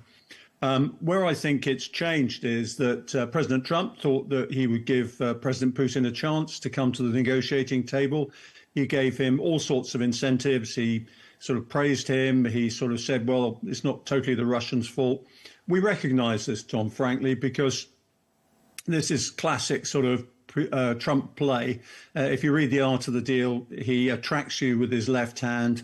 He'll outrage you with it. He'll say all sorts of things. And while you're concentrating on that, he'll do something with his right hand. And that's what we saw in the bombing of the Iranian nuclear sites. So I think we're playing a long strategy here. He's tried to bait the hook with President Putin. That hasn't worked. And so he's saying, well, fine, we're going to put sanctions on you, probably even tariffs on your trading partners. And also we're going to supply more weapons to Ukraine. See how you like that. So what you're saying is what looks like, on the outset as being, an erratic strategy or perhaps lack of strategy was in fact a strategy in itself. Yeah, absolutely. And it's entirely consistent with what happened during his first term. Certainly, I was saying to a number of outlets, just watch, this is going to change. This is going to flip soon if President Putin doesn't actually reciprocate and come to the negotiating table. We've heard President Trump saying that they're going to deploy extra Patriot surface-to-air missile batteries to Ukraine. Not for free, I should add. But why is that type of weaponry so important, do you think? If you look at the weight of drone and missile attack that's taking place on a daily basis now, you'll see the need for very extensive anti-ballistic, anti-cruise and anti-drone weapon systems. Give you some idea, on the 4th of July, the Russians launched nearly 540 Iranian-made drones against Ukrainian targets. They also backed it up with 11 cruise and ballistic missiles. On the 9th of July, they fired 741 long-range drones, again made in Iran, and 13 cruise and ballistic missiles. The prospect is that this is going to continue for some time. And I suspect by the autumn, we're going to see salvo sizes of about 1,000 drones and missiles every day. If you look at the way that Russian production is ramping up at the moment itself, they're soon going to be producing 500 long-range drones a day. They're going to be getting others from China and Iran. And if that bombardment continues, life is not going to be worth living in terms of the destruction of infrastructure and urban buildings and things like that in Ukraine. Oh, and what do you think of the idea that those weapons will be paid for by NATO allies? Yes, what we've seen with President Trump saying, I'm going to be very generous with some of the weapons that I'm going to send you, but I expect my European partners to pay for that. Now, there's a slight problem coming up on the horizon. The 50 billion loan and 300 million interest guarantee that have been forwarded to Ukraine by the US and also by the Europeans runs out at the end of 2025. And on top of any armaments, the Europeans are going to have to put together nearly $19 billion worth of aid for Ukraine. And they're scratching around right now trying to find out how they can deliver that. Those extra weapons obviously going to make a huge difference, aren't they, to Ukraine's chances here? Well, it'll enable them not to lose the war. I think that's the critical thing. I don't see any way in which Ukraine can actually recapture the territory that it's lost. What it can do is stop Russia actually proceeding any further along a very broad front. I mean, in the last month, the only sort of land that Russia's been able to capture back or even capture from the Ukrainians has been about 190 square miles. Now, that's about twice the size of Ajman in the UAE. So it's not very much at all. And so the whole Russian war machine has only been able to capture that much territory. So they're grinding to a sort of real stalemate along this very long front. And what I think President Trump is hoping and President Putin is fearing is that it will lock in that sort of front, if you like, just at the point when President Trump puts these very punitive sanctions up to 100% on quite a lot of countries that are trading with Russia still, and maybe even 500% is what he's talking about if these people really misbehave. So obviously diplomatic efforts by President Trump, we've agreed, haven't really delivered perhaps what he might have hoped. He said he's disappointed himself. Could we be looking here at escalation? I mean, military escalation and perhaps more parties getting actively engaged in this war? I think there are a number of possibilities here. If we are thinking about the United States or indeed NATO protecting Ukraine, then the first thing we're going to see is no-fly zones over Ukraine, probably bases in Poland, Germany, other NATO countries that sort of border the Black Sea as well. So that would be the first sign that it's starting to move towards a protective sort of strategy. We're also hearing that China says that it will support Russia whatever happens. It wants to go for deeper support. So you can imagine that there'll be a lot of armaments and components coming from China to help. You'll probably see Chinese ships arriving somewhere in the Eastern Mediterranean as part of that. And if we're going to contain that sort of escalation, there has to be some way of actually getting to the negotiating tables. Otherwise, we're going to have this all-out, it's like two boxers slogging each other. Eventually, they're going to sort of realize that landing blows on each other is going to hurt their populations. And I think the real change in the Ukraine war will come if the Ukrainians are able to leverage some of the weaponry that they're getting from the United States and from Europe to really hurt the Russians. And I think that lay at the heart of the discussion which may or may not have taken place between Zelensky and Trump with regarding can the Ukrainians hit Moscow. That, to me, is a hint that maybe Ukraine is pushing the United States for weapons that enable it to actually hit much further than the current range at which they are. So between 300 and 500 miles range, something like that. We had a guest yesterday who said, you know, the best way forward here for the United States and for Ukraine's other allies was to strengthen the Ukrainian position as much as possible and to go after the Russian economy. Do you subscribe to that? Oh, I think that's the plan, to tell you the truth. As long as you can stabilize the front and stop the Ukrainians suffering too much from this very heavy bombardment that they're taking against their cities and against their infrastructure.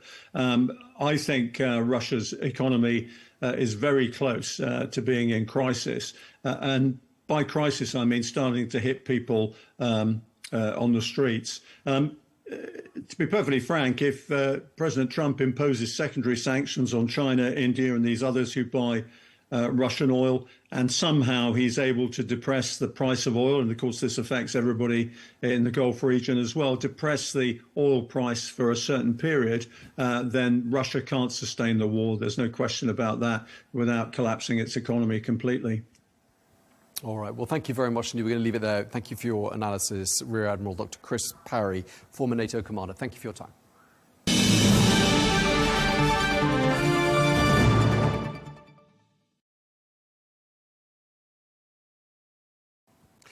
Well, as we stay focused on the war in Ukraine, let's turn now to our next guest, Sir Michael Fallon, former UK Defence Secretary. Sir Michael, you were, of course, Defence Secretary at the time of the first invasion of Ukrainian territory, Crimea, by the Russians. I just want to start by asking you what you read into the fact that President Trump is sounding rather different in his approach to the war in Ukraine compared to a few months ago, and whether you think perhaps that's generating a few sighs of relief in London and other Western capitals. Well, certainly he's now sounding much more realistic. Ending wars like this, there was talk of ending it in a day or sorting it out within a month. Ending a terrible conflict like this, is going to take time. We know that from the amount of time it took to end the Vietnam War or the Korean War. So it was never going to be something that could be done overnight. And I'm delighted to see the White House now recognises that. Secondly, I think it reflects a much harder line against Moscow. I suspect President Trump started off by thinking he could simply do a deal with Putin. And he's now learning, as we've all learned, that Putin, A, doesn't stick to his word, and B, is absolutely determined to go on fighting this war and killing civilians and bombing Ukraine for as long as he can get away with. So, for that respect, it's a much more realistic approach from Washington. And I think there will be relief here. I think, Britain and France, Russia, Britain, France, Washington, and indeed Ukraine are all coming closer together now about what has to be done to push Putin to the negotiating table and to bring about the kind of ceasefire that we all want to see. And what do you read into the change of heart with regards to Patriot missile systems, and how much of a difference do you think they're going to make to Ukraine? Well, Putin, I think, has overplayed his hands. He's continued and increased the bombardment of Ukrainian cities, and he's been killing a lot of civilians quite indiscriminately, not hitting military targets, but bombing apartment blocks and hospitals and children's nurseries and the rest of it. And I think that has certainly shifted the mood in Washington, that this kind of slaughter can't be allowed to go on. And that's what's driving now, I think, a coalition, really, between Europe and the United States, that we've now got to get Putin to end this war.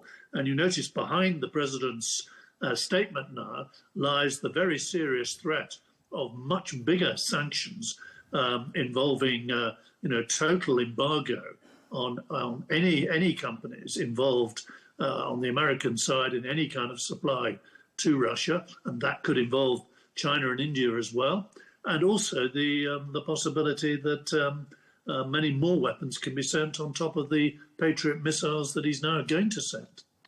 Patriot missiles that will be paid for by NATO member states, particularly European member states. Do you think that's fair? Yes, I mean, the money is not really the problem here. These things are very, very expensive, but NATO countries are fully prepared now to help Ukraine. You've seen countries like, very small countries like Norway, already stepping forward and offering to pay. And, I think now there will be a rallying round across Europe, and they will find the money.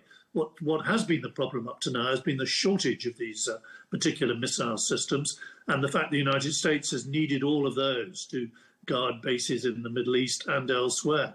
So it's very good news that some are now going to be released, and Europe will find the money to pay for them. And do you think that will perhaps dispel this theory amongst some people, particularly in the MAGA base, that the Europeans haven't been paying their share in this war? Well, you saw at the Hague summit recently, the NATO countries come together and agree with the United States that they should now, in total, be spending over 5%. That's, 3.5% straight away and another 1.5% on associated defence spending. So that is matching what the Americans are already spending and what some countries in Europe are already going to spend, like Poland and the Baltic states. So the argument about Europe paying its fair share, I think Trump has won that now. He's got this commitment.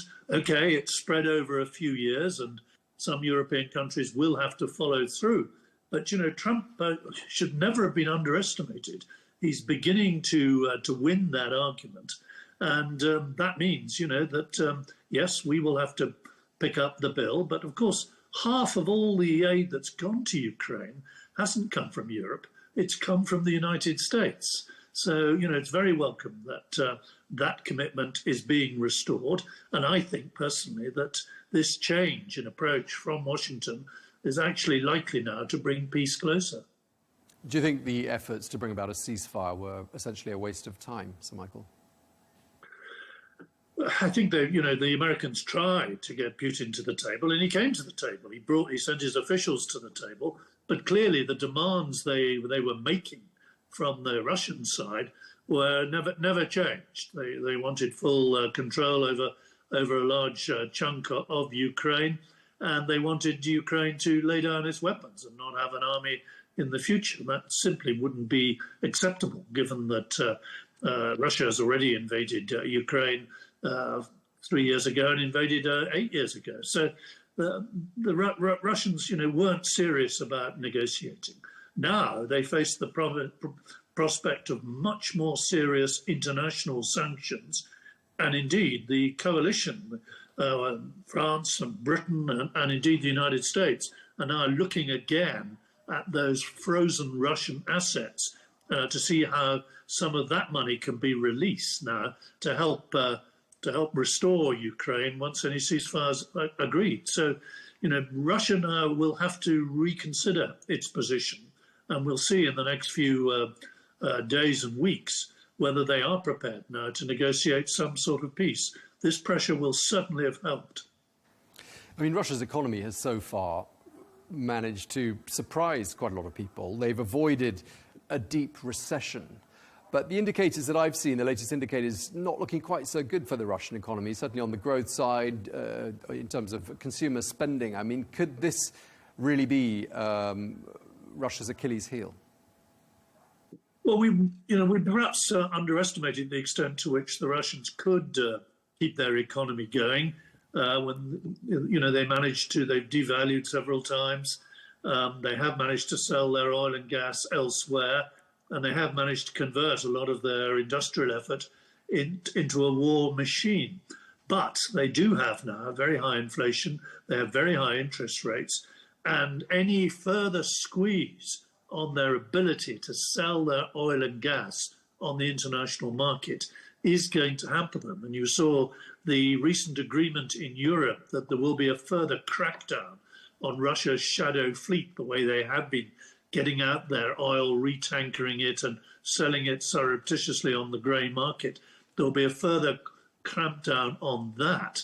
And you have this additional pressure from Washington as well. So slowly but surely, the Russian economy is being squeezed. And key to all this, of course, will be the reaction of China and India. They won't want their own economies to get caught up in any intense tariff embargo between the United States and Russia. So they too, I suspect, will be leaning on Moscow to come to some kind of accommodation. Now, this isn't going to be easy.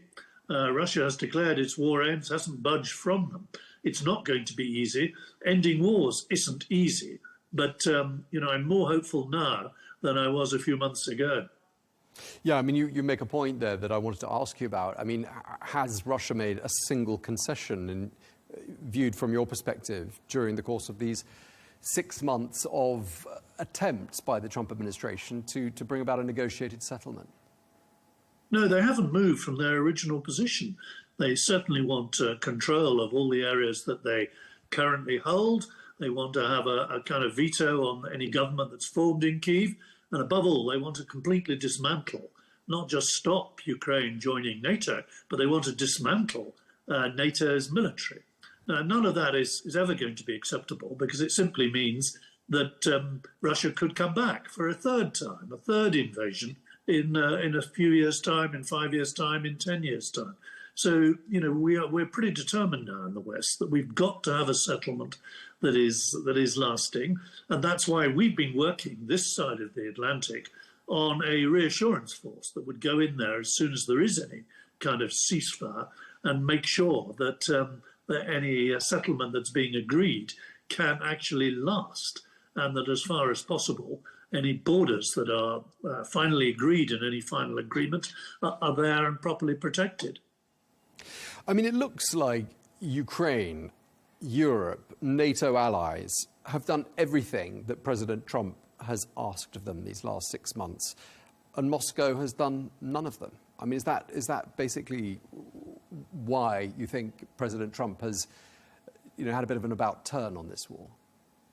Well, he's asked Europe to do two things. I mean, firstly, to increase its defence spending, and he's winning.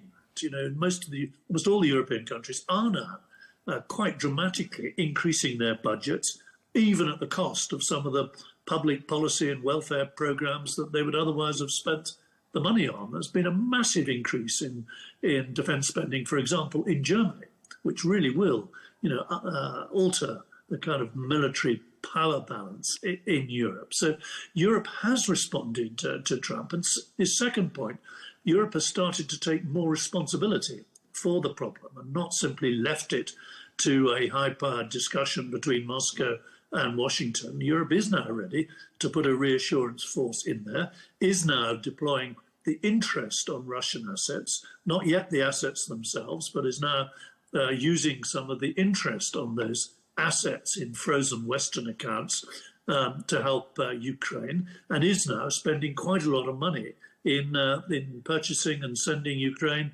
the weapons that it needs. So, there's an alignment now. I think Washington and London and Paris and Berlin are increasingly now, on the same page, and slowly but surely cranking up the pressure on Russia. Now, we may be wrong. We've been optimistic about a settlement before, but there is much more agreement, across the Western allies as to how this settlement has to be brought into being. Yeah, and just lastly, I mean, just to really sort of summarise everything you've just been saying, I mean, having Ukraine's allies singing from the same song sheet looks and sounds a lot more likely to yield results than having them saying and doing a whole lot of different things, which is where we were a few months ago. Would you say we were? And there was a lot of shock in Western capitals about the way Zelensky was treated on that visit to the Oval Office. But we're a long way beyond that now. There have been meetings and calls between Zelensky and President Trump, and there have been many now meetings between Western leaders in London and Paris and in Washington. So we do have a coming together, and all of that, it was necessary because it's the only way in the end to put pressure on Putin as the Russian leader to now have to face some realities and to either moderate his demands or now, for the first time, really feel the international heat, real pressure on his economy, and pressure that won't just involve the Western sanctions, but will involve increased sanctions from the West and quite possibly a disruption to the trade he's doing with countries like China and India as well. OK, well, thank you very much indeed for your time. Always a pleasure talking to you. Sir Michael Fallon, former UK Defence Secretary. Thank you very much indeed.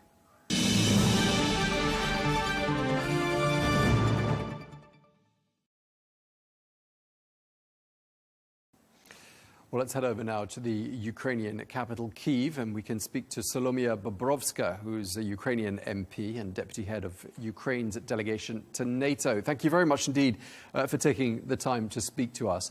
I mean, a lot's been happening in the last few days, and it seems like there's been quite a lot of changes of position from the Trump administration. We're 5 months on from the unfortunate Oval Office encounter between President Trump and President Zelensky. Does it feel now, as a Ukrainian, that America is back on side? First of all, greetings from Kyiv. The second one, to be honest, we are very careful and even cautious, I would say, with the last narratives and messages and statements from Trump. First of all, yes, we are thankful and we are glad to hear about Patriots because that's the only missiles that we can use to hit the air ballistic Russian missiles. That's the first point. And that's the only way how we can protect the sky and civilian cities and the capital as well from the Russian terroristic attacks. Because what they have been doing for the last couple of months with the combining the weapons to hit the different objects, even civilian, mostly civilian, especially in Kyiv. That's really made a change, I would say, in the civilian perception in Kyiv of Kyiv people. That's the first point. The second one, it looks very suspicious and strange with the 50 days of giving time to Putin to stop his aggression. Because, you know, at the beginning of July, that was July the 3rd, and they had a conversation between Putin and Trump. Putin said, like, I need, 60 days to get to the administrative borders of at least 2 regions of Ukraine. And now it seems and Trump said, no, I give you only 50 days. And it looks very strange. And that's why we are careful with the statements and with turning the position of US towards Ukraine. Okay, so this ultimatum of President Trump, peace within 50 days, or else there'll be tougher sanctions. And you're saying you find this strange. I mean, do you think this is going to have any impact, this threat? Because, 50 days is too much. Like, Putin did almost everything he could, except the tactic nuclear weapon. He didn't use this against Ukraine. He did everything. And just to give 50 days for what? To attack until the September Kyiv, or to get to the administrative borders of the regions of Ukraine, to occupy 2 more regions, 100%. Like 50 days for what? That's the big question for Ukrainians, and that's why we are not so optimistic, because these things can happen so much and so many in different, starting from the front line and finishing, and even with the negotiations. And probably US will push us to start negotiations with Russians. But the Russians now are stronger, not only on the front line, but with their position even when we, in terms of Russia-US relations, and that's why, like, are you serious with the breaking, putting peace and bringing peace back to, in between Russia and Ukraine? That's why we are so careful with that. So you're saying that those 50 days look and sound a bit like a gift to the Russians? Absolutely. They feel very strong and very aggressive on the front. They have on at least 3 directions the offensive operations, and in 50 days they can find the results. The point is whether Ukrainians, how we will stand, and when we will get the ammunition and patriots as well to have a possibility, to defend ourselves. Lots of telephone conversations have taken place between President Trump and President Putin. There have been visits to Russia by the US envoy Steve Witkoff. I mean, from a Ukrainian point of view, has anything been achieved? It's now hard to say. I would say so many discussions and deals were made behind the curtain. But at least we have 2 silent nights when Witkoff came to Kyiv, and at least we could sleep. That's, I would say, even an achievement for the ordinary, average Ukrainian. Russia controls about 1/5 of Ukrainian territory. Do correct me if I'm wrong. They're advancing, but very, very slowly, is what we're being told. Again, do let me know if you have more information for us. One person in the Kremlin is quoted as saying that appetite comes with eating. And I think what they're trying to say there is, why would they stop? If they're making gains, why would they stop? And what's your answer to that? From a Russian perspective, what's the incentive to stop if they're advancing? There is no sense to stop for them. That's why we are so worrying about this 50 artificial days, and that's why all the steps we now accept as the part of the imitation, but not really the willing to stop the war, Russian-Ukrainian war. In order to understand Russia on the front line, you have to understand their mentality and the historical roots between of this war between Russia and Ukraine. Russia could never be again the empire without the heart, That's the Ukrainian heart. That's the Kyiv, and that's their strategic goal, to occupy capital as well, at least, and to go to the Dnipro River, which is dividing Ukraine into shores, in two parts. And I want to say that actually, to be honest, we have the combat actions on the new region that is Dnipropetrovsk region, which is behind the Donetsk and Zaporizhia region. And now we have them, at least in two places, the combat region. That means they will push and go to get their buffer zone, and they won't stop again. That's why we are worrying, and that shows that Russia, like it seems to us, from the both terms and sides, frontline and diplomatic, this war seems endless, because on the one hand, on the front, yes, they are slow, but they have success. They don't feel the lack of people. That's the problem with which we are facing, actually, to be honest, and what we have.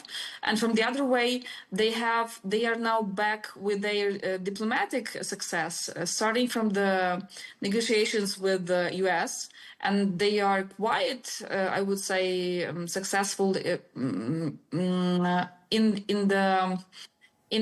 psyops, in the media, in all this propaganda which is going through Europe, starting from the Hungary, Slovakia, and so on and so on. You know, that's quite strange position they got for the last 4 years. How does that affect morale in Ukraine, to think that the propaganda war, as you call it, is being as successful as it is in the countries that you mentioned? You know, yes, we are exhausted. Yes, there is the feeling of being very desperate in a very desperate situation from the one side. But from the other one, we don't have the other Ukraine, and we don't want to be refugees. So there is no other way than except to stay, than to stay and to fight. That's the point of people who are staying here and continue to somehow to live, to fight, to build business, to feel more or less normal life somewhere in the regions where they can get this normal life. But yes, we are exhausted. But at the same time, we understand that's the last chance, you know, to hold the position and Ukraine on political map. Just lastly, I mean, do you think President Trump has any leverage over President Putin? I think he has real empathy, and this moment that when you're charming by this Russian soul of being very strong, ambitious, and building empire, when you are one of the strongest states, but understanding that it's the part of Chinese policy, but this looks like that this connection and these links, unfortunately, are stronger than we can imagine and we are talking about. Okay, well, we're going to have to leave it there. We're out of time, but thank you very much indeed for speaking to us. Solomia Bobrovska. Thank you. Thank you for your time.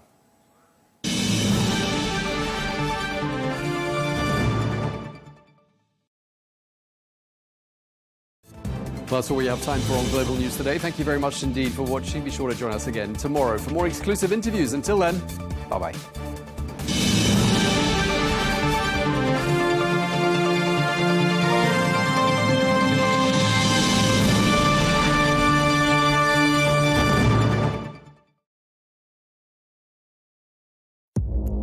Our allies, in many cases, are worse than our enemies. Stay informed and connected with the latest international headlines. There obviously is a risk. From breaking news to in-depth analysis, it would appear that this war is coming to an end. Who buys this stuff? Investors, pension funds. we deliver the most important developments straight to your screen. Iran always wanted to deal with militia. Join us for compelling, expert-driven conversations. A curfew order has been established. And an insightful look at the issues shaping our world today. There are lots of proposals about European architecture for security. I'm Leigh Ann Gerrans. and this is W News. We dealt with this when I was Chief of Staff in the first term. Where you don't just hear the headlines, you get the full story. We have to take care of our people, and we're going to take care of our people first. For in-depth analysis and all the latest developments across the globe, make sure you join us every weekday. President Trump is trying to negotiate a ceasefire. With so much happening, so much information, and so much noise, International law will have no part in his administration. It can be hard to keep track. Tariffs will just fuel inflation. We're going to fight these tariffs. But you can count on us to tell you what you need to know. We stand by your side. Join me, Tom Burges Watson, for Global News Today, right here on Al Arabiya News. Have the Democrats become too woke? Are the Republicans skewing too isolationist? Is there really a swathe of middle-spectrum American voters just waiting for a new political party to solve all their woes? Elon Musk thinks so. Up for debate, can and should the tech billionaire shake up the US political system? I'm Melinda Nucifora, and you're watching Counterpoints.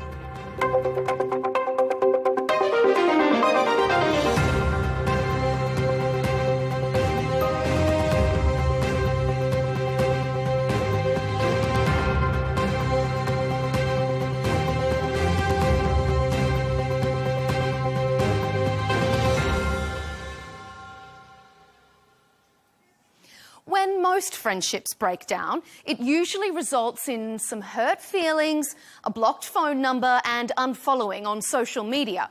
When Elon Musk's friendship with the president broke down, he decided to dismantle the foundations of the US political system. The South African Tesla boss has vowed to give Americans independence from the two-party system. He says his America Party will give voters back their freedom. Not surprisingly, his former BFF isn't happy. And I think starting a third party just adds to confusion. It really seems to have been developed for two parties. Third parties have never worked. So he can have fun with it, but I think it's ridiculous. And he's right. The two-party system, Democrats versus Republicans, has been in place since 1854. There have been a smattering of minor parties which, in the past, have contested an election or two, but they've never, ever achieved longevity or real influence. Musk believes there's a vast, untapped middle ground of American voters, disaffected Republicans and Democrats, who currently feel underrepresented. Is he right? Coming up on Counterpoints, we'll ask, would a third party be a good thing for American politics? Is disenfranchisement radicalising American political parties? And is the two-party system broken, or is it the two parties themselves? Stay with us.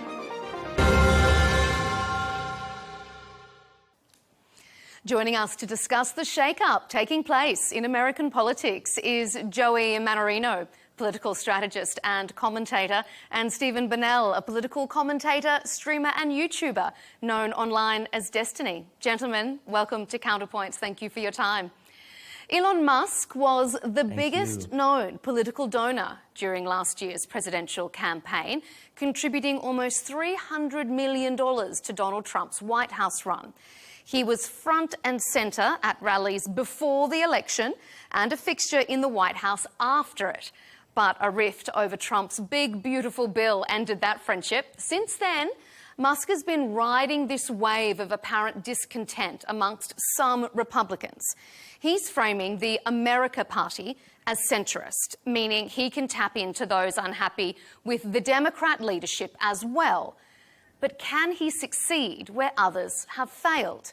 Joey, let me start with you. Do you welcome Elon Musk's creation of a new political party to kind of challenge the establishment? Do you think that that sort of competition is good for American politics? Well, I'll be honest. It's very hard for a third party to succeed in the United States of America. And it never has traditionally. There's no example of a third party that has ever been able to effectively win an election. So Elon Musk, I have immense respect for this man. This is a living genius. They'll be talking about him for 1,000 years in the history books. I just don't understand why he's going down this path, because with the Republican agenda, apparently, I thought he agreed on about 90% of what Donald Trump was putting out. He wore the hat. He said Trump was right about everything. He was the biggest donor to Donald Trump. He was in the administration running Doge. Now he wants to start this party, which in essence is only going to take votes away that should be going to Donald Trump's allies in the Republican Party.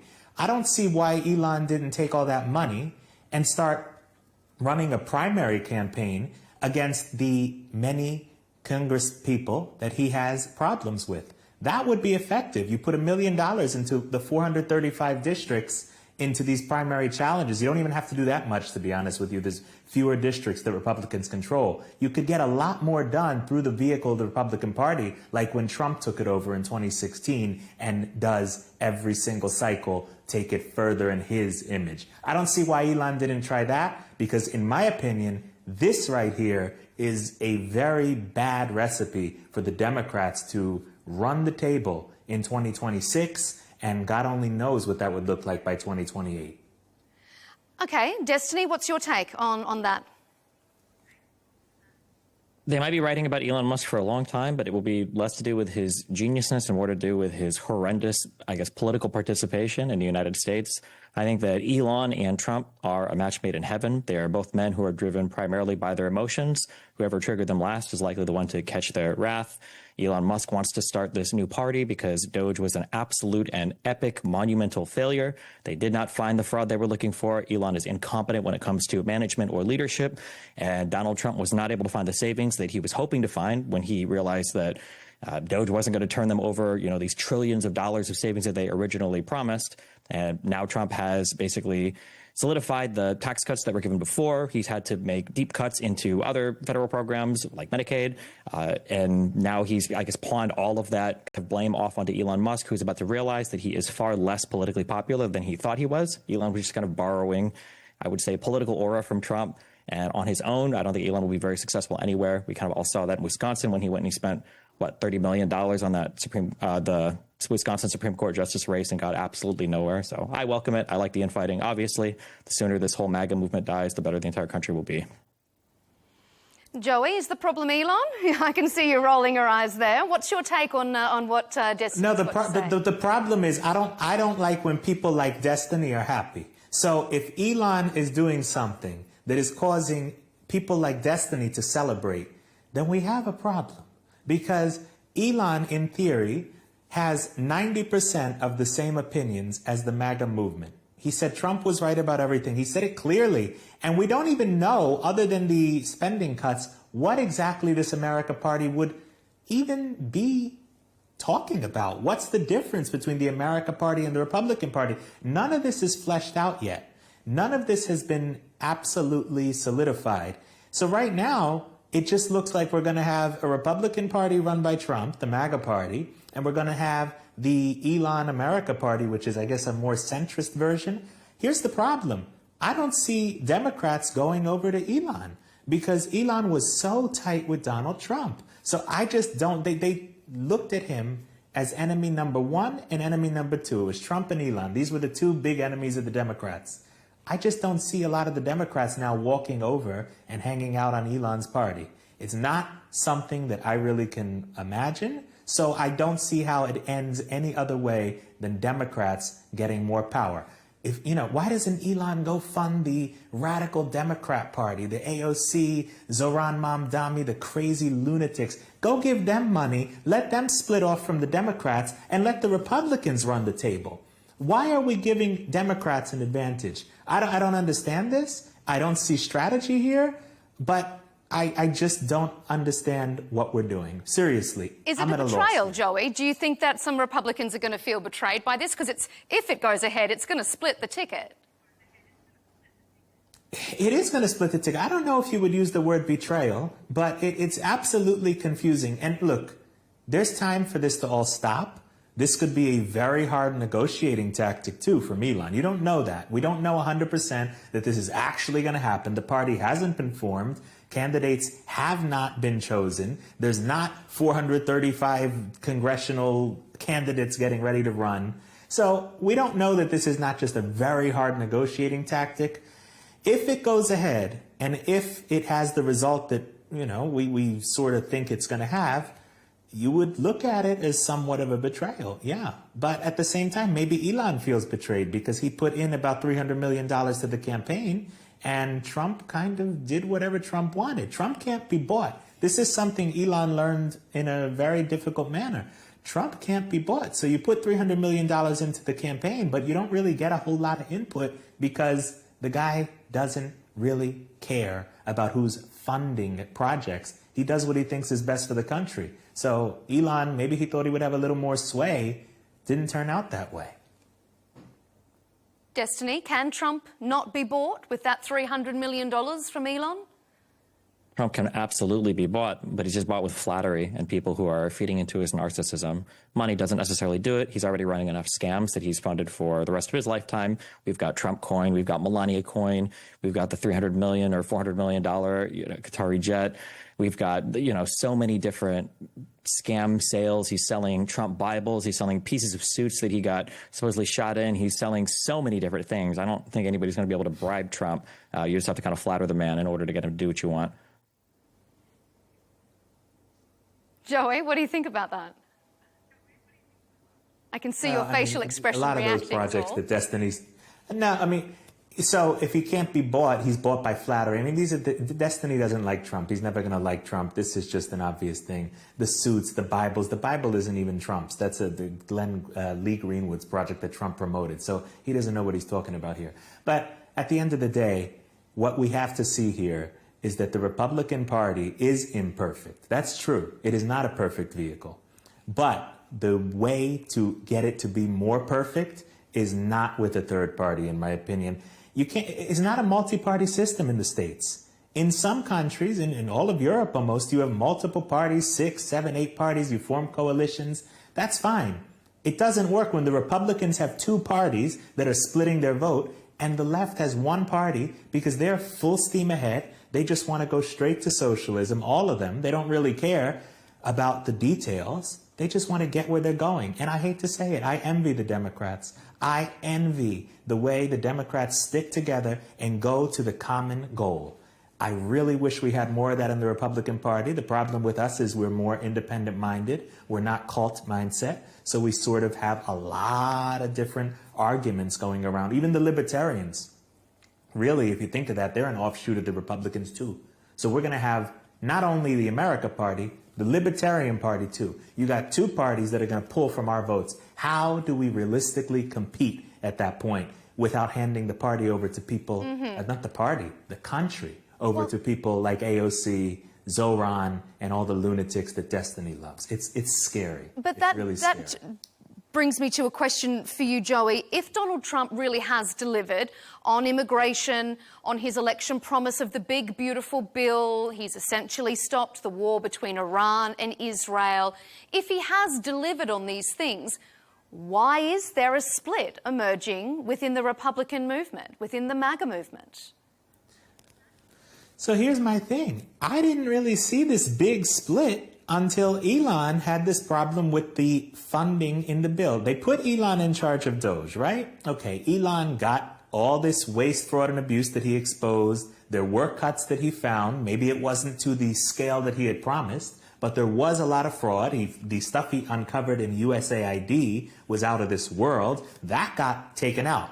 He brought it to Congress. Congress refused to codify the Doge cuts. So I was not pleased with that. A lot of Republicans were not pleased with that. That's not Trump's fault. Trump does not control Congress. Unfortunately, these Congress people are not reliable a lot of the times. They're funded by interests that we don't even know.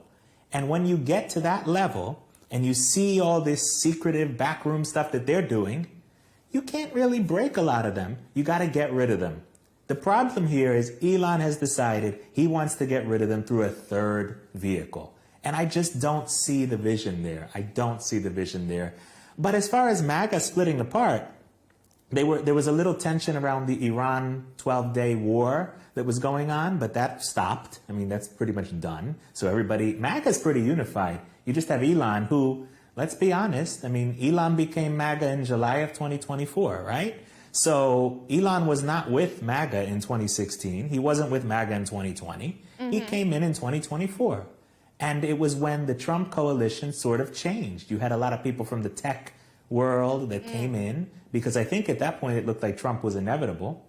July 2024, everybody kind of realized when the bullet went in the head, they understood, okay, this guy's winning the election. So a lot of people came in. Okay. And Elon was one of them, and it was a different agenda maybe than the original MAGA agenda. Destiny, what do you see when you see Elon Musk making these sort of pronouncements? Is he serious about wanting to create a centrist party, or is he just serious about thumbing his nose at his former best friend?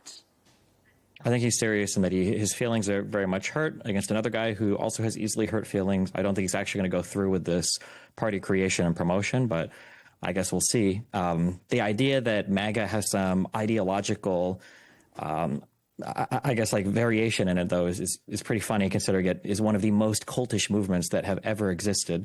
The idea, for instance, we're seeing recently with all this Epstein stuff, the idea that we're trying to pawn off the inability to pursue anything else with Epstein's supposed client list due to Biden, when Epstein, is on tape saying he's a close personal friend of Donald Trump, when he died in a federal prison under Donald Trump, when the lawyer who initially got him his no jail bargain for the first time he got caught, and that guy, Acosta, went on to become the labor secretary under Trump, when Trump was president for 4 years while they were supposedly investigating him and everything else. Like, all of this somehow gets pawned off into Biden. Every single person comes together to say that, oh, yeah, we agree. It was definitely the Democrats. It was definitely Biden, despite the fact you got people like Bongino who are on programs like Tim Pool saying, oh, no, I've got a 100% source that says that Epstein and all these other guys are working together. We're close to it. And we got it. And then as soon as he's in his office and they actually have the files, they're like, oh, shoot, we can't blame the deep state anymore. We are the deep state. And now everything is disappearing is just absolutely hilarious to me.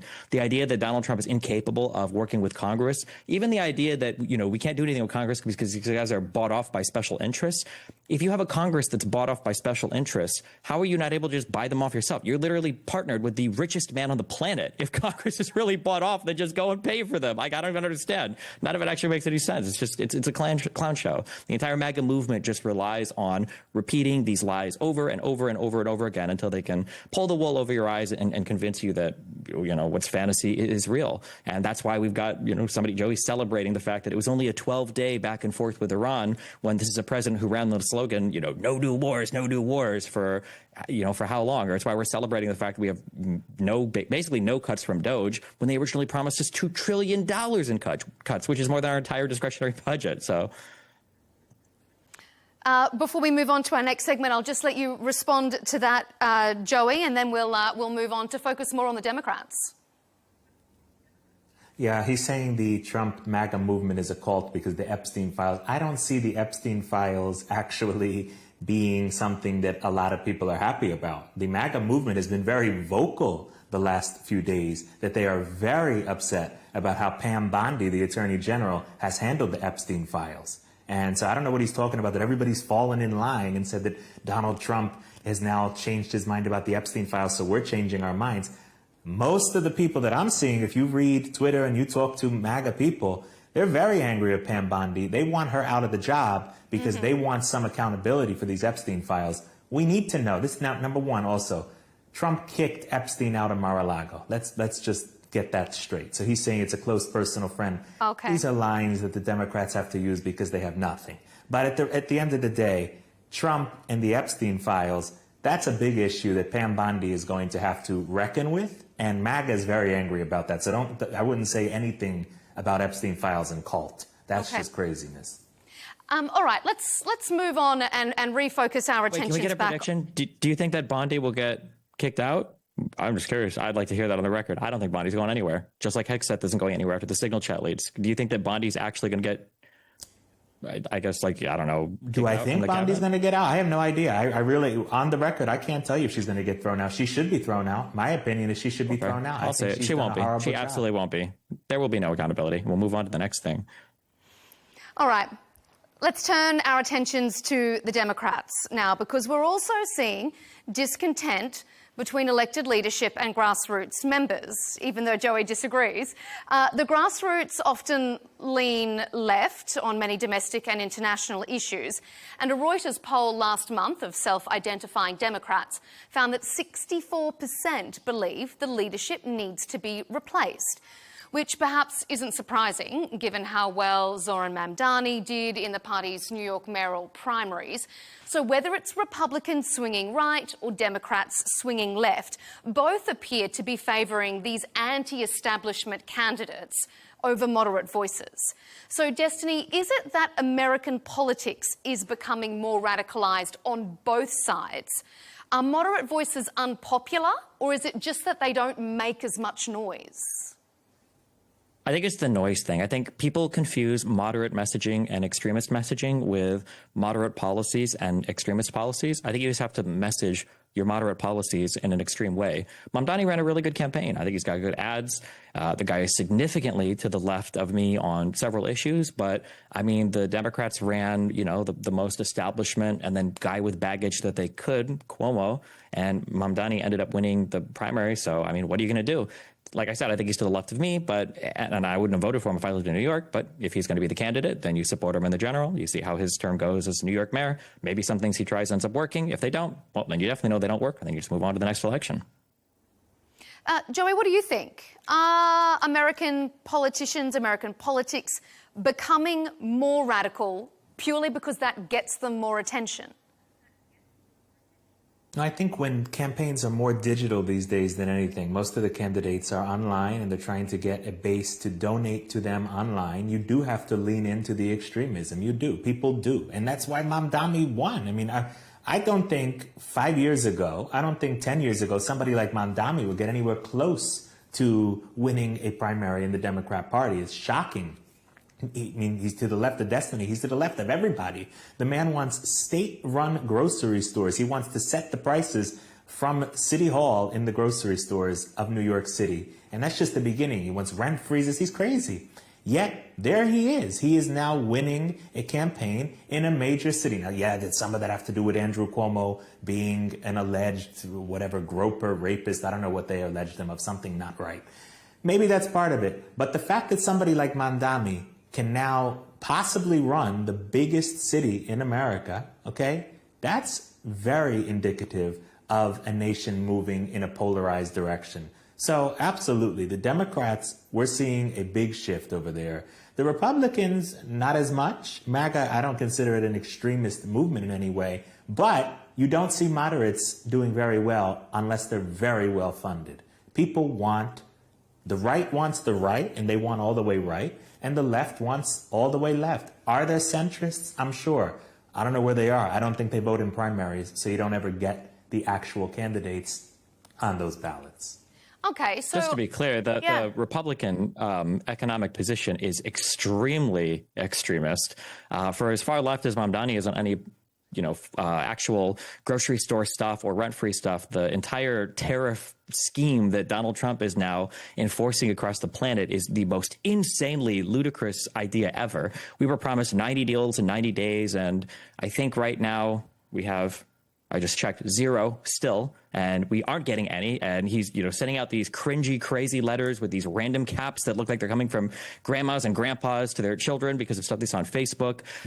It's absolutely absurd. We talk about socializing stuff, and Donald Trump just got, what do we get, like a golden share of that steel company that was reverse mergered or whatever with the Japanese steel company. Like, that's basically socialism right there. What do you have when you've got companies that have to run to Donald Trump and beg for a reprieve from tariffs? That's basically socialism right there, is having to run to the leader and beg him for preferential treatment so that your company can survive. So the idea that somehow the left has become extremist on economics, but the right has remained moderate is absolutely not true. This guy is trying to cut U.S. trade off from the entire world, and he only stopped when he saw the bond markets starting to basically turn their nose up at the United States dollar and destroy our ability to even run the government, to be able to borrow money to fund things, which is something that's really important now as the Republicans and Donald Trump continue to drive the debt and the deficit higher and higher and higher after they promised that they wouldn't. So, Joey, you want to respond to that? Oh, sure. I'm happy to respond. We actually do have more deals than he's talking about. We had the deal with the UK. We had the deal with China. We had the deal with Vietnam. Other ones are being worked on. And the tariffs, he didn't back down. He put all the tariffs. They're coming on August 1. You got all the letters. They're coming August 1. So he can call that extremism. He can call it what he wants. The country was run that way for many, many years. Basically, until 1913, we were run by tariffs rather than run by income tax, which just sucks the life out of the middle class in the United States of America. So he can talk about the tariffs are extremism. Trump ran on tariffs. He told everybody what he's going to do when he got in, and that's exactly what he did. So I don't see what's extremist about that. The people voted. They voted for the tariffs. Just for a quick legal clarification on our front, Joey, you were referring when we were talking about Cuomo earlier, used the word rape. I just want to clear it up on the record. In 2001, there were sexual assault investigations by the New York Attorney General, August 2001, but those allegations, 2021, my apologies, 2021, but those allegations were dropped in 2022 by multiple complainants. So just to clarify that, so that we're all on the same page there. But I'm sure you guys are fine. Right. It's generally only Donald Trump that sues every single person who says something about him that he doesn't like, so... Let's just make sure that Counterpoints doesn't get sued, okay? Destiny, let me ask you this. Both of you have kind of referred to these politicians on the edges, on the extremes, how the most noise gets the most votes. Is there this 80% of centrist voters that Elon Musk is referring to that are just sitting out there waiting for a new political party to be formed to save them from all of these social woes? Is this a little bit of a myth? There is probably a group of people that you could appeal to with more extremist messaging, with moderate policies. Elon Musk is a loser, and he's weird. He's not the guy who's going to do that. He has no idea what the average person wants. He's almost as narcissistic as Donald Trump, and that's saying something. And he has no idea how little political clout or leverage he has in this country. He's dramatically overestimating it just because Trump lent him some of his. So whether or not there are people out there that could be messaged to, Elon Musk is absolutely not the guy to find them and do it. Joey, do you think that if Elon is going to succeed in this, and he wants it to be centrist, does he still need a superstar radical candidate, someone Trump-esque, to capture the limelight, or can he do it himself? He can't do it himself. I don't believe he can do it himself, because if he wants to, what's he going to do? Be the president? He can't. I mean, he's from South Africa, so he could not be the president. I don't know who or what politician he's thinking would be the person that it would be at the quote-unquote top of the ticket. I don't see who it could be. People say Massey. I don't see Thomas Massey as somebody who would exactly inspire millions and millions to run to the polls and vote for him. Also, that's already a ticket. It's called the Libertarian Party. It gets about 2% every year. I just don't see what a centrist policy is and who that superstar that could deliver that message is. It literally constitutionally cannot be Elon. I don't agree with Destiny where he says Elon Musk is a loser. Most losers don't have $400 billion sitting around. He could buy and sell all of us. But we but he just got a pretty really good leg have up to from a understand pretty that rich Elon, family. Yeah, well, yeah, sure. But at the end of the day, the man's not a loser. And the funding that he can put in to the campaign or any race that he wants to get in is immense. So that's where a third party would look different coming from him. But as you say, I don't see who the face of it is. I don't know. Obviously, it would be Elon's party, but he can't run the ticket. So I just don't know who it would be. We have no clue because we don't know the policies. So we have no idea yet. It's too early to tell. Destiny, if we look on the left, do you think this lack of direction, this lack of a unified purpose from the Democrats is essentially powering people that are more to the far left, like Mamdani, because there's no one else?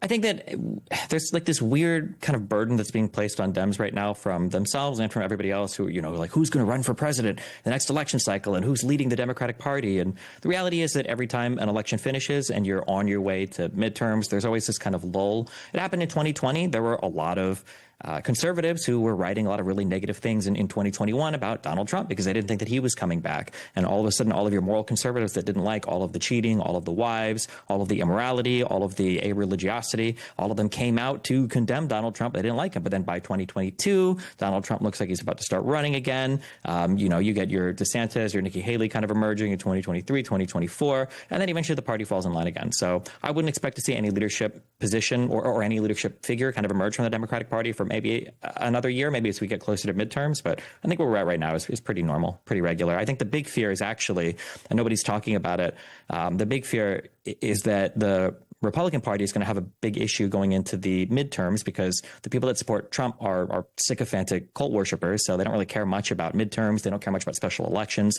We've seen this over and over again. We saw this in the midterms with Biden. And we've seen this in you know, all these special elections. Even when people like Elon Musk are out there campaigning, they're not helping. So I think for the next presidential election, I think the Republican Party is going to be in a weird spot where they're looking for kind of their next leader, you know, as that MAGA movement falls away. And none of Trump's children seem to have any of the weird kind of charisma that Trump commands. So it's hard to say, you know, what the Republican Party is going to look like come that election cycle.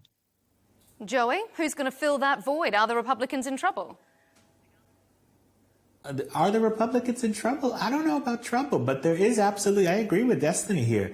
There is no clear person in the Republican Party that has the charisma that Donald Trump has been able to command for the past 10 years as the leader of the party. You have Vance, who is leading all the polling, and I like Vance a lot. He's impressed me immensely, but I don't know that he could be the same level of Donald Trump charisma. I actually know he can't. I don't think anyone else can. Trump has a larger-than-life personality. Now, Destiny brought up the children. I hope it's not the children. I don't like those type of dynasties like that. I hope it's not the children. That's the nepotism stuff never sits right with me. But yeah, it's going to be an interesting leadership contest for the Republicans. I don't think it's going to be as clear as people think that Vance will just walk right into the nomination. There will be challenges. The DeSantis people want their try. The other wings of the party, the Nikki Haley people, they want their try. Now, will it be Nikki? No. But it's not going to be Vance given the keys to the castle, just like many people think. There will be a contest. As far as the Democrats go, I have no idea what they're going to do. If they're smart, they'll go with somebody like a moderate, like Andy Bashir. But luckily, they're not smart because they nominated Kamala Harris. Anybody that would ever do that cannot be classified as very smart. So we'll see what they do. It's going to be interesting. The next 4 years, in 4 years, when we have the next election, the country is going to look quite different. You're not going to have Trump there. You're not going to have him on the ticket. And it's going to be a very different election. Won't be as exciting, I don't think. It just won't be as exciting. Well, maybe we'll get you back on when we're talking about that one, Joey. But let's move to our final segment for today as we talk third parties. Calls for an additional party in the US is nothing new. For our audience, I'm going to bring up a graphic here. You gentlemen have seen this graph. I've sent it to you so that you've been able to take a look. This graph is from nonpartisan polling agency Gallup. It's been tracking the desire for a third political party since 2004. Currently, it says that 58% of Americans want another major party. And they have done somewhat consistently since 2014. And yet not a single new venture has succeeded. It partly explains why Donald Trump did so well, given people's desire for something new and to break that status quo. So, Destiny, is the two-party system broken, or are the two parties themselves broken? I think it's just kind of a psychology trick, like a revealed preference versus expressed preference kind of thing. People will say that they want a third party, but what they're really saying is, in my mind, I can envision a more perfect candidate that would suit exactly what I want. So I think I would like a third party. But the reality is if you start rolling third parties out, they're humans, they're candidates, they're not going to align with you in every single thing. And people are ultimately going to vote with, probably one of the two major parties that are aligned with their personal political beliefs. In the United States, we have a pretty rich set of opinions in our political parties. The same Democratic Party that had Manchin and Sinema also had AOC and Rashid Tlaib. You have like a plethora of political opinions that are expressed at the primary level. One candidate rises to the top, and then from there you get your general elections. I don't think there's this huge need. I don't think there's this real desire for a third party. I think probably the excitement for third parties just rise as people's general discontent goes up as well. Is it about discontent, Joey? Do you think people are discontent and that's why this rise is raising its head now? Well, we're not. I mean, there is no accurate representation for people in the United States of America because it's two parties. I don't even disagree with the concept that we need more parties. I just think a third party, when you're only going to have a third one that's going to draw straight from the Republicans, would screw us. That's why I'm very against this America Party thing. But in general, we don't have accurate representation. You either have to fall in line with everything the Democrats like or fall in line with everything the Republicans like. And those are the two choices you have. It's not a nice system that does not represent most of the people. And I really do. I mean, I'm a Republican. I vote Republican. But I don't feel 100% represented by them, especially in my district. I have one of the worst Republicans. He should be a Democrat. He votes more with them than with us. So, and that's Brian Fitzpatrick. I don't understand why it is the way it is, but it is that way. The parties have all the money. These are billions and billions of dollars that are in these parties. To break that system and do something different is going to take a gargantuan effort. But when it's only coming from Elon, who's going to take straight from the Republicans, and there's going to be nothing to draw from the Democrats, it doesn't really work. Ross Perot, 1992. We all remember, he even dropped out before the election and still took 19%. Where did that mostly come from? Bush. Who got in? Clinton. This is what happens when you have third parties. And would you be equally against third parties if the third party was drawing from the left? Oh, I'd be cheering and screaming and supporting it like you couldn't believe. Because honestly, it would draw. Now, what would be beautiful is you had four. If you had somebody doing this on the left and somebody doing this on the right, I'd actually be very happy as well. But of course, the Democrats love this America Party idea because it's just going to work so well for them. I'd be thrilled as a Republican. If somebody works in Republican politics, I'd be thrilled if you had a billionaire with the power of Elon going to come in and fund a third party that's going to draw straight from the Democrats and split their vote, and the Republicans would just walk right into Congress with a supermajority. I'd be thrilled from a strategy perspective. For the country, it's horrible. But it's not good when you have it coming from one side and one side only. Just to be completely honest, it's really not good for the party. Destiny, can you ever envisage a time when we would have a third party that is drawing from the left? We don't really have a third party friendly system. It just doesn't really work. That mathematically you're always screwing over your own whatever desires are when you have third parties running. There's no other way to put it, unfortunately. Maybe with maybe with a different type of voting system, like a ranked choice thing in some states, maybe. But I would have to revisit the way all the congressional laws are written for passing legislation and everything. Because you need majorities in Congress, and I don't know if we have the infrastructure legally or actually for coalition style governing or anything. So we kind of just have what we have, for better or for worse. Yeah. Joey, is this just another way for the rich sort of oligarchy class of the US to be taking control of politics? Well, Elon wouldn't take control of politics this way. I think the best way, if he wanted to take control of politics, he was doing a great job with the Republicans. The Republicans, first he bought Twitter and made it X. He did free speech. Every Republican was grateful for that because of the censorship that was going on before. Every Republican was thrilled. Then he backed Donald Trump. Everybody, every Republican, they went from hating electric cars to everybody wanted to buy a Tesla. There were Elon Musk bumper stickers all over people's stuff. I mean, it was Trump and Elon. People were literally saying, I voted for Elon Musk when I voted for Donald Trump. So if he wanted a huge position in politics, he was on a great path. He could have essentially gotten a much less rich, independently wealthy candidate for 2028, installed them essentially as the head of the Republican Party, and ran the White House through a proxy. He could have done it. He was on path. I don't know why he decided this way, because he's not going to win the White House this way. At most, he'd be a spoiler for a few and maybe I'm wrong. Elon has a way to make things happen, right? Nobody thought Tesla would succeed to the level it did. Nobody thought when he bought X that it would be blowing up the way it is now and everything is going better. But we just don't have a system, like Destiny said. I'm agreeing with him way more than I thought. We don't have a system that's friendly to third parties. We're not a parliamentary system. So I don't understand how he thinks this is going to be his vehicle to run the country, if that's his goal. Because in my opinion, this is just a way to run money into the ground. Destiny? Yeah, I mean, I agree. You can't. We just don't have the infrastructure for a third party. Yeah. What about this idea of oligarchs buying their positions of power? I mean, he didn't get what he wanted in the end from the Republican Party, so now he's just buying himself his own political party, so he says. Is this just a worrying trend? I have a very different take on this than basically everybody, so it's a whole thing to get into. But I think that money has far less influence on U.S. politics than people like to pretend that it does. We saw two billionaires in the primaries with Biden. It was Bloomberg and it was Stoyer, and they got absolutely destroyed. They had no chance. They had no shot at all.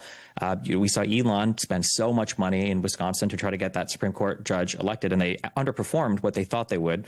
I think that money can help in politics on kind of like edge cases where people just don't know much or don't care much about the issue. So if I was part of a company and I was lobbying for some very obscure regulation, then potentially I could lobby and get what I wanted because people just don't know much about it. But I mean, we saw like Keystone Pipeline get shut down. We've seen places where there are huge moneyed interests lose. Again, Elon Musk is the richest man in the world and couldn't push through, simple seats in Wisconsin. So this idea that moneyed interests are controlling everything, I don't necessarily agree with that. I do think there's issues with these largely influential people, but it's just like a whole other thing. I think the big issue we have right now that would be the top story of the century if it was on the other, if the shoe was on the other foot, it would be having to do with people buying social media platforms. That's a way scarier proposition. Conservatives would have revolted and done a civil war if George Soros would have bought Twitter or Facebook and started openly campaigning for Kamala Harris. You find that funny, Joey?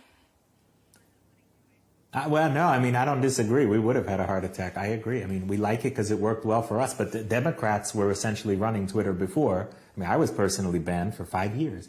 And basically everyone I know was banned off of Twitter for holding right-wing positions. So, Elon lets the left speak. I mean, he lets Destiny. Didn't you say the other day that the kids in Texas just couldn't swim? I don't know if that was a fake screenshot or something. If it was real, it's horrible.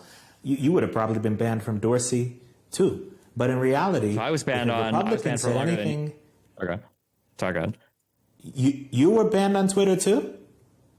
Yeah, I was banned for like 6 or 7 years on Twitter. Well, but also, I don't think there was any evidence that they were necessarily partisan towards Democrats. I think that there were just certain things that Republicans were pushing that every platform had a big issue dealing with. So.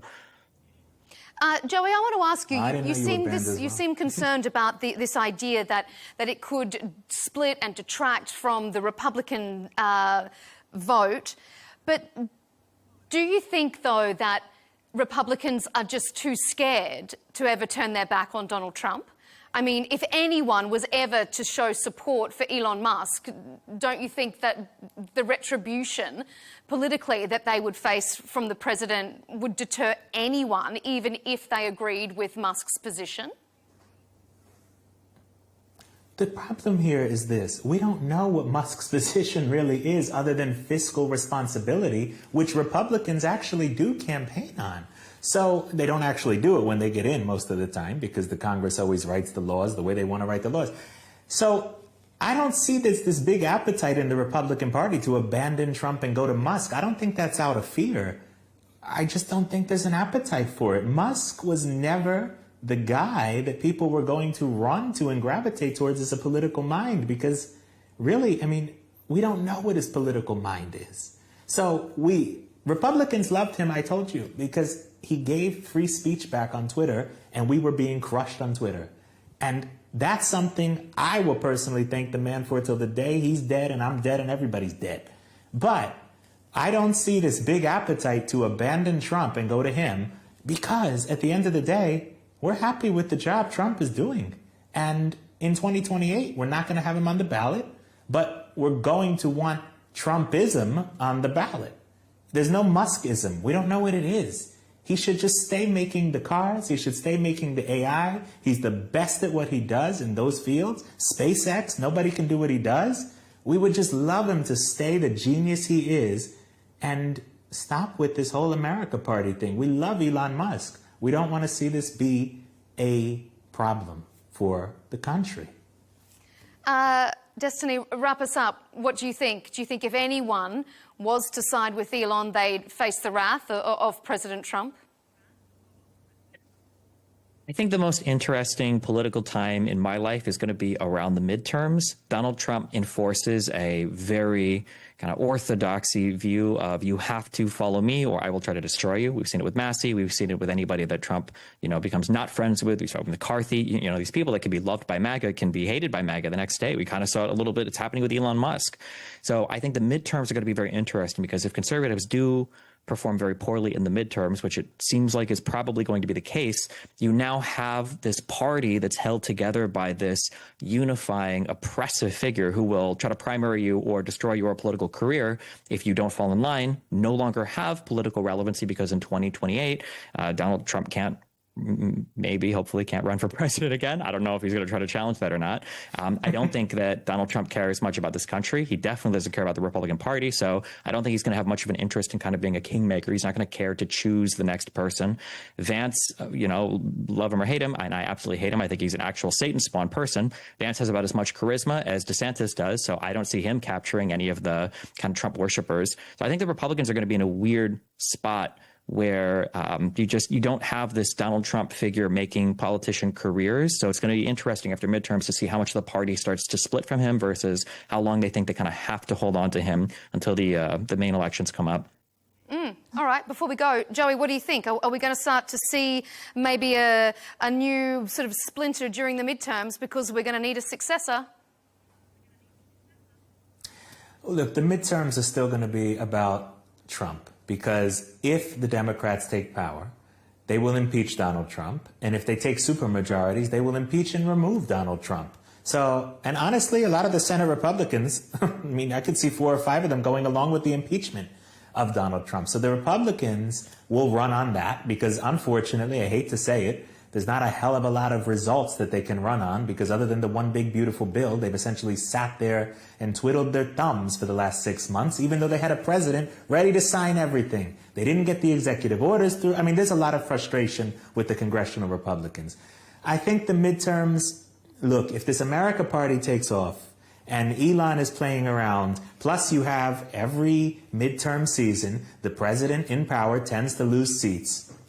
It could be a very difficult midterms. At the same time, if they put Zoran Mandami and candidates like that as the face of the Democrats, with Jasmine Crockett and people like that, their team is full of people that are absolutely vile and disgusting to the majority of the American people. So if you keep those faces out front, we have a better chance. But as far as I'm concerned, it's time for the Republicans to start getting to work. It's midterm season coming up. Put results that you can go into your district and say, I did this, this, this, and that. Just securing the same tax cuts we already had, thank you, but not enough. Deport people, get the executive orders codified, and give something for people to go and tell their constituents, I did this because you voted for me. That's the only way we win the midterms, and that's the only way we keep Trump until 2028, because Democrats will get him out. Destiny, is deporting people going to bring people to the ballot box in support of the president? No, I don't think Trump has the mind for politics. And in some ways, I'm pretty grateful for it. One thing you kind of learn as an influencer, I guess, and that's how I analyze all politics now, because it truly seems like capturing attention is the only thing that matters. When you're an influencer, you know you're in trouble when you're fighting more than like one or two big factions at a time on the internet. And it feels like Donald Trump just wants to pick fights with literally everybody. You know, if he wanted to focus on the deportation thing, then fine, focus on the deportation thing. But you probably shouldn't be making Mexico an enemy at the same time through your trade policy. If you want to fight China on trade policy, then that's fine. But you probably shouldn't be making an enemy out of the rest of the world with your tariffs.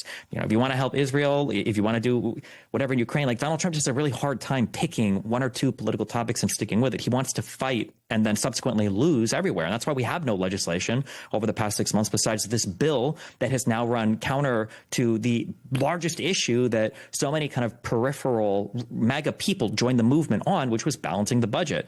You know, I've got a talk coming up soon with a tech guy from California, and all of these kind of techie people that jumped on with Elon, you know, who knows if they'll follow him in this America whatever party. These guys only joined because they were all kind of hoodwinked into believing that the debt and the deficit were the most important issues to run on. And now we have Donald Trump extending tax cuts for God knows what reason on just ordinary citizen income that's destructive to the budget, and not doing anything else besides raising the debt and raising the deficit. Indeed, the midterms are going to be a very interesting time, but we are also out of time, so we'll leave it there. Thank you to our contributors, Joey Manorino, political strategist and commentator, and Stephen Burnell, political commentator and YouTuber known online as Destiny. Thank you, as always, for your analysis and contribution to the both of you. And to you at home, thanks for joining us on Counterpoints. You can watch all our latest debates and interviews by subscribing to Al Arabiya English on YouTube. And be sure to follow us on X and TikTok. We'll see you next time.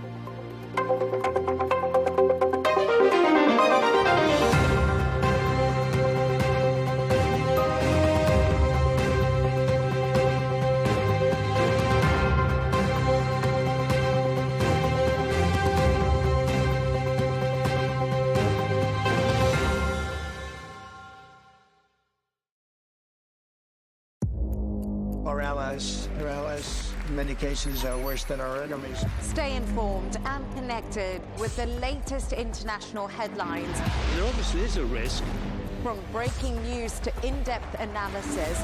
It would appear that this war is coming to an end. Who buys this stuff? Investors, pension funds. We deliver the most important developments straight to your screen. Iran always wanted to deal with militia.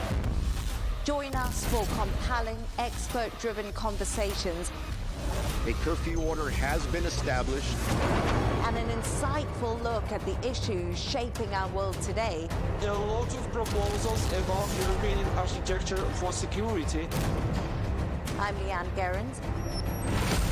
And this is W News. We dealt with this when I was chief of staff in the first term.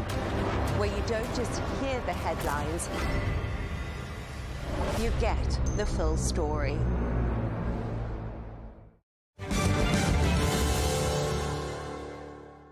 There has been a proposal on the table for decades now. Declare the Middle East a nuclear weapons-free zone, like Latin America, South Pacific, Africa. That's an option. Iran has agreed to that option. There's one holdout, one outlier, Israel. So you had the option of turning the Middle East into a nuclear weapon-free zone, and we wouldn't be having any of these discussions.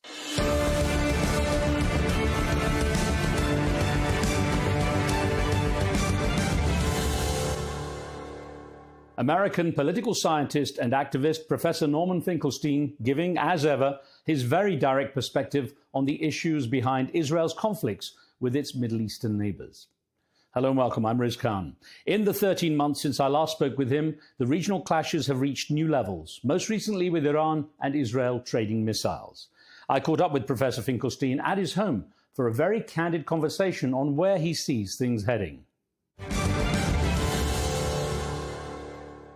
Professor, it's really good to see you face to face. We've done a number of interviews remotely over the years, but it's good to sit with you face to face and have a chance to talk about what's going on. Now, since we last spoke about a year ago, things have changed quite dramatically, progressively worse, a lot of people would say. Now, Let me start with just one of the more recent things. Donald Trump, as president of the USA, talking about Iran and Israel being in a conflict for so long, they don't even know what the F they're doing. It's unusual for a president to use the F word. What did you make of that when he described it that way?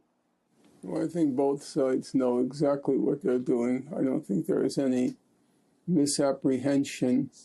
Israel has regarded Iran as a major regional rival for a very long time. Rival or threat?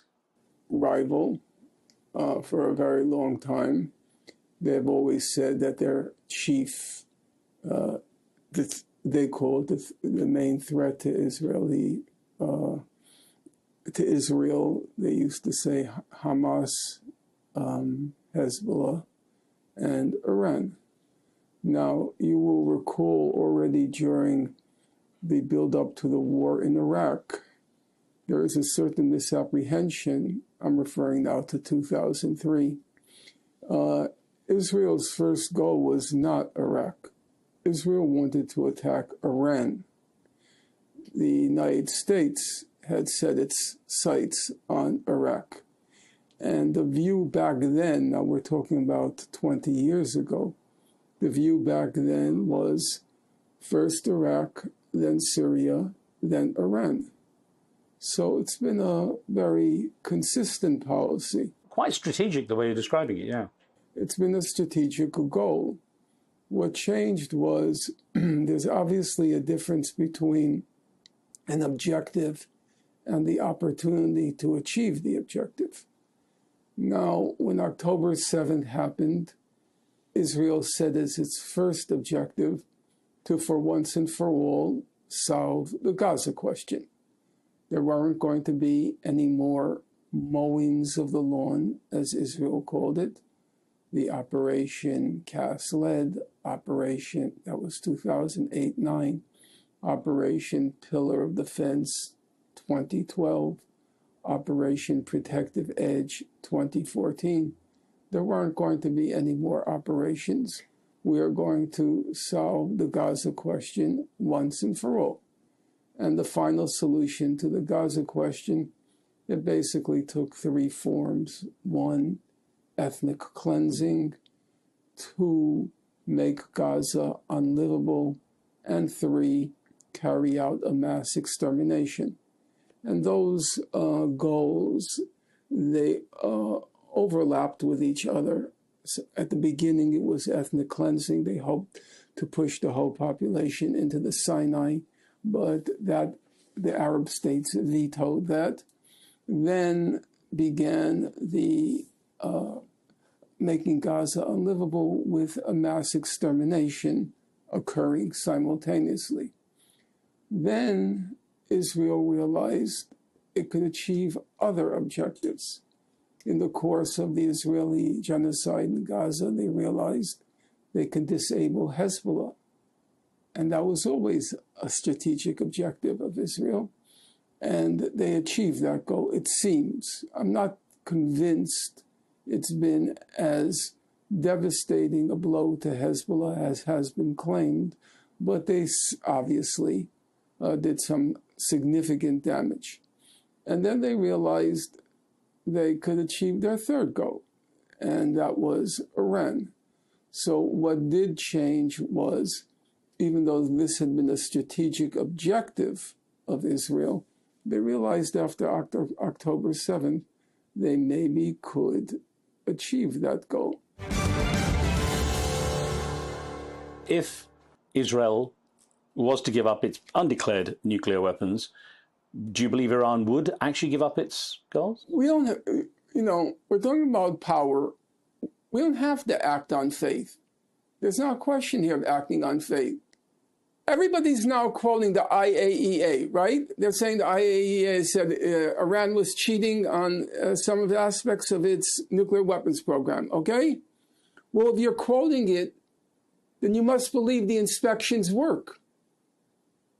You must believe the IAEA is competent to carry out the inspections.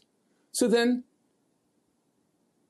what's the problem? It's not an act of faith, an act of trust. Were the inspectors correct about Iraq before 2003 when they said Iraq had no nuclear weapons? There were no weapons of mass destruction. Were the inspectors correct? Well, it turns out they were. So that means the inspections can work and do work, in which case it's not a question of trusting Iran. Speaking of trust, do you have any concept of how Israel acquired its nuclear weapons? Was it by acts of good faith and trust? There's a book by Yaniv Cohen called The Bomb. An Israeli wrote it, okay? And he describes in excruciating detail all the chicanery, all the spying, all the crookedness that Israel engaged in order to acquire the bomb. So it's not as if Israel's record is clean and we can trust it any more than we can trust Iran. I don't believe you can trust any state. So I'm going to ask you, Professor, what do you think Iran would do with a nuclear weapon if it had one? I think it would use it as a deterrent because I don't think it's a suicidal state. It knows fully well that if it were ever to use the nuclear weapon, it would be incinerated in the blink of an eye. The United States was, for its own interest, it was very happy to see Israel annihilate Gaza, so it transmits the message. If you get any idea in your head about a military option against Israel, look at Gaza or what's left of Gaza. Israelis are probably the most polled people on earth. You know, every morning we have to know what Israelis think, you know. It's so important to the future of humanity to know every morning whether an Israeli had one egg or two eggs, whether it was a boiled egg or an omelet. You know, everything about Israelis are polled because they're so important. So what did the polls show? The polls show for 20 months among Israeli Jews, 95% believed that Israel was using too little force or enough force in Gaza. About 5% thought Israel was using too much force. Okay?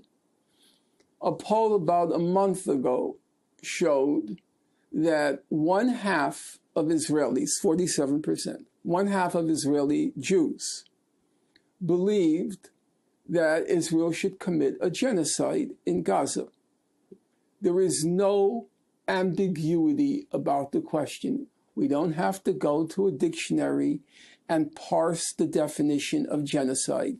The question that was put to Israeli Jews was, do you believe that when the IDF conquers a city, it should kill everybody in the city? That was the question. Do you believe that if the IDF conquers a city, it should kill everybody in the city? 47% of Israeli Jews answered yes to that question. Another poll about 2 to 3 weeks ago, it asked the question, do you believe there are any innocents, civilians in Gaza, civilian innocents in Gaza? The poll was taken of all Israelis, including Arab Israelis. 63% said no, there are no innocents in Gaza. If you eliminate the Arab component, it's about 70% say there are no innocents in Gaza, which means the army can kill everyone. The opposition leader in Israel said, quote, our IDF killed children as a hobby. He was the head of the opposition, Golan. He said, everybody knows that. Remember, Israel has a citizen army. A citizen army in principle is a good thing. It means everybody everybody should have to bear the burden of putting their life on the line to defend a country's independence and so forth. That's in principle correct. You know, in our country, only poor people do that. We don't have a conscript army. So it's a good thing, I think, that everybody should have to bear the burden of sacrificing his or her life to defend the country. But there's an underside. The underside is, if you have an army that's representative of the whole population, okay? It's a citizen army, and that army is committing genocide, that means a representative sample of Israeli society is committing genocide. Israel per capita has the highest usage of the web on our planet of any country in the world. They didn't see those starving images. They don't see the kids huddled with the pots begging for food. They don't see it. Is that plausible? Is that believable? Is that credible? Of course they know. The International Criminal Court has indicted Israel on charges of not genocide, but various war crimes, in particular using starvation as a weapon of war. Whether they will be prosecuted, I would say the answer is, the likelihood is zero. It took Karim Khan long enough to file the charges, and I can't see it. The ICC is not a court. The ICC is simply International Criminal Court is simply a contrivance of the West to prosecute and keep in line non-Western countries. For a long time, the ICC was called the International Caucasian Court. Donald Trump has said he doesn't want regime change in Iran now because he doesn't want to see everything turning to chaos. I guess regime change in the region, many people have a lens on that from the past with everything from, attempts with Syria, Iraq, and so on. Regime change hasn't got a good record in the Middle East, has it? It's hard for me to assess that. First of all, I hate euphemisms. It's not regime change. You're overthrowing a government. Let's be honest. Regime change sounds so sanitary. You're engaged in the illegal, the most gross breach of the UN Charter when you carry on in this way, and we should be honest about it. It takes Kofi Annan. It took him a very long time. I think he was out of office already. Kofi Annan, again for the listeners, because time flies, he was the Secretary General of the UN during the U.S. invasion of Iraq. And he finally came out, I think when he was already retired, and said it was an illegal war. He wouldn't say it while it was actually going on. Just difficult for him to do so. Yeah. Well, if it's difficult for you to do so, Mahatma Gandhi famously said, the most powerful word in the English language is no.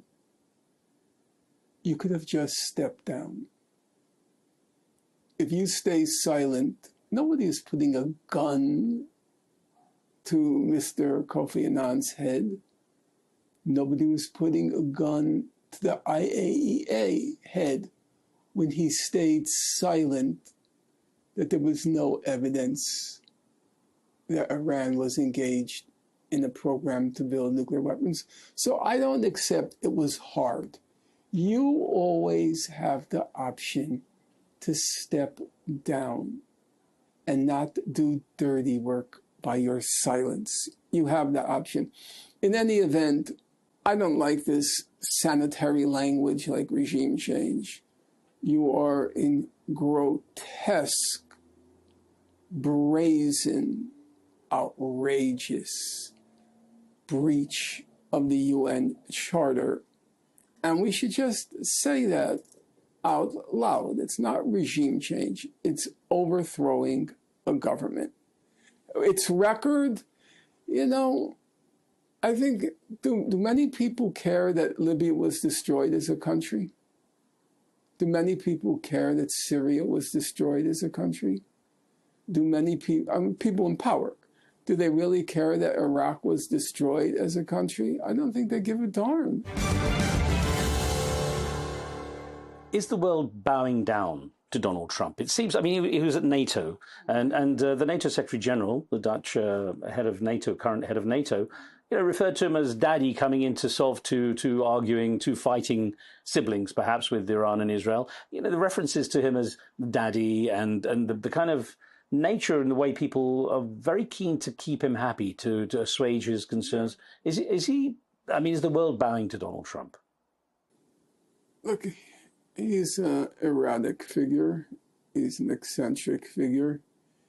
It's very difficult to... he's a narcissist. And so everything is contingent on his ego. Mr. Trump is not going to tell Israel to end its settlements. It's not going to tell Israel to give up control of East Jerusalem. The Palestinians might be forced to accept a rump state. That's possible. But a state that has any substance, no, I think that's good. But that's true of every administration. It was never going to happen. Look, Trump is a menace. I'm not going to deny that. Trump is a menace. But let's remember the facts. Who presided over the genocide in Gaza? Was it Donald Trump? Where was 90% of the death and 90% of the destruction? Did that occur under Donald Trump? The assaults on academic freedom in our country, the crushing of the encampments, the threatened deportations at the time, did that occur under Donald Trump? When 3 presidents of Ivy League universities were toppled, ousted, because they were insufficiently repressive of the encampments, did that occur under Donald Trump? When Claudine Gay was removed from Harvard, when McGill was removed from the University of Pennsylvania, when Shafiq was removed from Columbia, did that occur under Donald Trump? This idea that somehow he represents a new phenomenon. Yeah, there are elements of him. You can imagine Barack Obama. He used to read the morning briefings. The intelligence community gave the morning briefings, okay? You can imagine Biden. He didn't read them because he didn't have the mental competence, but you would imagine that Tony Blinken, read them. In the Trump administration, Rubio reading them? No. Trump reading them? Forget it. Obama, he read the daily briefings. Obama was never interested in politics. It was just pure narcissism. That's why Obama and Trump don't get along. It's what Freud called the narcissism of small differences. They're mirror images of each other. They're both just stupendous narcissists, Obama and Trump. But Obama read the daily briefing. Trump, nothing. But there is a question. Do you prefer in that Oval Office somebody who's hyper-competent or hyper-incompetent? I'm not sure which I prefer.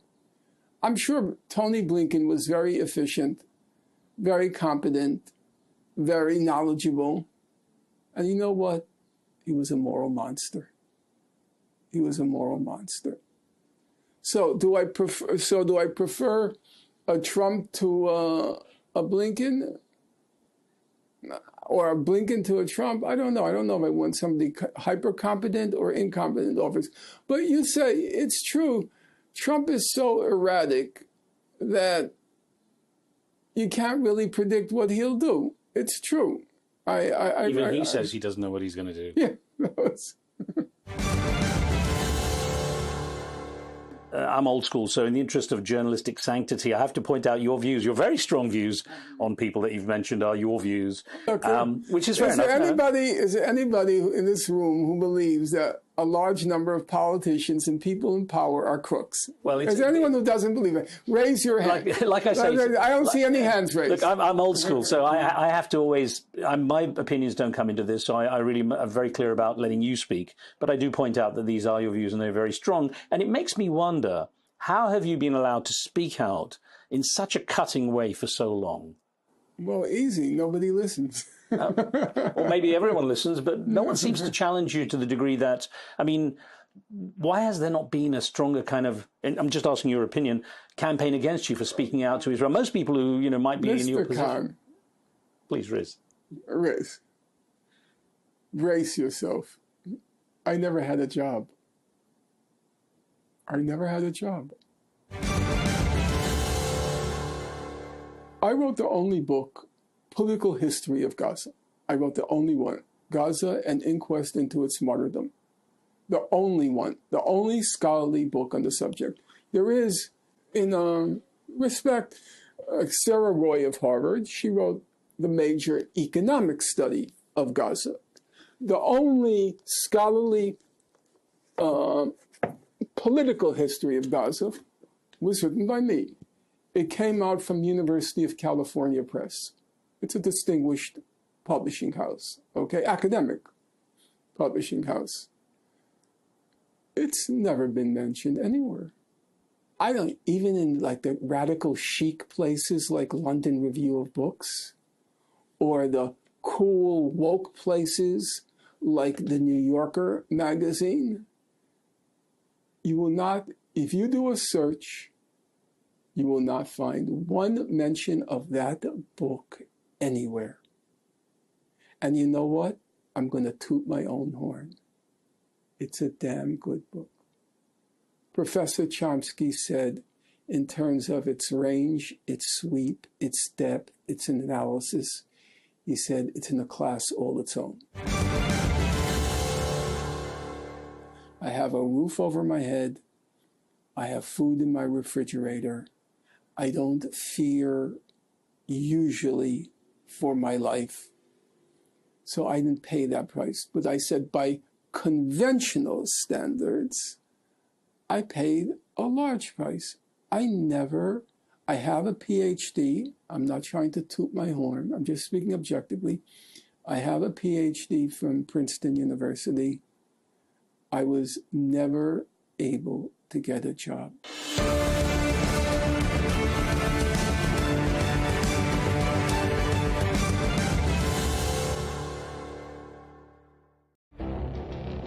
It feels like decades are passing by in a matter of weeks. Seismic shifts in the world order.